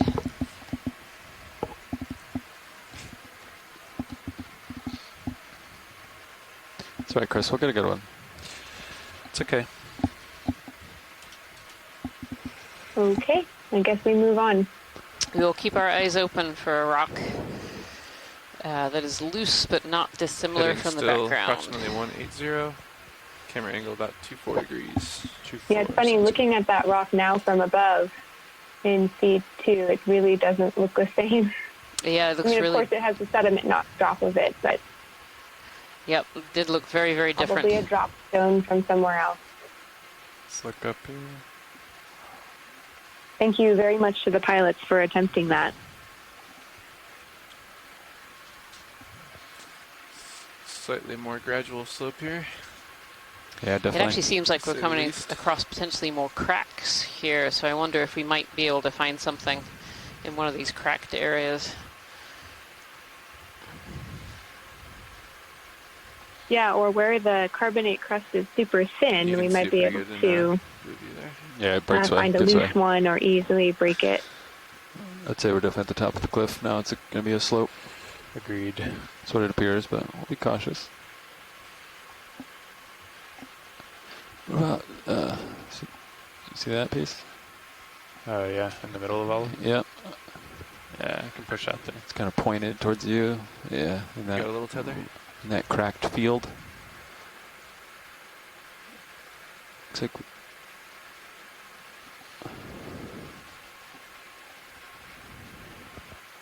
That's my favorite one. That's my guess. Which one? You said pointed at me? Yep. It has the kind of the tip pointed at you, or by left laser. Come approach Yeah, it. I don't know if any of these are loose in here that are small enough. Or if that's what they're looking for or not. Is that, would that be something we wanted here, or? Wait for Kira to chime in, but I feel like we can see several areas that might have cracked and come loose and look like the main rock. Yeah, I think the lasers, what the laser's Yeah, on right that now. looks right. Sorry, I was working on the sample She likes annotation for leaving that last one. But these look great to me if they're not too large and too long. That really looks like the right material. Yeah, it definitely looks like the background rock. All good. Okay. Well, we can go for one of these here. Yeah. You're in good shape. Okay.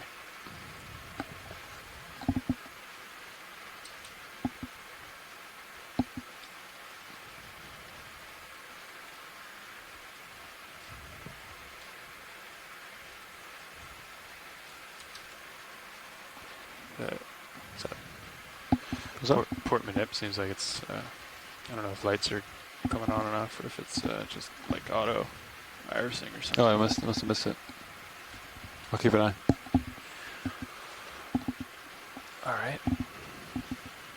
If you're comfortable switching cameras again. Yep. Copilot, thank you. I'll keep it on D2.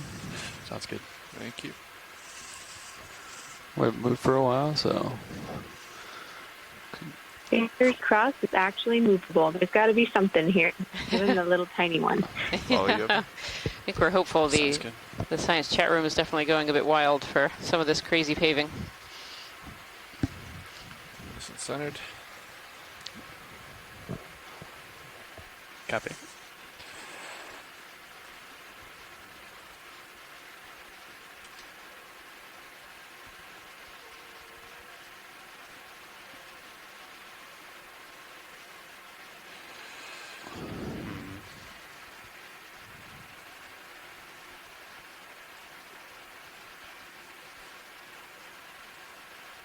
Not sure if it's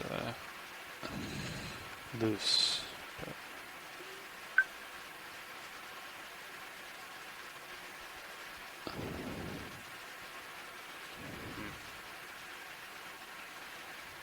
Shoot, yeah.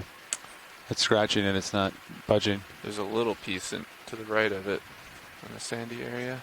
It's probably too small though, isn't it? It might be. Just, yeah. These might just be surface cracks. come in a little on Mini Zeus.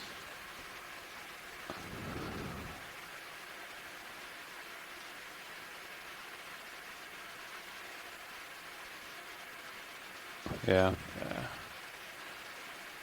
It's not budging. Is even that little tiny one possible in the center?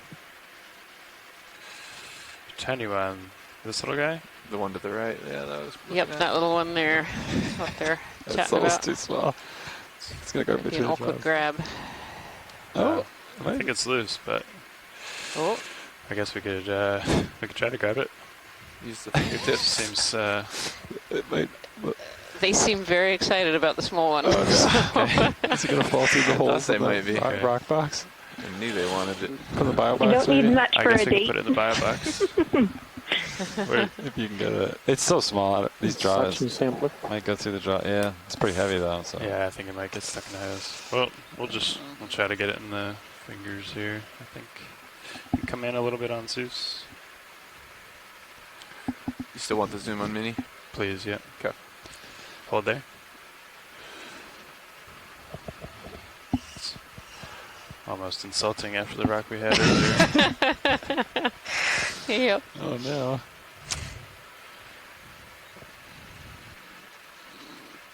Might slip between the jaws. We'll see.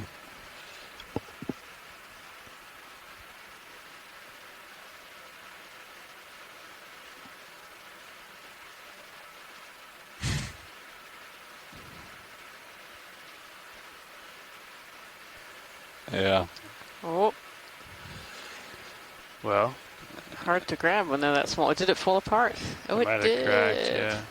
Didn't survive the squeeze test. Oh, Maybe let it clear here for a second. settle for a second. Interesting.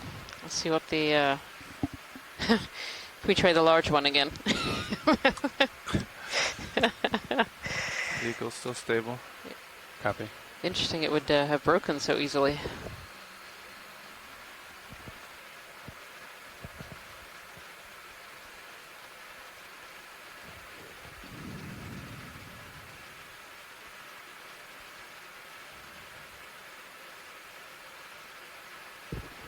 Yeah. No, they disintegrated.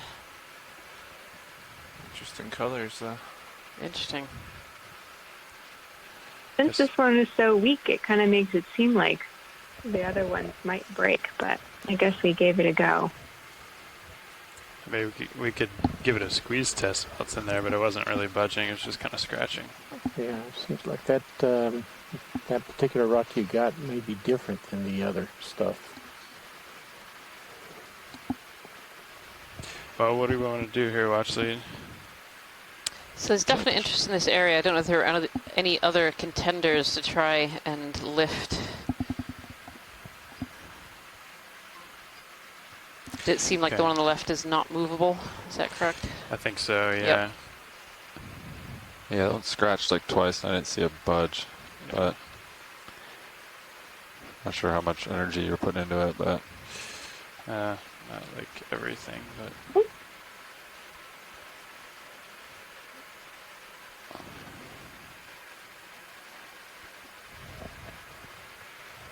oh, there you go. But it's probably the same, similar brittle, lighter grip force.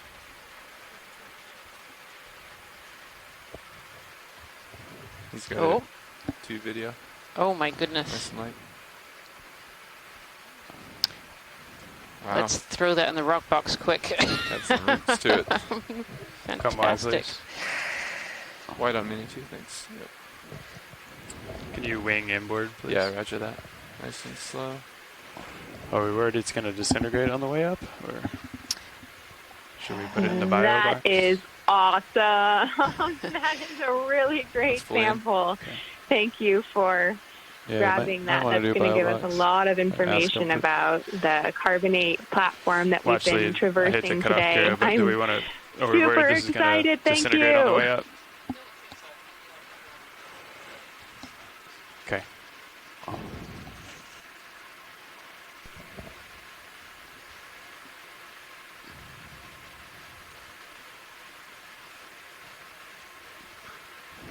Cirrus looks good. Ship's holding station. Yep, nice and steady.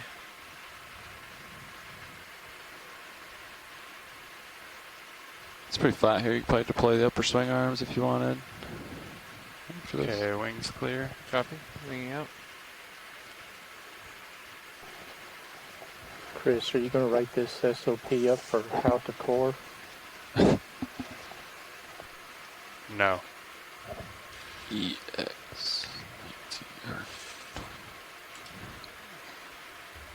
Excellent job, pilots. Thank you so much from us and from the chat room. Everyone's very excited about that particular sample. Take my camera back? Sure. Yep, copy. Nice work. Thanks for the help, guys. All right, we made a mess, huh? Must be time to move on. Thanks for the help video.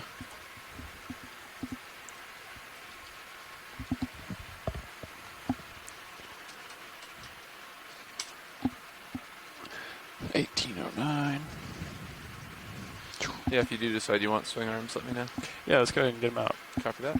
Upper swings. Video like that. Boom. Very nice. Starboard forward. 04 Geo. Not to be confused with bio.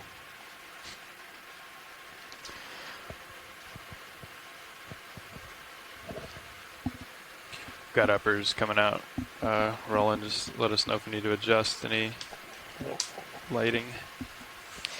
Well, after that fantastic sample of the slab there, we're going to continue our way up this this feature. If you're just joining us today, we're on Dive 9 of the NOAA Ocean Exploration Expedition, North Atlantic Stepping Stones, and today's stepping stone is Yakutat Seamount on the eastern side of the Corner Rise Seamount area.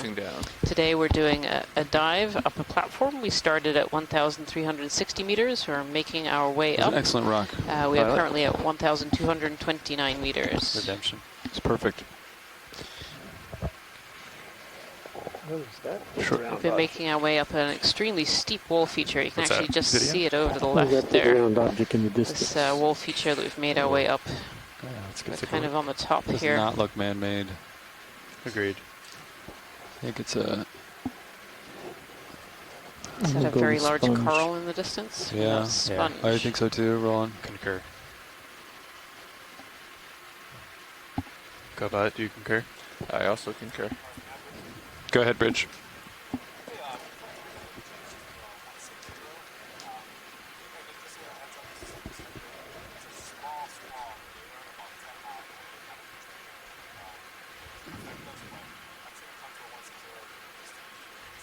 Understood. Heading change to port 10 degrees. I think that's one of these large finger sponges that we squall, were 10 seeing miles earlier, away. and Small, actually not took a concerned about it. sample of one of them because it's a little unknown Good copy.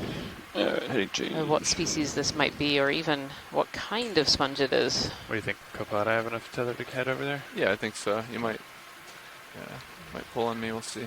It's a nice target to cement in your last sample by doing a nice pirouette. Okay, we can do a try pirouette. It's ripping pretty good up here. Laser's clear. Laser's clear eye. I'll start on the left side here. Oh, is it the same, similar to the one you sampled earlier? It's quite a high current up here on top. I think so. So partially yellow, partially white. Yeah, affirmative, Brian. Yeah. It's ripping towards the west. Okay. You're on the edge of view. Be Thank advised, you. pilot. Okay. Thank you, co-pilot. So video, there's an Arutagorgia right underneath me that I don't want to squish. So I'm going to tilt down and pirouette that way. That's good. Okay. It'll keep you from bumping. Okay. Partial. Roger. I'm going to keep coming just a little. You might feel a little pull. My tether's hanging on the starboard side. Okay. Thanks, co-pilot. Alright, video, I'll try to keep it this distance. It's gonna be tough. You can zoom if you'd like. That is a big sponge.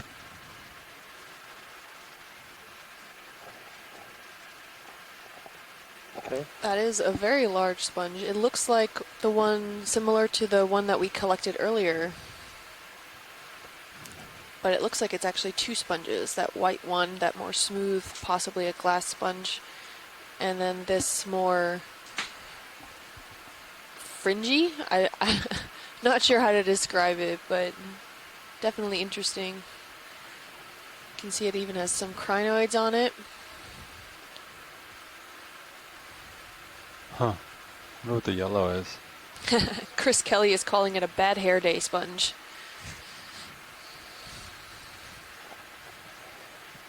How about a Medusa sponge?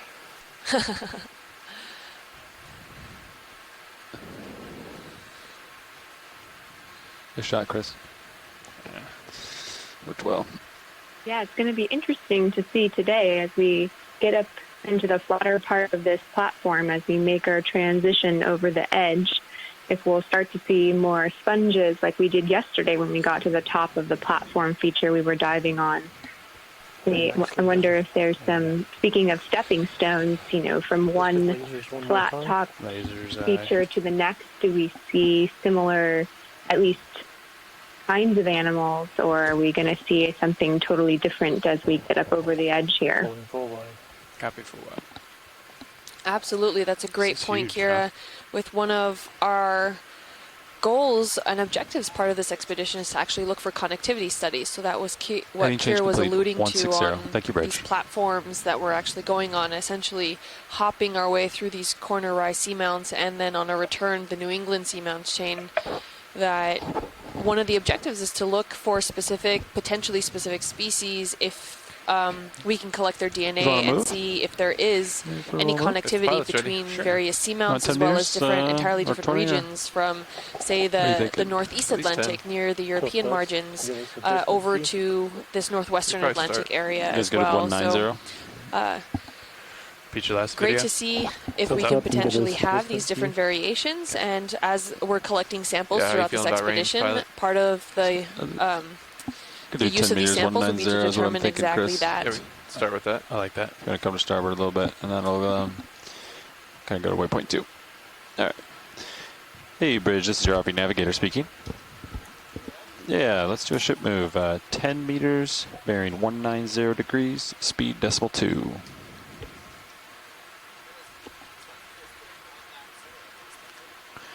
It's a good copy. Thank you, Bridge. I'll align to 190, pilot. Have more light out there rolling with the swing arms out. Yeah, there's definitely, we're seeing further into the distance than we were before. Copy. What's this little white thing down here? Yeah, I feel like already this is looking very similar to the beginning of the dive where we have this lightly sedimented reef platform with the old coral rubble material sticking out. That's the darker rocks that you see.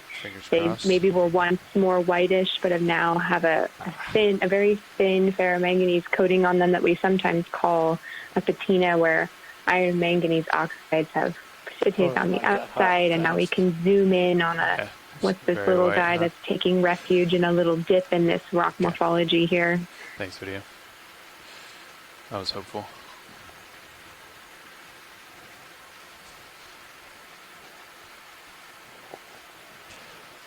Not sure what the ID was on that one. Maybe lower swing arms, a little further deployed. May have been a hexact. Yeah, I'm fine with that right now. Yeah, hexactinellid, referring to those glass sponges, is what Chris Kelly stated in the chat room.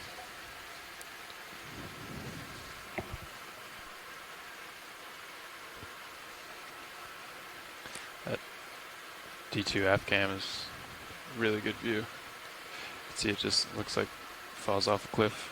Yeah, it's nice. Looks otherworldly for sure. Yeah. We're back to quite a bit of coral rubble on the top of this platform here. Is the angle of the lowers okay? Looks quite interesting. I mean, it's a really it's fine with me. It's just you can guess about what kind of life was here at the time of when these corals were actually alive. And make sure we pass it down to the next watch. I think we probably this entire reef structure system. I'll be on nav, so I'll keep an eye as well. Okay, great.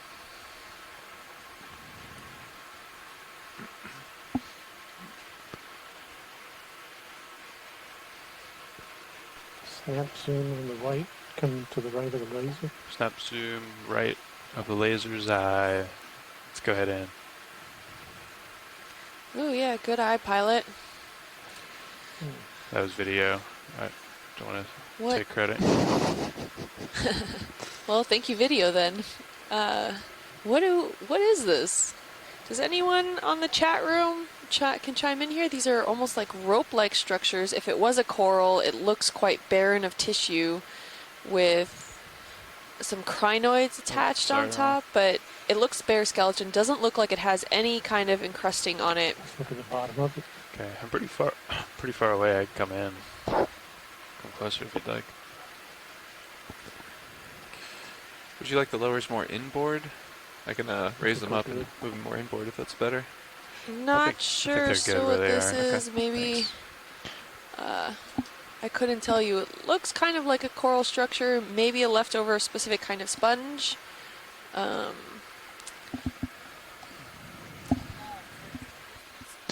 Move complete. Thank you, Bridge. It looks like it can be the base of Acanella.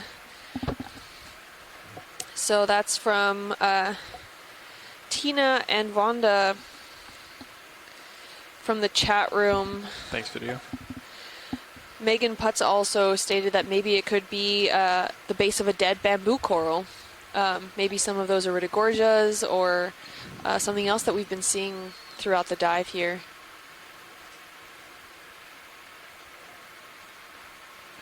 Anything water column?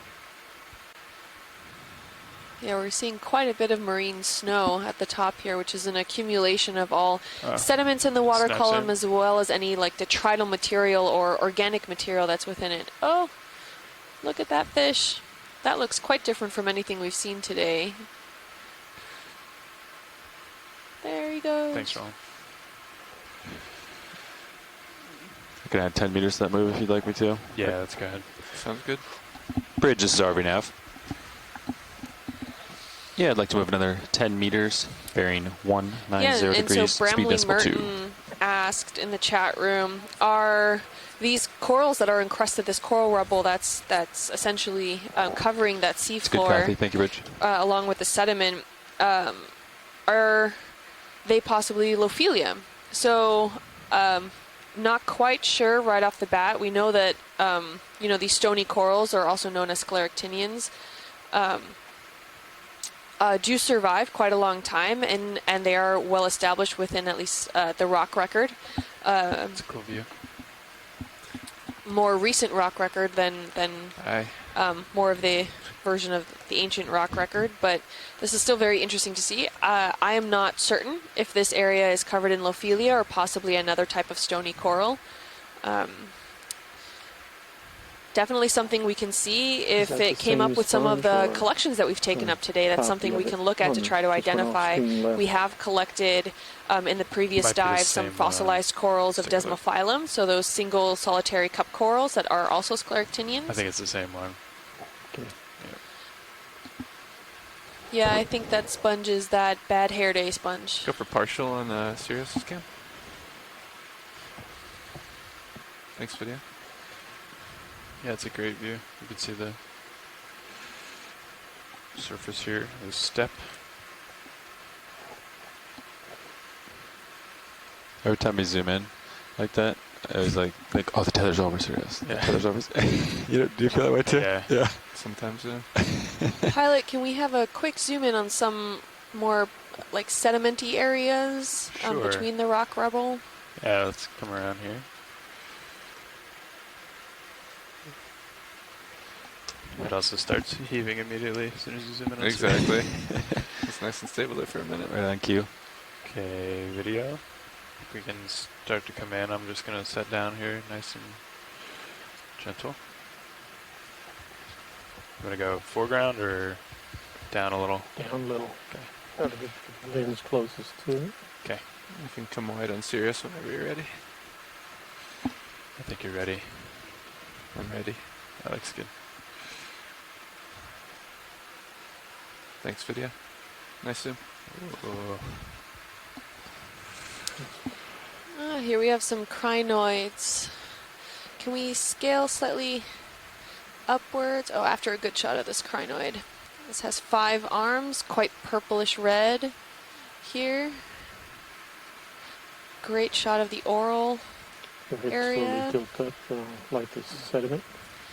And then some of that sediment behind. So we got a brief view of also the sediment earlier when we were scaling up that section. And we can see here still a whole bunch of coral rubble. We can see the smaller grains, which are likely those foraminifera that have been left behind. Kira, do you see any other kinds of sediment grains or anything in here? Move complete. Thanks, Bridge. Thought I saw some pteropods. Looking down 4 or 5 degrees. Yeah, I think Move you're complete. spot on. Gentlemen. Definitely Thanks, biogenic sediments Nav. with lots These of two coral shake out.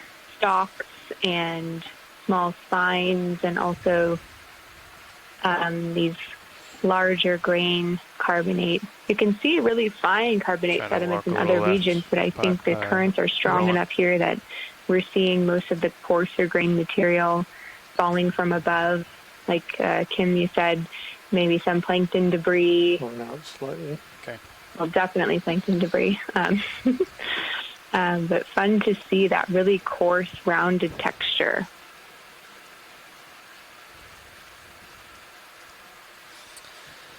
And again, all of these corals were likely not black when they were forming. We rarely see black corals on this that have a black, not black corals like the kind of coral, but coral that's black on the outside. But it's been sitting here long enough that ferromanganese oxides have precipitated and a very thin layer on the outside, suggesting they've been here for thousands, maybe tens of thousands of years. In good shape. Copy.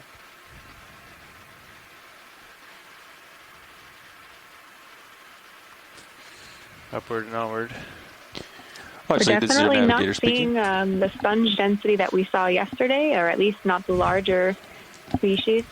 More, but maybe that's coming up here as we go. If you're looking at the map Watch 2, this is now. in the camera 3 view, you can see our bathymetry contour lines are getting bigger spaces between them, meaning that we're coming on flatter and flatter slopes.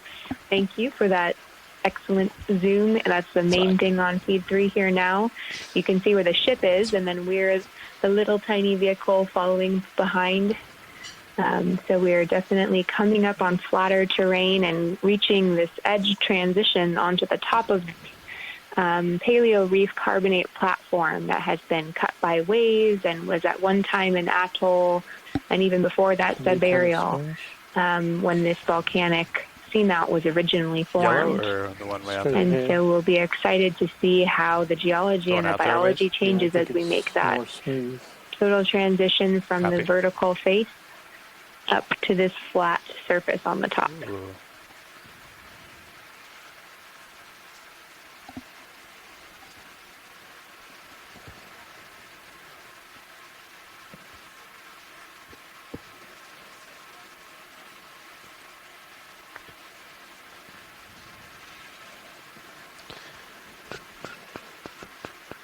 It's something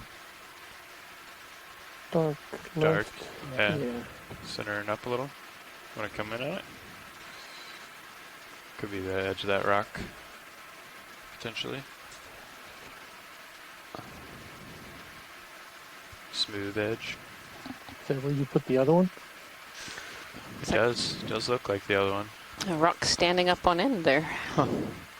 The unwanted one. Yeah, those are not good rocks. Yeah, it's tough to tell when the surface of these rocks look more smooth. You can see that this one looks much more smooth than a lot of the coral rubble exposure that we see. It could be that it's here and it's been smoothed by currents and it's sticking up, or it could be a rock that's been transported here from somewhere else by kelp, rafted debris, or from glaciers.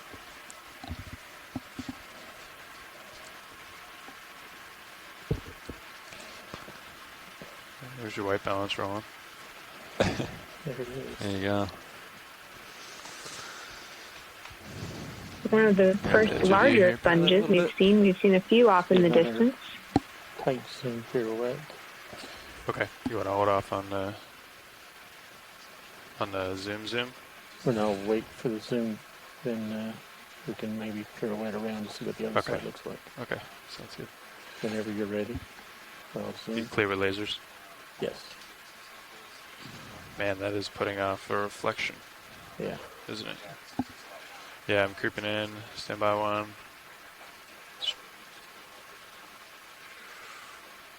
Okay, we'll try it from here. Go ahead in.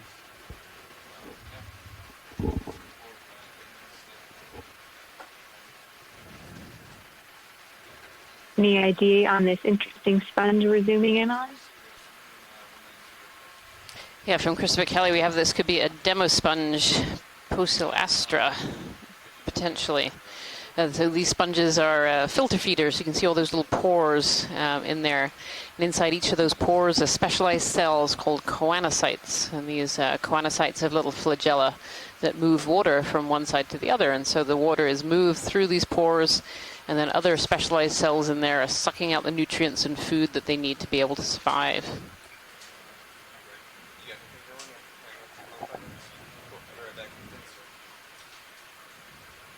Get lasers on one more time. Nice. Lasers, aye. Hey, co-pilot. Oh yeah, there is a big sponge. Look at that. Tilting nav. Lasers clear. So those lasers are 10 centimeters apart. They're what we use to scale things on the seafloor. These harmless lasers allow us to understand the sizes of both geological features and biology. Yeah, we'll give it a shot. There's a little squat lobster in there. Lots of other organisms are using this sponge as structure. So because this sponge sticks up out of the seafloor, it actually catches slightly higher currents. So when you get really close to the ground, to the seafloor, the currents kind of slow down. And so if you're an animal that really catches particles out of the water, so one of these suspension feeders or filter feeders, you want to be up a little bit to be able to get that extra current and that extra food. And so sponges and corals provide that complex habitat to be able to get those organisms up and into the water column. The tether's pulling me. Sorry, Roland. So I'm going to have to hold off on that pirouette. You're full wide. Copy, thanks. Oh, jelly going by. I'm just trying not to get pulled into it now. Yep, good job. Come straight up. So it looks like there's a lot more of this more recent coral rubble here, you know, covered in that ferromanganese patina, but not as cemented together as what we're seeing further down, Kira.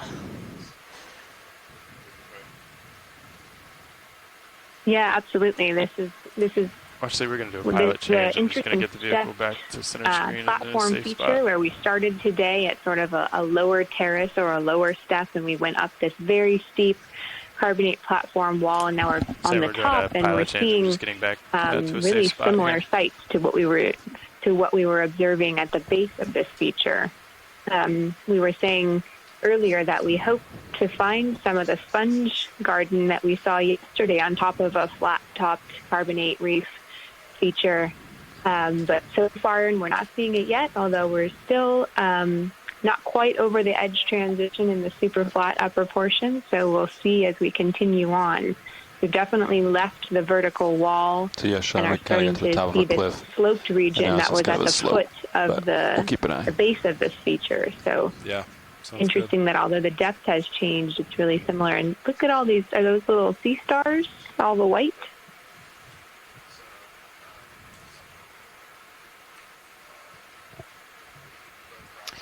We're actually just doing a pilot change here for a minute, Kira. So as soon as they're done, we can start zooming in and things again. Oh, okay, great, thank you.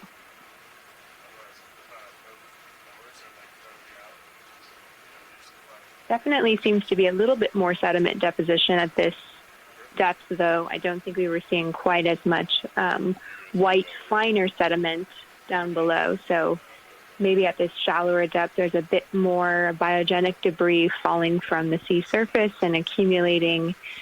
I also am not sure if the current speeds have gone down a little bit here. I know that we went into a slower current regime as we were climbing the wall, so that could also be another reason why we see a tad more sediment accumulation here, but really clear that the energy environment has been quite high with high currents since the sediment is clearly not that thick.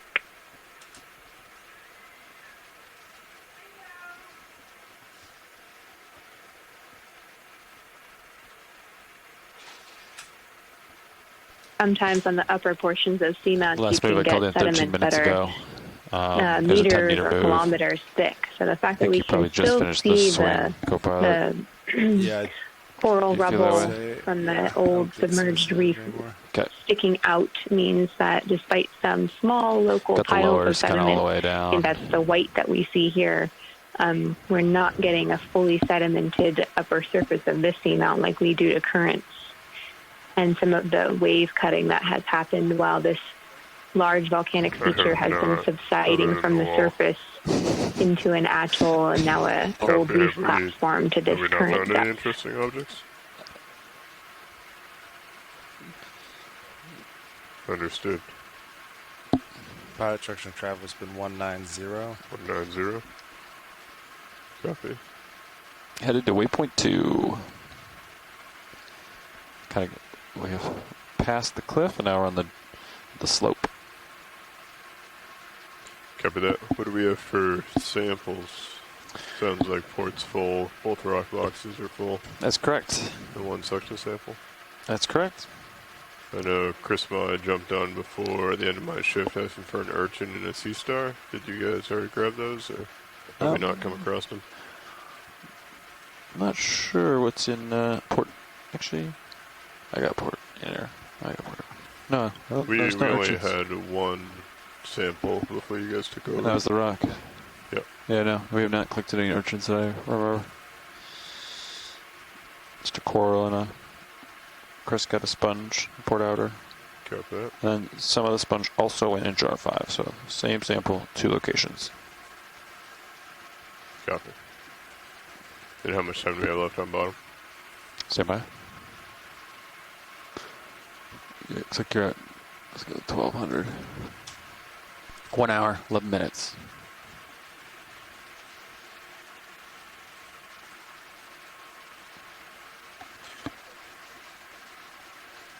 Do you want to look pretty good in my If you're just joining camera? us, we are waiting for a Looking at pilot 42 shift degrees. change. I think Suze is all And done we are at moving. the upper You want portion of this 10 meters or something? carbonate Keep going? platform on the we can go ahead and keep the ship southwestern moving. arm Let's of the just go up now. four-arm Seamount 10 Yakutat meters, Seamount. 190. Yeah. And wait we till have they just gone switch over now. a really Copy steep that. wall feature and are now getting to the upper surface of this platform feature. And we're hoping to see a nice transition in the biology that we're seeing and maybe some new types of geology. You can see coral rubble that's been stained with ferromanganese oxide poking out of a very thin layer of carbonate sediments. That's the white. And we can see a few small things in the distance, You wanna but no come in on large the fish animals as at we this go time. by? We've got a Yeah. fish swimming by here, maybe a few big sponges in the background. Yeah. Alright, we'll let him go. We've got about maybe an hour left of dive time, if I'm correct. So we'll see what we can see as we traverse the top of this platform feature.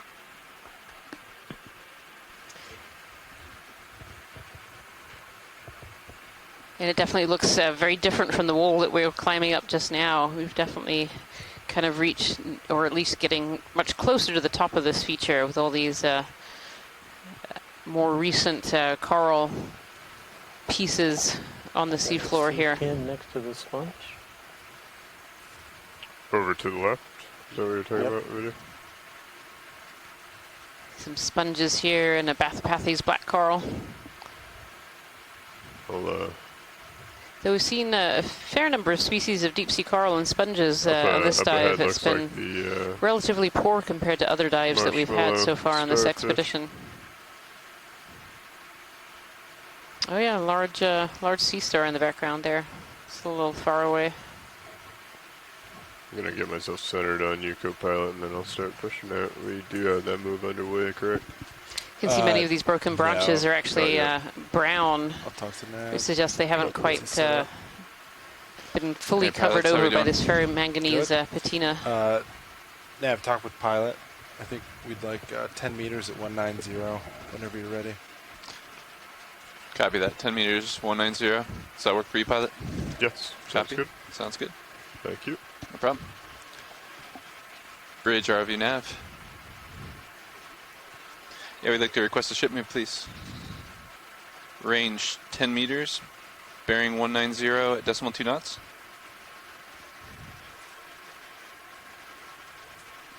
You got it. Thank you, Bridge.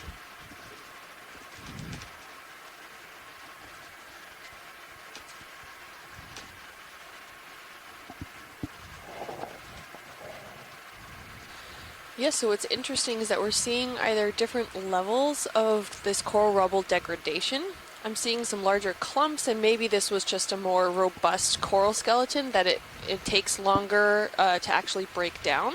And then we're seeing some smaller fragments all around. Now, this could also be accumulations of solitary corals or just a very large mix of probably a variety of different corals. And right now we don't know if they were a reefal structure altogether at one point. It seems a bit unlikely that this was all alive all at the same time, but rather more in time frames that you'll see some of these reefs maybe live and then die off, and then other coral colonies will then colonize what's on that dead coral rubble and then build off of that again. And then the cycle continues. But in this case, it looks like the majority of this entire section has died off, and we're seeing some small coral, like octocorals and various chrysogorgids. We're seeing more octocorals than anything, which then usually don't have a thick interior skeletal structure such as those known as the stony corals or scleractinians. We're seeing this, what I believe is the same sea star that we saw earlier, where Chris Ma was able to chime in that they were quite fleshy, and he compared it to pumpkin, Be advised, the pilots, interior looks like we have section a of little a over an hour, pumpkin, about when he 65 was able minutes to of bottom time. analyze one of these. Copy that. So I'm wondering if Chris Ma is still on the line. Maybe he can chime in. How close can you get to it? Making my way in.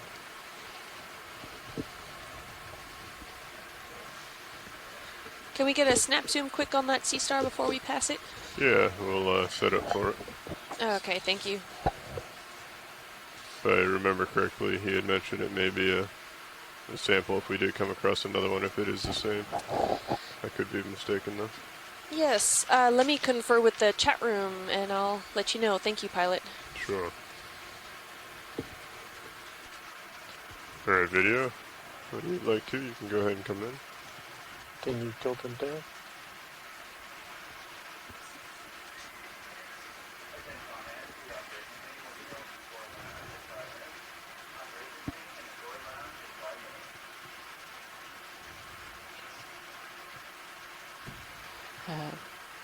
Pilot, this is Watchlead. Go ahead, Watchley.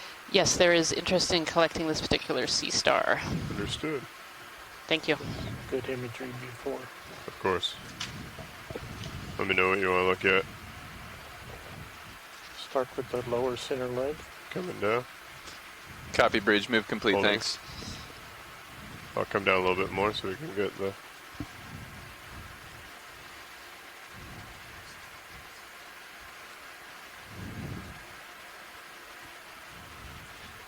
Both port bio boxes are in use. We'll need to go starboard.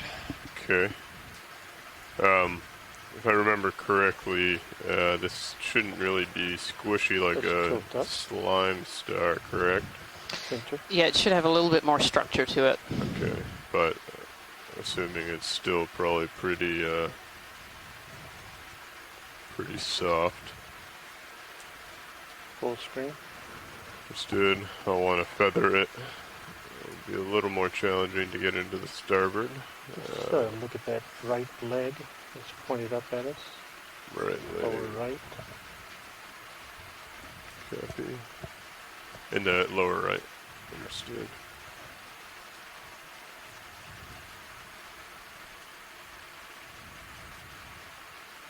Coming down.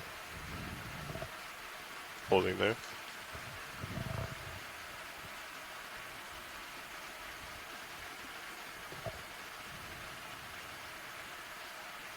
Co-pilot, do you think this would fit in the suction jar? I didn't see lasers on it yet. Yeah, we'll get lasers on before we get too far. I'm going to come up a little video. Holding there.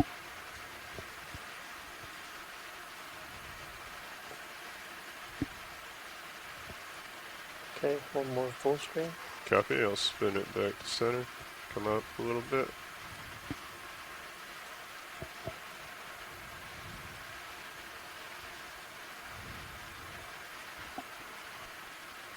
Holding there.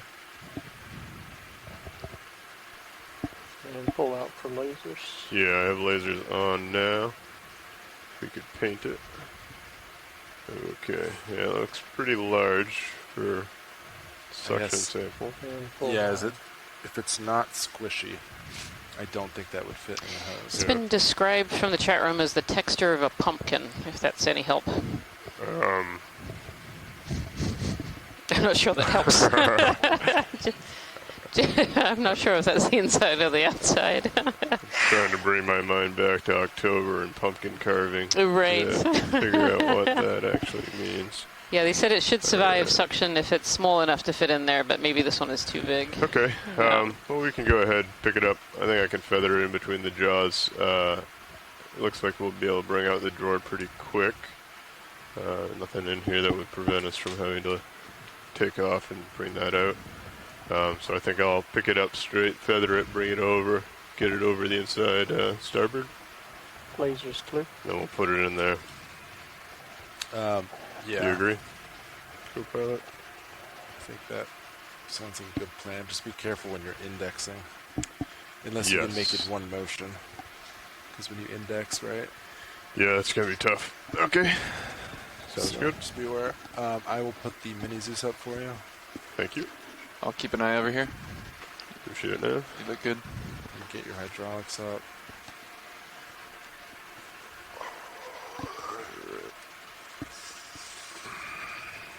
Hydraulics are up. Point at the craft.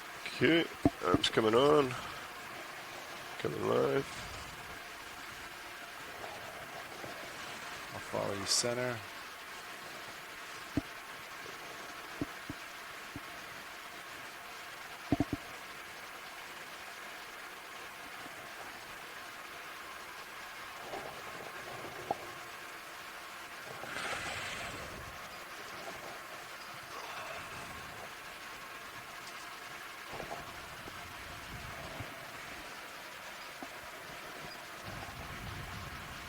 Video, I think Mini Zeus looks a tad hot.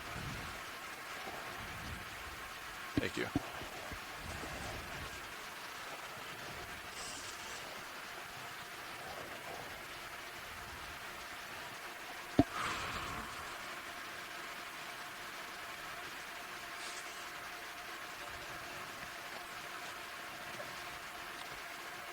Do you want to extend the drawer first? Yeah, I think that might be a good idea. Now. Yeah, we should be clear. Do you want to go ahead and extend? Yep. Extending now. That pin's retracted. This one's extended. Won't the hose get in the way of the view? Not sure. That's halfway. Do we keep going, or these items will? I think that's all right. Actually, if you could come in just a tad, just so I can see it fully. Oh, sorry. Pull the drawer back in. I thought you were right there. Yeah, there we go. That's fine. Okay, come down.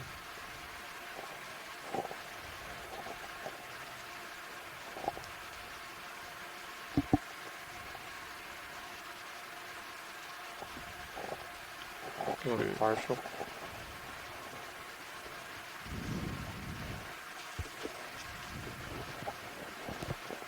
Would you like a partial zoom? No, I'm fine. Thank you, Vinny.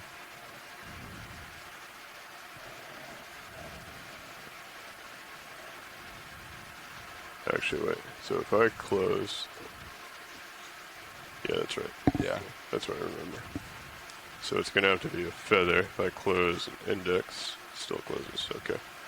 So yeah, we're not going to index. This is going to be up to one motion. Yeah, just make sure your joints are stretched out then.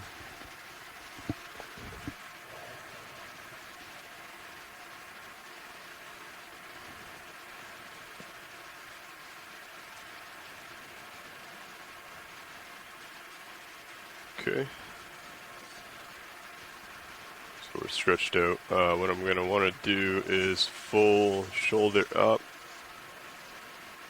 And forearm down so that I can shoulder down to get into that. Alright. Yeah, it's full out. Alright. Let's give it a go.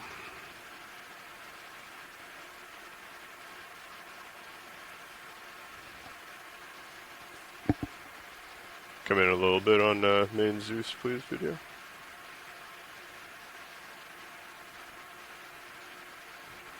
That's good there.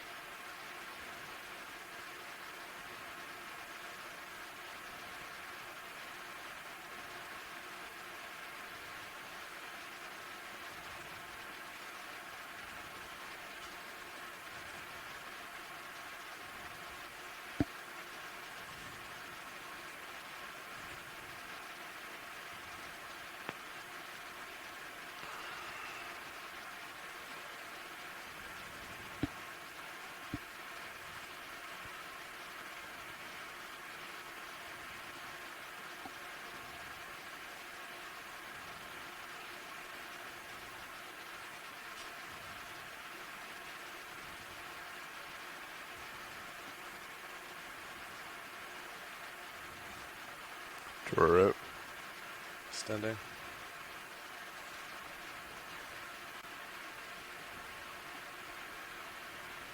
Tilting down. Okay.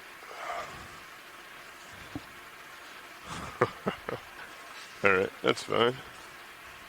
That's the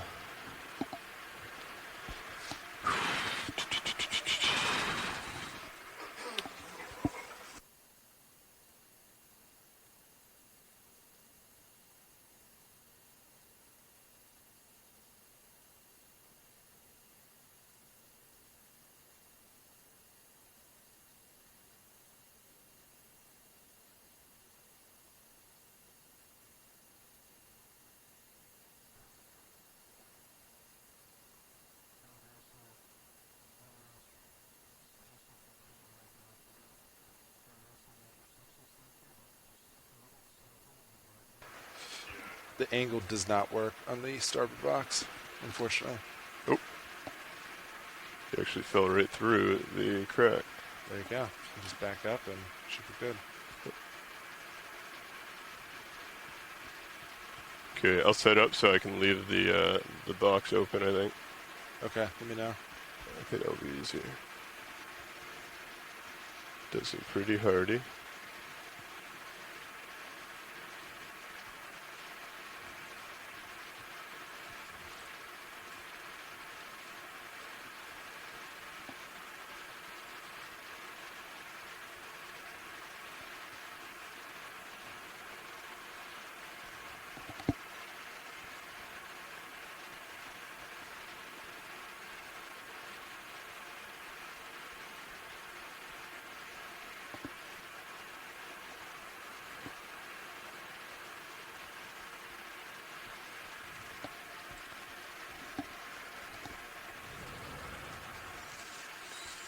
Okay, that's coming on.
Nicely done. Nice job. Nicely done, pilots. Thank you so much. Come up with the, what is this?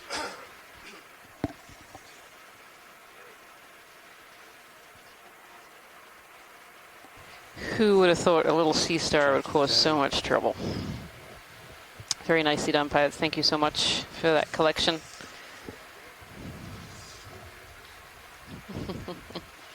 Ramping down. Hydraulics off. I'll put my camera back. Sirius and shift both stable. Thank you, pilot. Sirius. Yeah, what Nav said. Camera Sirius is 6-0, but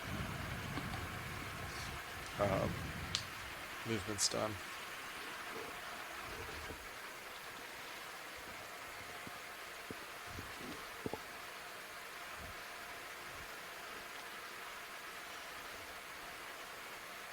I'll put camera back to 4.5 for reference, which is about right there. Copy that, sounds good.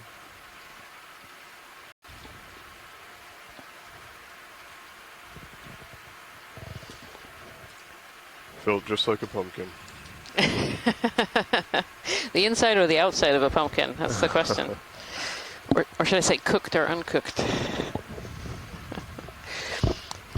If you've just joined us here today, we have about the last 45 minutes or so of this dive to go. This is dive 9 of the NOAA Ocean Exploration Expedition, the North Atlantic Stepping Stones. And the stepping stone we've been exploring today is Yakutat Seamount, which is on the eastern side of the Corner Rise Seamount area.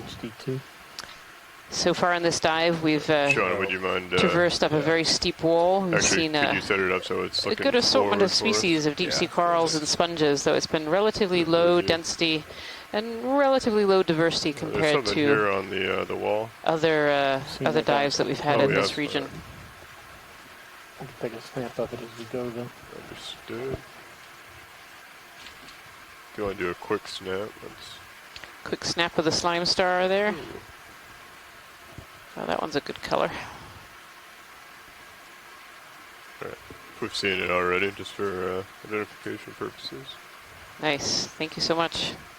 All right, Pilot, I'm looking at E45. Sonars look good. Feel about 10 more meters. I've actually seen a fairly good assortment of sea Yeah, we can stars during this dive Copy, so 10 far more as meters, well. same bearing. Including Sure. one that we just Sounds collected good. that is a potential new species Still 190, correct? of That's correct. Condrastra. Bridge ROV nav. Could we request a ship move, please? We'll do 10 meters again, range, bearing 190 at decimal 2 knots, please. Good copy.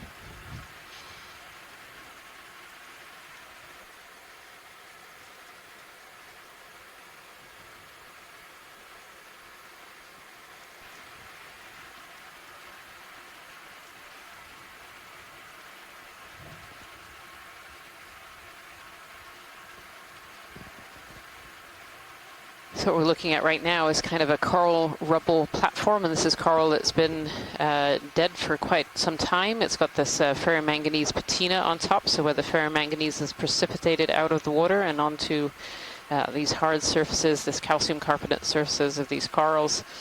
Some are kind of a light brown, so this has only been precipitating out for a while, and then others are really dark black, so they've been precipitated out for quite some time. Can we take a zoom in on the clear structure, kind of right in the middle? Sure. Should be right where the lasers would be. Go ahead, come in video. Okay. I think it's a tunicate.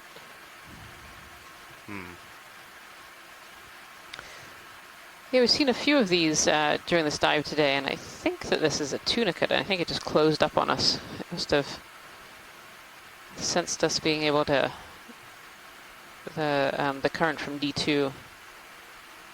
These are otherwise known as sea squirts. These are really quite large ones too. It'd be great to back out and put some lasers close to that if that's possible, Pilot. Sure. And video is clear. I'll turn lasers on. We can paint it as we come out. Science, I'm going to ask you a tough one here. And that is, these Lasers. tunicates are so translucent. Where could there be any neuron cells or whatever would it be its brain? Sorry, Roland, I didn't quite catch that. Full wide video, please.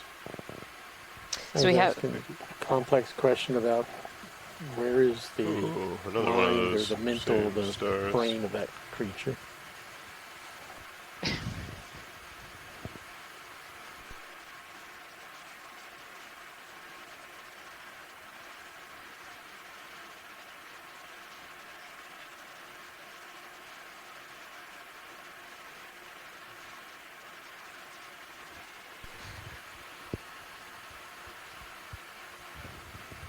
So from Christopher Kelly, he thinks that this is a carnivorous tunicate. And we've actually seen quite a few of them on the dive today. We saw 3 or 4 on the wall, and there were 2 just there as well. Copy. Move complete. Thanks, Bridge. You want to do a snap zoom on the, Octacnemid, I think, he says. forgetting what the name of it is. Maybe but we'll the get another pumpkin a shot of sea one star. straight on to take a look. Sorry, Wesley, do you say there was more interest in the tunicates that were back there? If we're still in range to have another look, I think there was a second one right beside it. I think I saw that as well. Thank you. Right. It's a very chubby sea star. Pilot's clear. We'll turn our head back a little bit. So I think there's one here dead ahead, and then we have another one that I think we were just looking at. Yeah, a little further. I can see it. It's in the bottom right-hand corner. They really blend in really well. Kind of in that quadrant.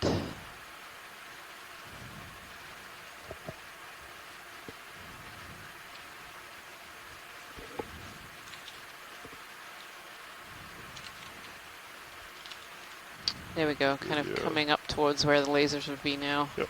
Do you want to come in, video? And what exactly would you like me to focus on? There we go. I think that's good right there. After that, holding. Take as you need video.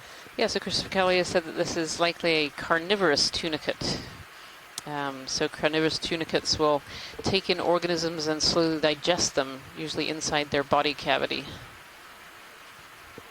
And we've seen a few today during this dive, a few on the wall earlier, and then a couple up on top here as well. Really fascinating to see Looks these like here. the intake is opening. Is that full zoom video? It is max zoom. Copy that. Yeah, it looks like that's starting to open up slowly. Thank you so much, Pilot. That's great. Sure. Pilot's clear when video is. Lasers are on as we come out. Okay. Lasers are off.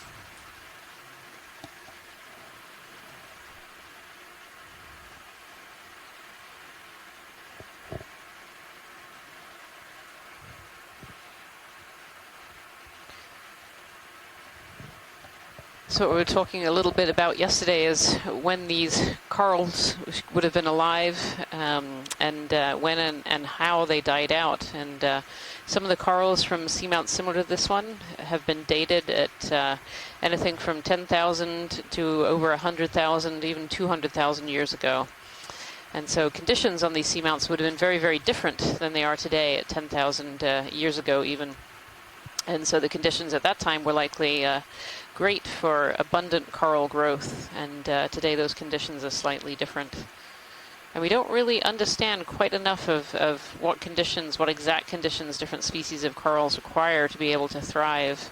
But we're just starting to learn about those little pieces of the puzzle through exploration expeditions like this one, where we discover more locations where these corals are living and more depths and different environments. We can start to put all those pieces together to try and understand what it is these corals need to be able to thrive and survive.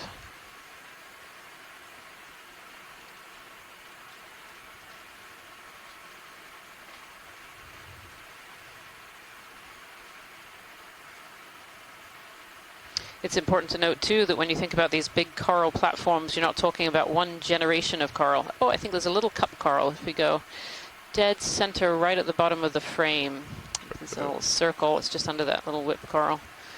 We saw some, we actually saw quite a few live cup corals at the very beginning of this dive, and then they really were not abundant at all. Actually, that one's an anemone. Yep. Copy. Yeah, that one's a little anemone. Still nice to see, but not quite what I was thinking it was. Pilot's clear when video Interesting. is. Yeah, at the beginning of this dive, we saw a lot of little cup corals all covering the platform, a kind of basalt ledge, and then we came up to the wall and they really disappeared out. But yeah, so what I was saying is it's important to remember when we think of these coral platforms that it's not just one generation that we're looking at. It's many, many generations, probably over, again, 10,000 years potentially of growth, or at least 1,000 years of growth, where you have one generation and it dies out and the new recruits are recruiting onto old skeletons of these corals.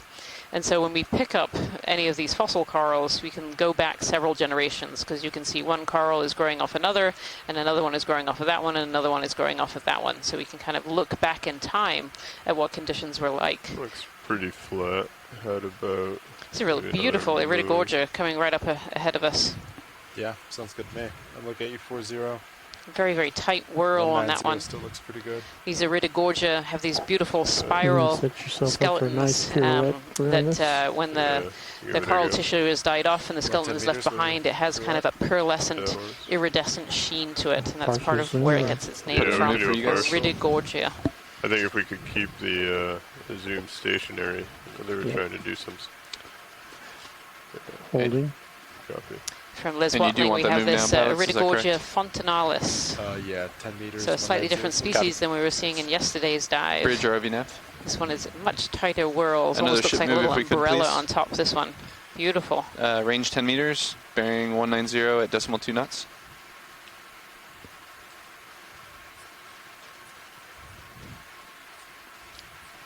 It's a really spectacular corals there.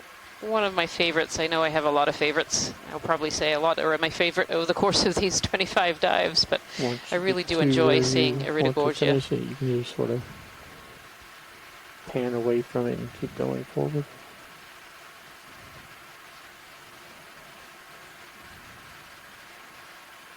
Beautiful, thank you, Yeah, it would pilots. have been kind of hard to continue going forward video where we're on that slope. No, that's what I meant to do, exactly what you did. Alright, just come up my way in a smooth motion was my thought. And then we can come back and require. So what are you looking for, video, or a little bit slower, faster? That was pretty good. Copy that. Les Watling's actually saying that particular coral that we were just imaging was actually only the second specimen that's ever been seen of that species. So that's really fantastic to be able to take that image today. Dark background behind it. Beautiful.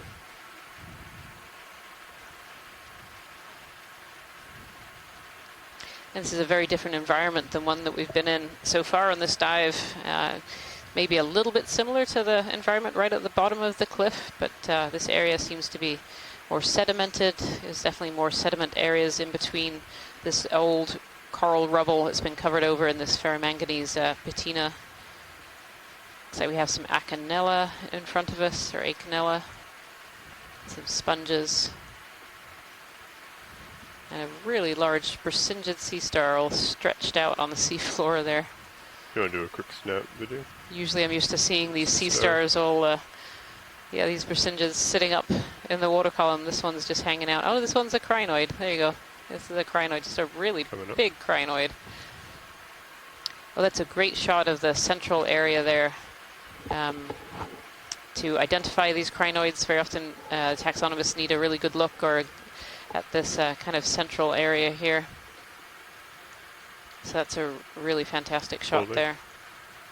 Looks like this crinoid is hanging on to this tiny little pebble that's underneath. And from Christopher Kelly, this is a thank you, Bridge. Pentamocrinus. Pentamocrinus species.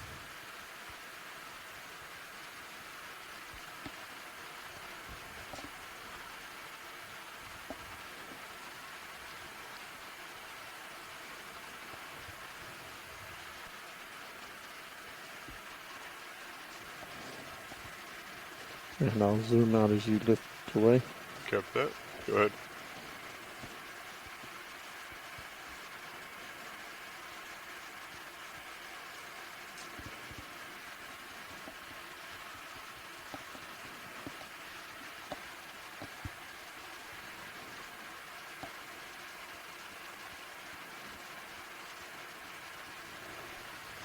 Can see some larger branches in amongst the coral rubble in there as well, suggesting that at one time there were some really big coral features here.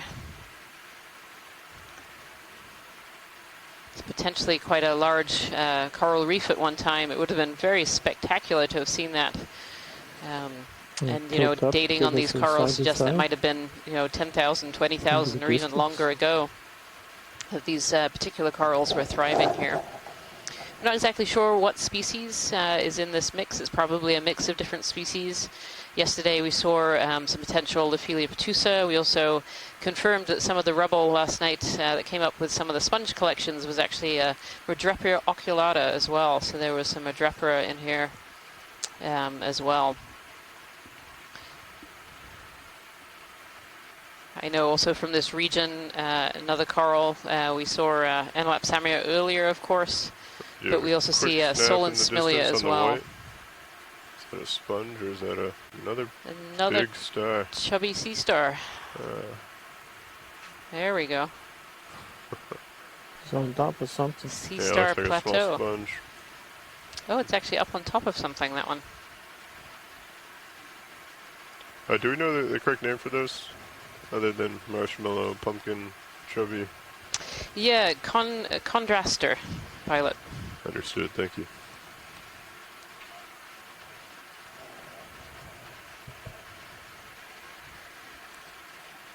Our pile looks like it's really flattening out. Yeah, we want to get another one? Yeah, how do you probably go for 20? I was thinking the same thing. Yeah. I think 190 still looks pretty good to me. Yeah, I agree. 20 meters, 190. Is that in the direction of waypoint 2? It is. Excellent. Thereabouts, It's such yeah. an interesting That's it, we difference just from keep the heading. top of the platform we Towards saw there. yesterday, just Copy a that. little bit further You want to do a snap west zoom of us on this? than we are Great Show job, our Nina. object. than we are today. Just a That good we spot. saw Another the ship move, please. really dense sponge gardens, Range and here 20 we're seeing meters. very similar to the Bearing base of this 190 feature. degrees at decimal 2 knots. Pilot's clear. Relic coral rubble with very You got it. Thank you, Bridge. coarse sediment and some smaller species here today. Ooh, this looks like a tourniquet on a little higher up. Go ahead. Ooh. We're going in that direction, I believe, roughly. Copy that.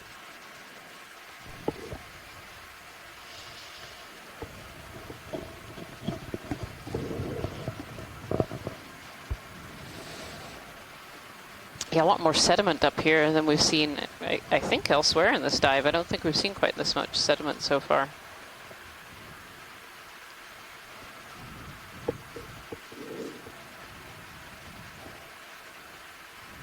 I think I can reach out from here. You should be you should coming just be able to reach out. over me to port. This is potentially another Contraster sea star. Right. And it's actually sitting can I atop segue something, to so we think it might be Titan? feeding. Sorry, say that again? Can I segue Should be to a Titan really camera? interesting observation. Forward PTZ. We did try that earlier, but it's worth another shot. We should take a zoom from this distance because Prior to the technology that we're using today, understanding relationships right. like what I'll get organisms it were towed feeding down. on or what they lived on was very hard to elucidate from collections, from grabs and trawls and dredges. And so being able to have a camera and actually be able to image on the sea floor these interactions between different species is incredibly fascinating wanna come part in on of the these Contraster. exploration expeditions. Come over.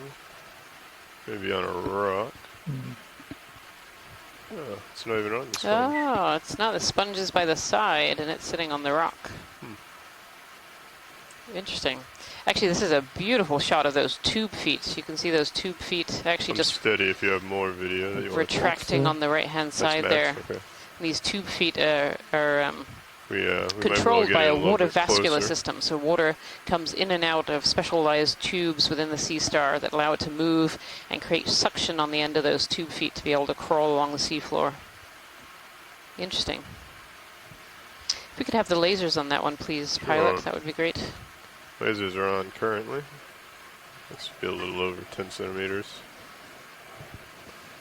Yeah, look at that. Arm So to the arm. arm to arm is probably closer to 15. Nice. Thank you. Lasers are off.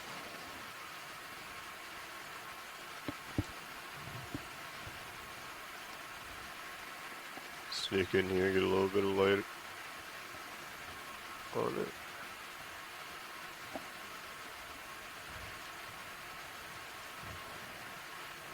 Okay, video, go ahead and come in again. Focus on that bottom left leg as it comes around. Yeah, a really nice shot there. Here you can see the end of the sea star arm. You can see those little tube feet with the bulbs right underneath those tubes. And we were thinking that this one was potentially sitting on a rock. Some information from Chris Marr here. So these were thought to be ciliary filter feeders up until the video and pictures showed them actually feeding on organisms on the sea floor. So this is great. So this one is, it doesn't look like it's feeding on this particular sponge, but maybe there's something underneath it there. Beautiful. Copy, Bridge. Thank you. Really great observations. Thank you so much, pilots. Sure, I'll always stop for a sea star. Always stop for a sea star. As we back out here, you can really see this coral rubble. I could see some what was definitely identifiable as Desmophyllum dianthus, which is a solitary coral. Yeah, I'll come back to center. Is often found in the fossil record in this area. Affirmative. But there are definitely other species in there too. And yesterday we saw some live, potentially Lophelia petusa, and certainly Madrepa oculata as well. And be advised, 30 minutes left of bottom time. Copy that, thank you. Welcome. Beautiful long whip coral here.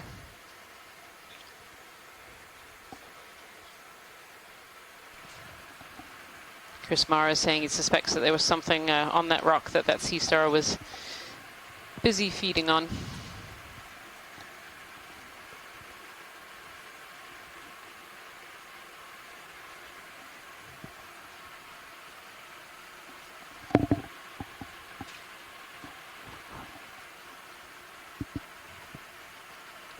You can actually see some sediment waves here. Yeah, I was just going to pipe in on that. It's one of the few places we've seen so far in this location where we've had enough sediment deposited to get some ripples reacting to the strong currents in this region.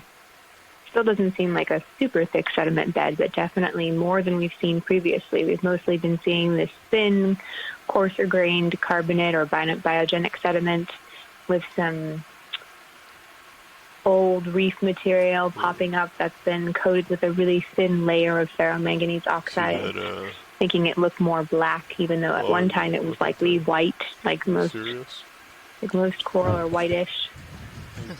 Little hermit crab running away at the bottom there. A little Acanella soft coral. A ridge. Can you do a snap zoom over here video real quick? Might just be a ridge. Yeah, okay, thanks. Thought I saw something in the blue view.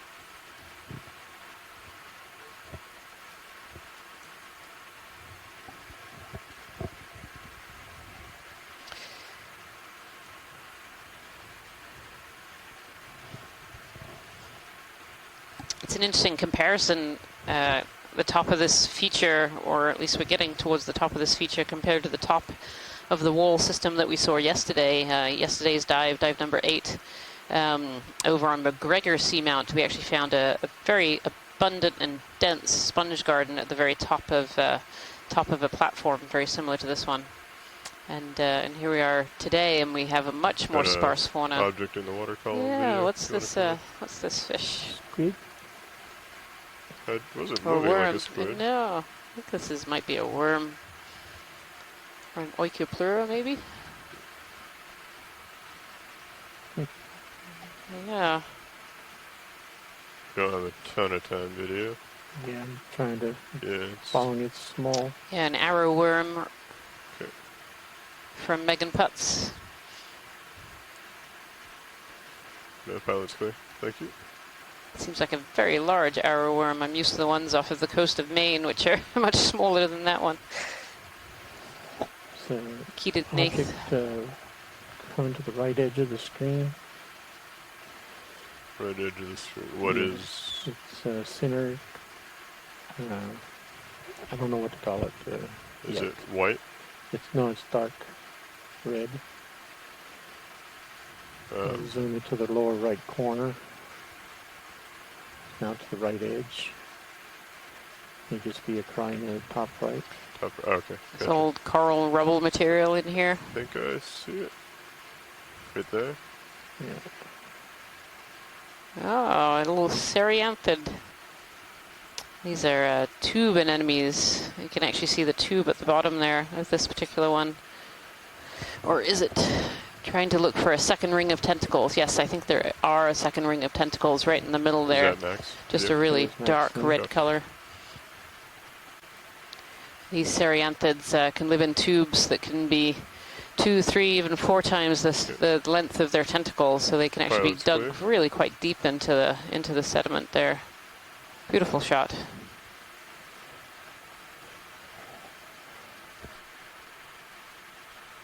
That's all right.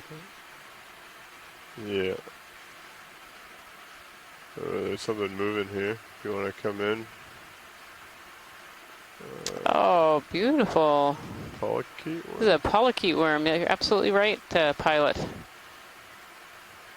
The other one was like bluish and purple. This one seems more gold to me. Gold color, yeah. This is definitely a different one than the one we saw yesterday. This is beautiful. Throw this polychaete. Get a toe down. Sorry, video. Tilt camera down here, pilot. What do you have me at right now, co-pilot? 4.5. Okay. How it's shining in the lights of the It's a little bit. of the ROV. Has its bronze armor on. Absolutely amazing. Look at that. Right next to that crinoid. Can see this particular worm has picked up pieces of a sediment on its back. You can see its scales. This is a scale worm. I was kind of waiting to confirm that until we could see, but it has these scale plates on the back. And these beautiful gold fibers on that side. Absolutely gorgeous. Now that's something that you rarely get to see. Wow. That is super neat. We have the way it moves too. Yeah. We have a name here from Jill Bork, an Aphrodite. You can see, look at the appropriate name. Yeah, look at all the forams and things that it has stuck to its back. Is that full zoom? Little shells. Oh, okay. Yeah, that's why it seemed. Okay. You're looking down at me, pilot. And you can really see those scales. That was wonderful. Thank you so much, pilot. If we can put the lasers close to it, that would be great, just to get a size. There we are. So it's about a 5 centimeter long Aphrodite worm. Just beautiful. That was a really good observation. Good eyes, whoever spotted that one. I believe that was our navigator. Called it out.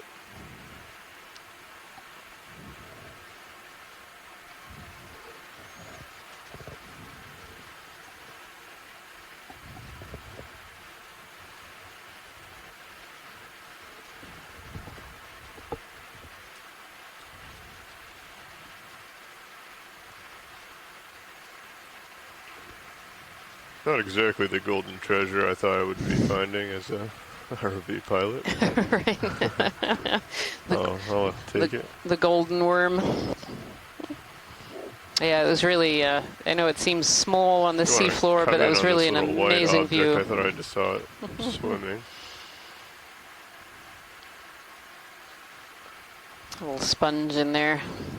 Oh, no, look at that. There we go. A little disguise. It's, I forgot what they're called. The crabs that carry the sponge. Crab walking around with a sponge. I think they had a specific name, if I remember correctly, from the last expedition.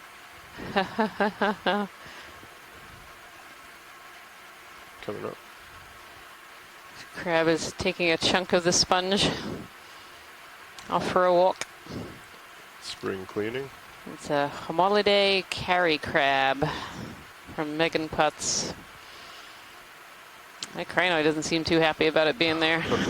Just giving us a wave.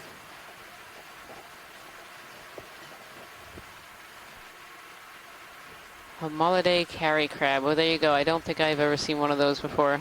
That's really neat.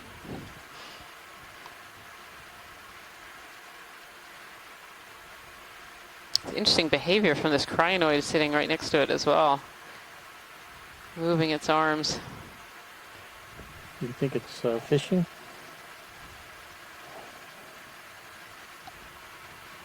You think it's fishing? Potentially, it could be fishing, trying to catch food. Yeah. I think we're good, pilot. Thank you so much. Cover that. Pilot's clear on video is. Continue on our way.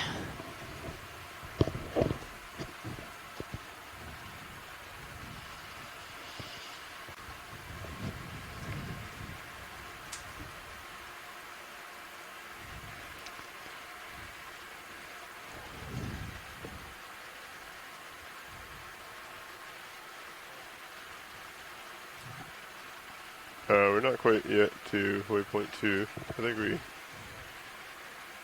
Oh, yes. Sorry. Misunderstood that.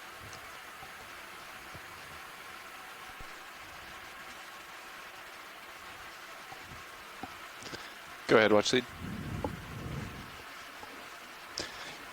Yes, we're still a little ways out. Sirius is about 113 meters presently.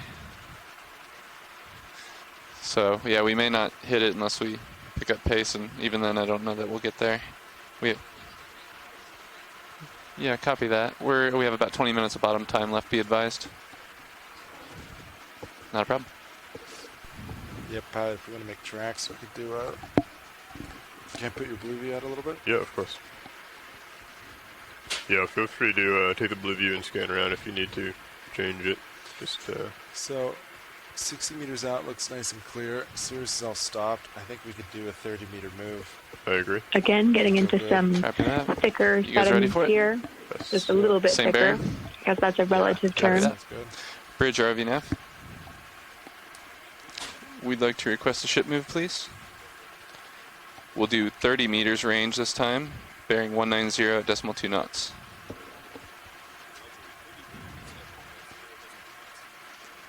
Good copy, thank you.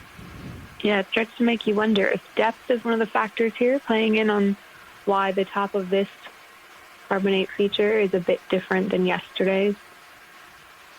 Both relatively shallow summits, but this one being a bit deeper than that on McGregor Seamount where we were yesterday.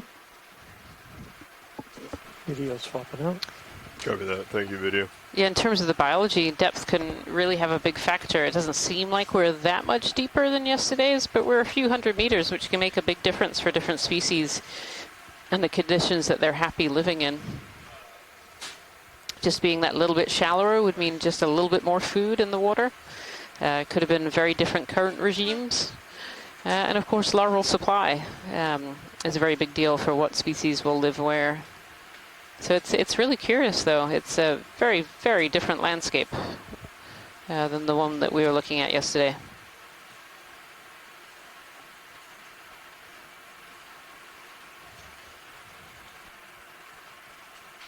Sirius camera 40 degrees for reference.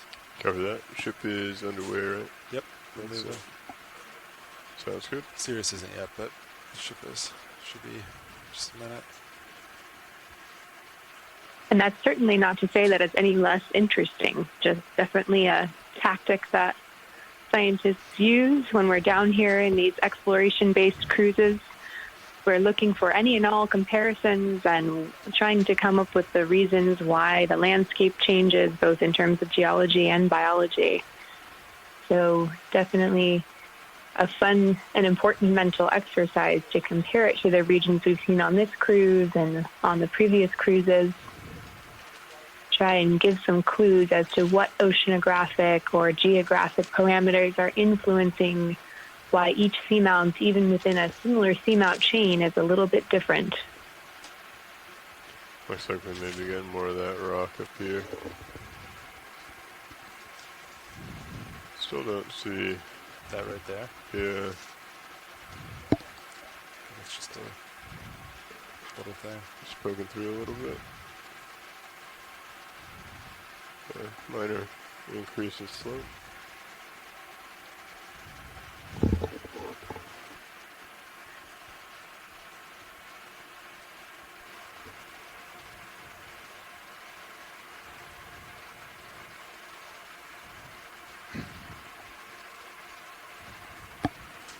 Back your blue view just a hair.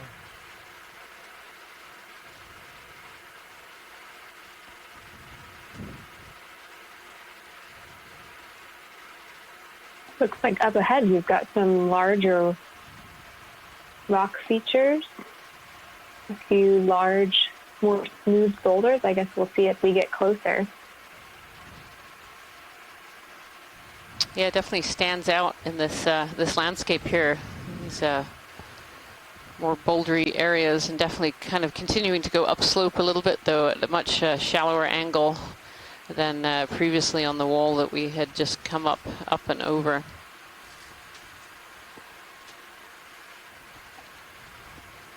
Yeah, it's really interesting. We were seeing contrasting morphologies like this in the vertical scenario. When we were going up the wall, we would see these more smoothed portions of the wall, and then the more recent coral rubble that was more rugged, indicating that there may have been different depositional environments or perhaps different erosional environments. I think we've seen while quite this a few carbonate of these, platform has been sitting here for hundreds of thousands of years. Oreo as in cookie? Oh yes, it's an Oreo fish.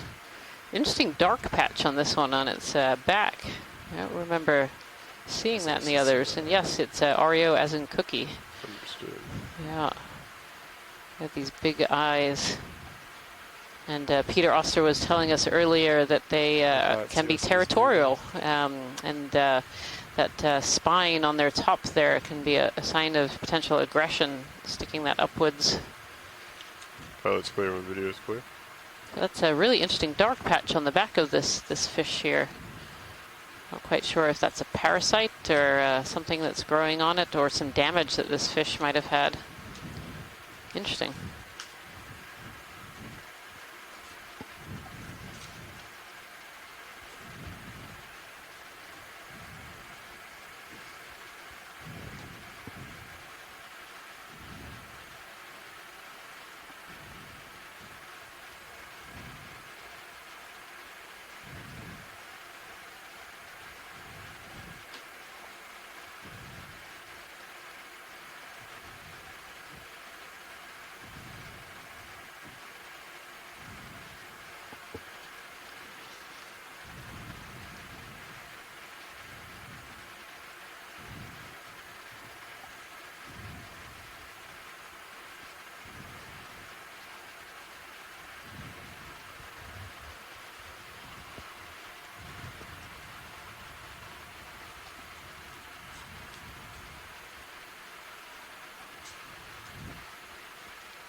Now seeing some of these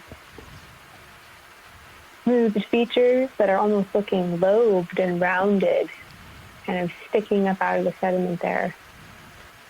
Definitely looking to be a different morphology, perhaps a different age than the coral rubble below. This was once a volcanic island sticking up above the sea surface that then sank over time as the igneous rock below cooled and densified, and then this became an atoll and likely a reef structure that's been smoothed by waves and sank over time. And we're seeing all the different carbonate features and growth periods.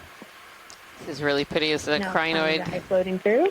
Yeah, a little crinoid floating through the water. It was actually just waving its arms just now. These crinoids can actually swim a little bit. They can lift themselves up into the current and swim. More video. And then land on a new structure to try and get themselves up into the water column. But this one's, yep, there it is. It's landed.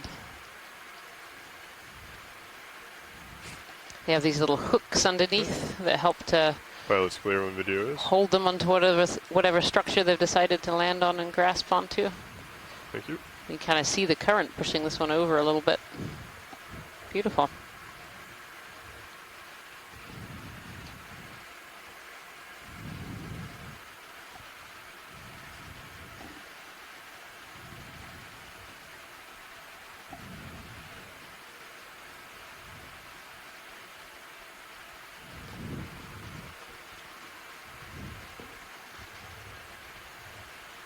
Go and do a quick snap center here, like the little sea star. Oh yeah, very yellow sea star there, wrapped around an old piece of fossil coral, which is covered over with hydroids and crinoids, and I think some sponges in there as well. Yeah, how much time do you have left? Ship move just completed at 19:33. Pilot's just clear about video to is. make sure you heard that. Yeah, what's bottom time left? Oh, bottom time left, we have about 12 Looks like minutes. another drop stone there, Kira. Looks very out of place, that particular rock. When do you want to get in? One more 10-meter Yeah, absolutely. We've been seeing a few of those. Yeah. Anytime you see a rock that really looks different, it can be a clue that it's been rafted there, either from kelp fasts, kelp holding onto Another rocks ship move, and then please. being ripped out and eventually dropping, or glaciers. Range 10 meters, bearing 190 at Is that decimal a 2 knots, fish please. we're seeing? I think it's a sponge. This is kind of wrapped around. It looks a little fish-like. Oh. That's correct. Good copy. Yeah, sorry. I was totally misviewing that.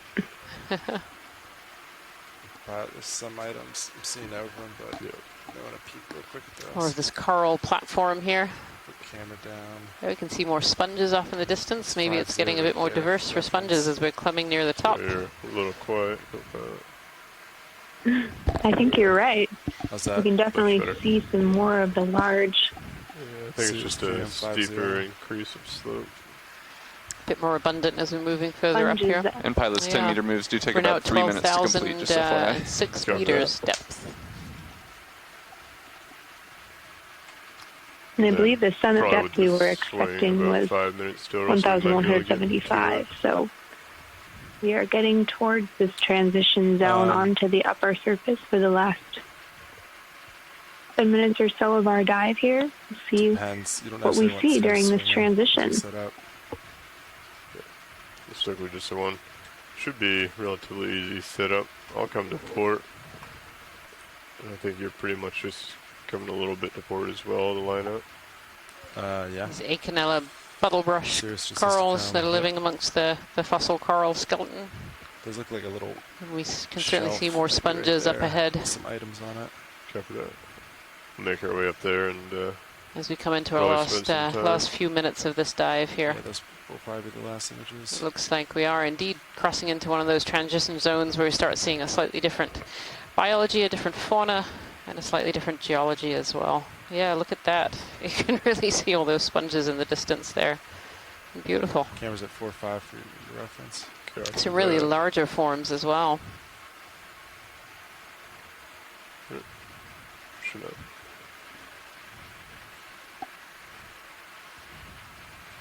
These plate-like sponges from Megan Putz, Poecilastra. Plate-like sponges. Always describe them as almost looking like little amphitheaters. So they always have like a little coral or a little structure on the inside. There's something dark up there you can see in your view. See lots of Bursingids just laying out on the seafloor here. All these sponges in the coral platform. Yeah, there's definitely a little ridge. Yeah.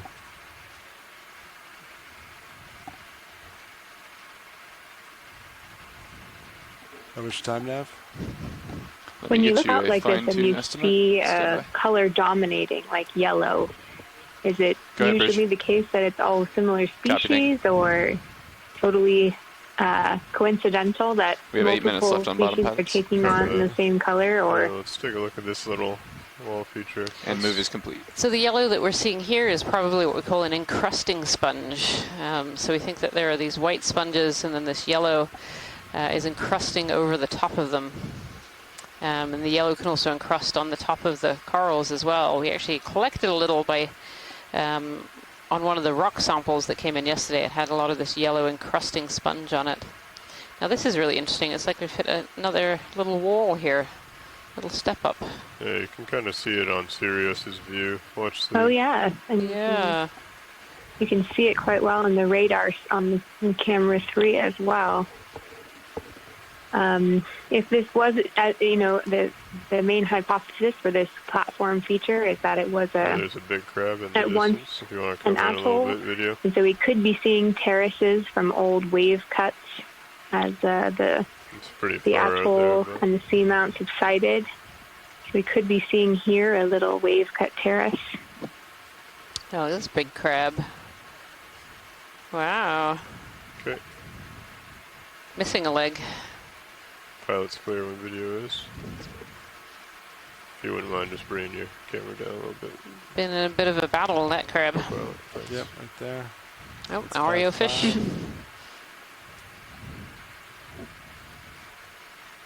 A Chaseon, Megan Putz says. Chaseon crab, missing a leg. If you want to do a little bit of a tighter zoom on the rock feature video as we come by.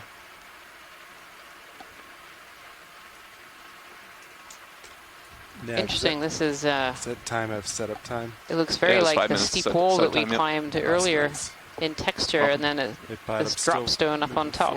tilt the camera down a little more. Copy that. Do you want me to try and come up and over Yeah, this, or it's do we trying want to to move hide back? that it's not from the area, but when you look I don't think we closely, need it's to move much back, smoother, it darker just depends black, where you want to without have your last all the views at. little Yeah.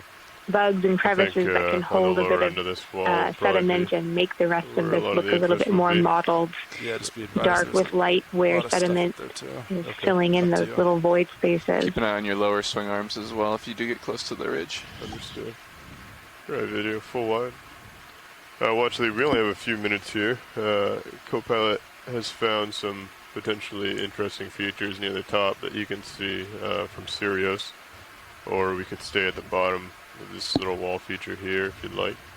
I think if we can transit to the top, that would be great. Just have a really quick look on top. That would be wonderful. Sure. Thank you. All right. I'm going to slowly start coming back to center Copilot and then up this feature. Got that. Some information for those of you who are worried about that poor legless crab that we just saw. Megan Putt says the legs grow back, so that leg will grow back for that crab. Coming up. Is that a little jelly? If you want to do a quick snap. Shrimp. Shrimp. Copy. Oh. Full wide.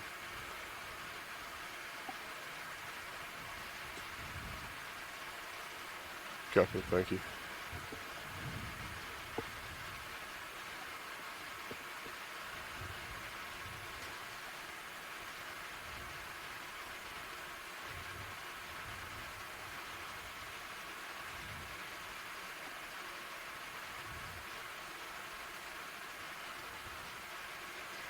Can see here as we go up, there's a couple of different kinds of black coral. We have seen a couple of them so far this dive, but there's some stauropathes and parantopathes in front of us.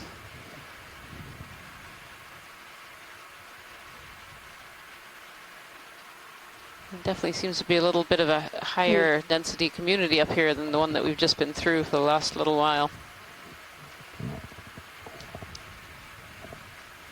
Yeah, Ooh, absolutely. And we're seeing this texture again, like you were saying, it's more of the wave-smoothed, older portions of the platform versus that really rugged coral rubble we were seeing in the sedimented areas.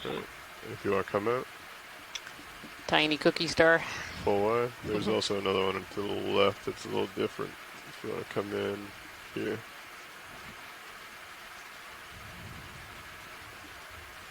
Oh yeah. Yeah, a slightly different star there. More of a bumpy texture on the skin on that one. Good. That's great, thank you, Pilot. Pilot's good when video is.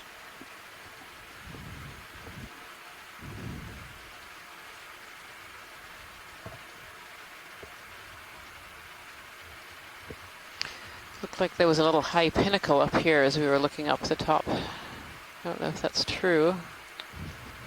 Looks like it gets pretty flat based off of blue view and Sirius view.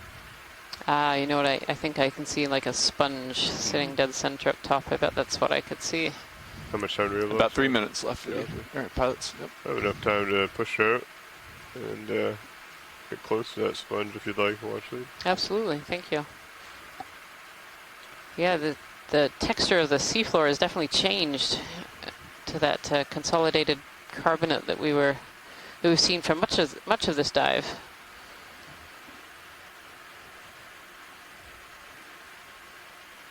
Yeah, I agree. Now seeing it more of in a horizontal orientation than that vertical like we were seeing on the wall. Yeah, really interesting. This sponge is actually two sponges, so more of this finger-like sponge that we collected a small piece of earlier, because it's really unknown certainly what species this is, but even what kind of sponge this is, we're not really sure.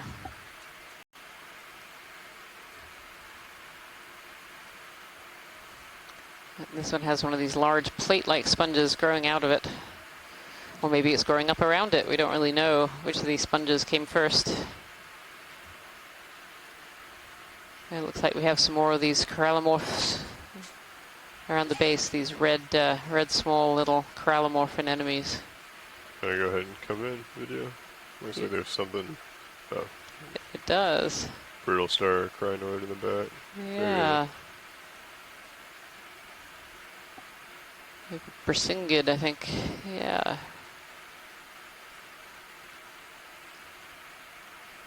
Yeah, and more crinoids up there as well.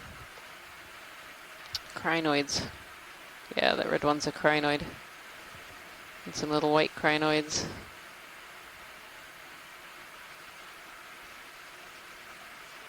You can really see the spicules in that sponge as well, these spiky spicules. Copy that. I'm gonna pan to the port.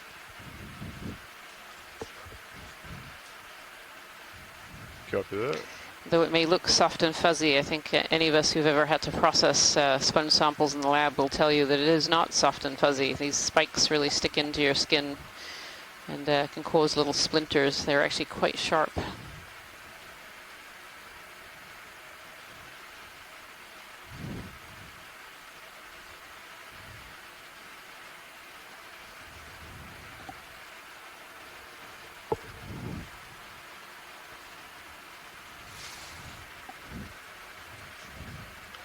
Sure, coming down. That'll probably about do the end of the dive there. Right here? After this, yeah. Okay. All kinds of things living in amongst the fingers of the sponge. There's some forams in here. And I think there are some bryozoans. I think I saw a little squat lobster down below as well. If you want to start stowing my lights, go about it, thank you. Beautiful. Brittle stars. You can really see that these sponges form habitat on the seafloor. Yeah, there's a little squat lobster, a little anemone.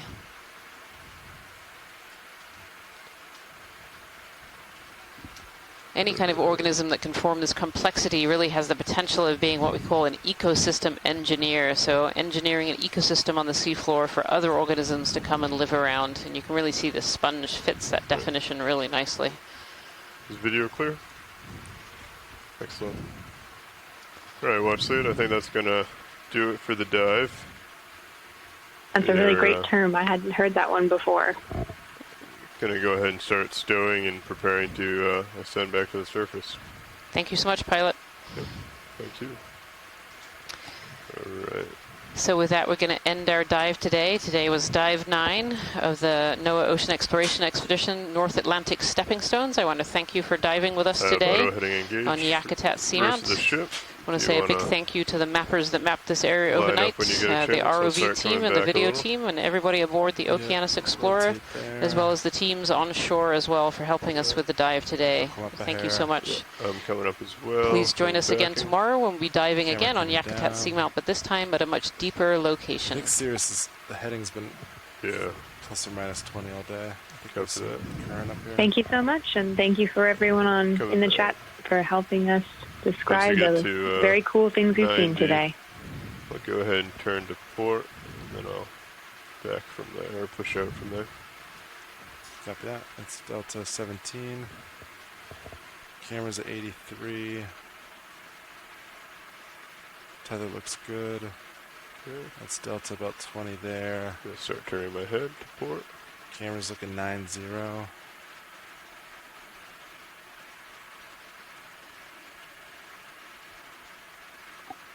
Coming around. Yep, tether looks good.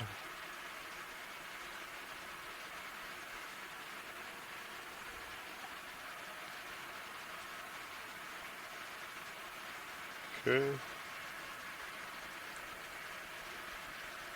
And that's to reverse the ship. I'll hold there, and I'll push straight. Head note. Copy that.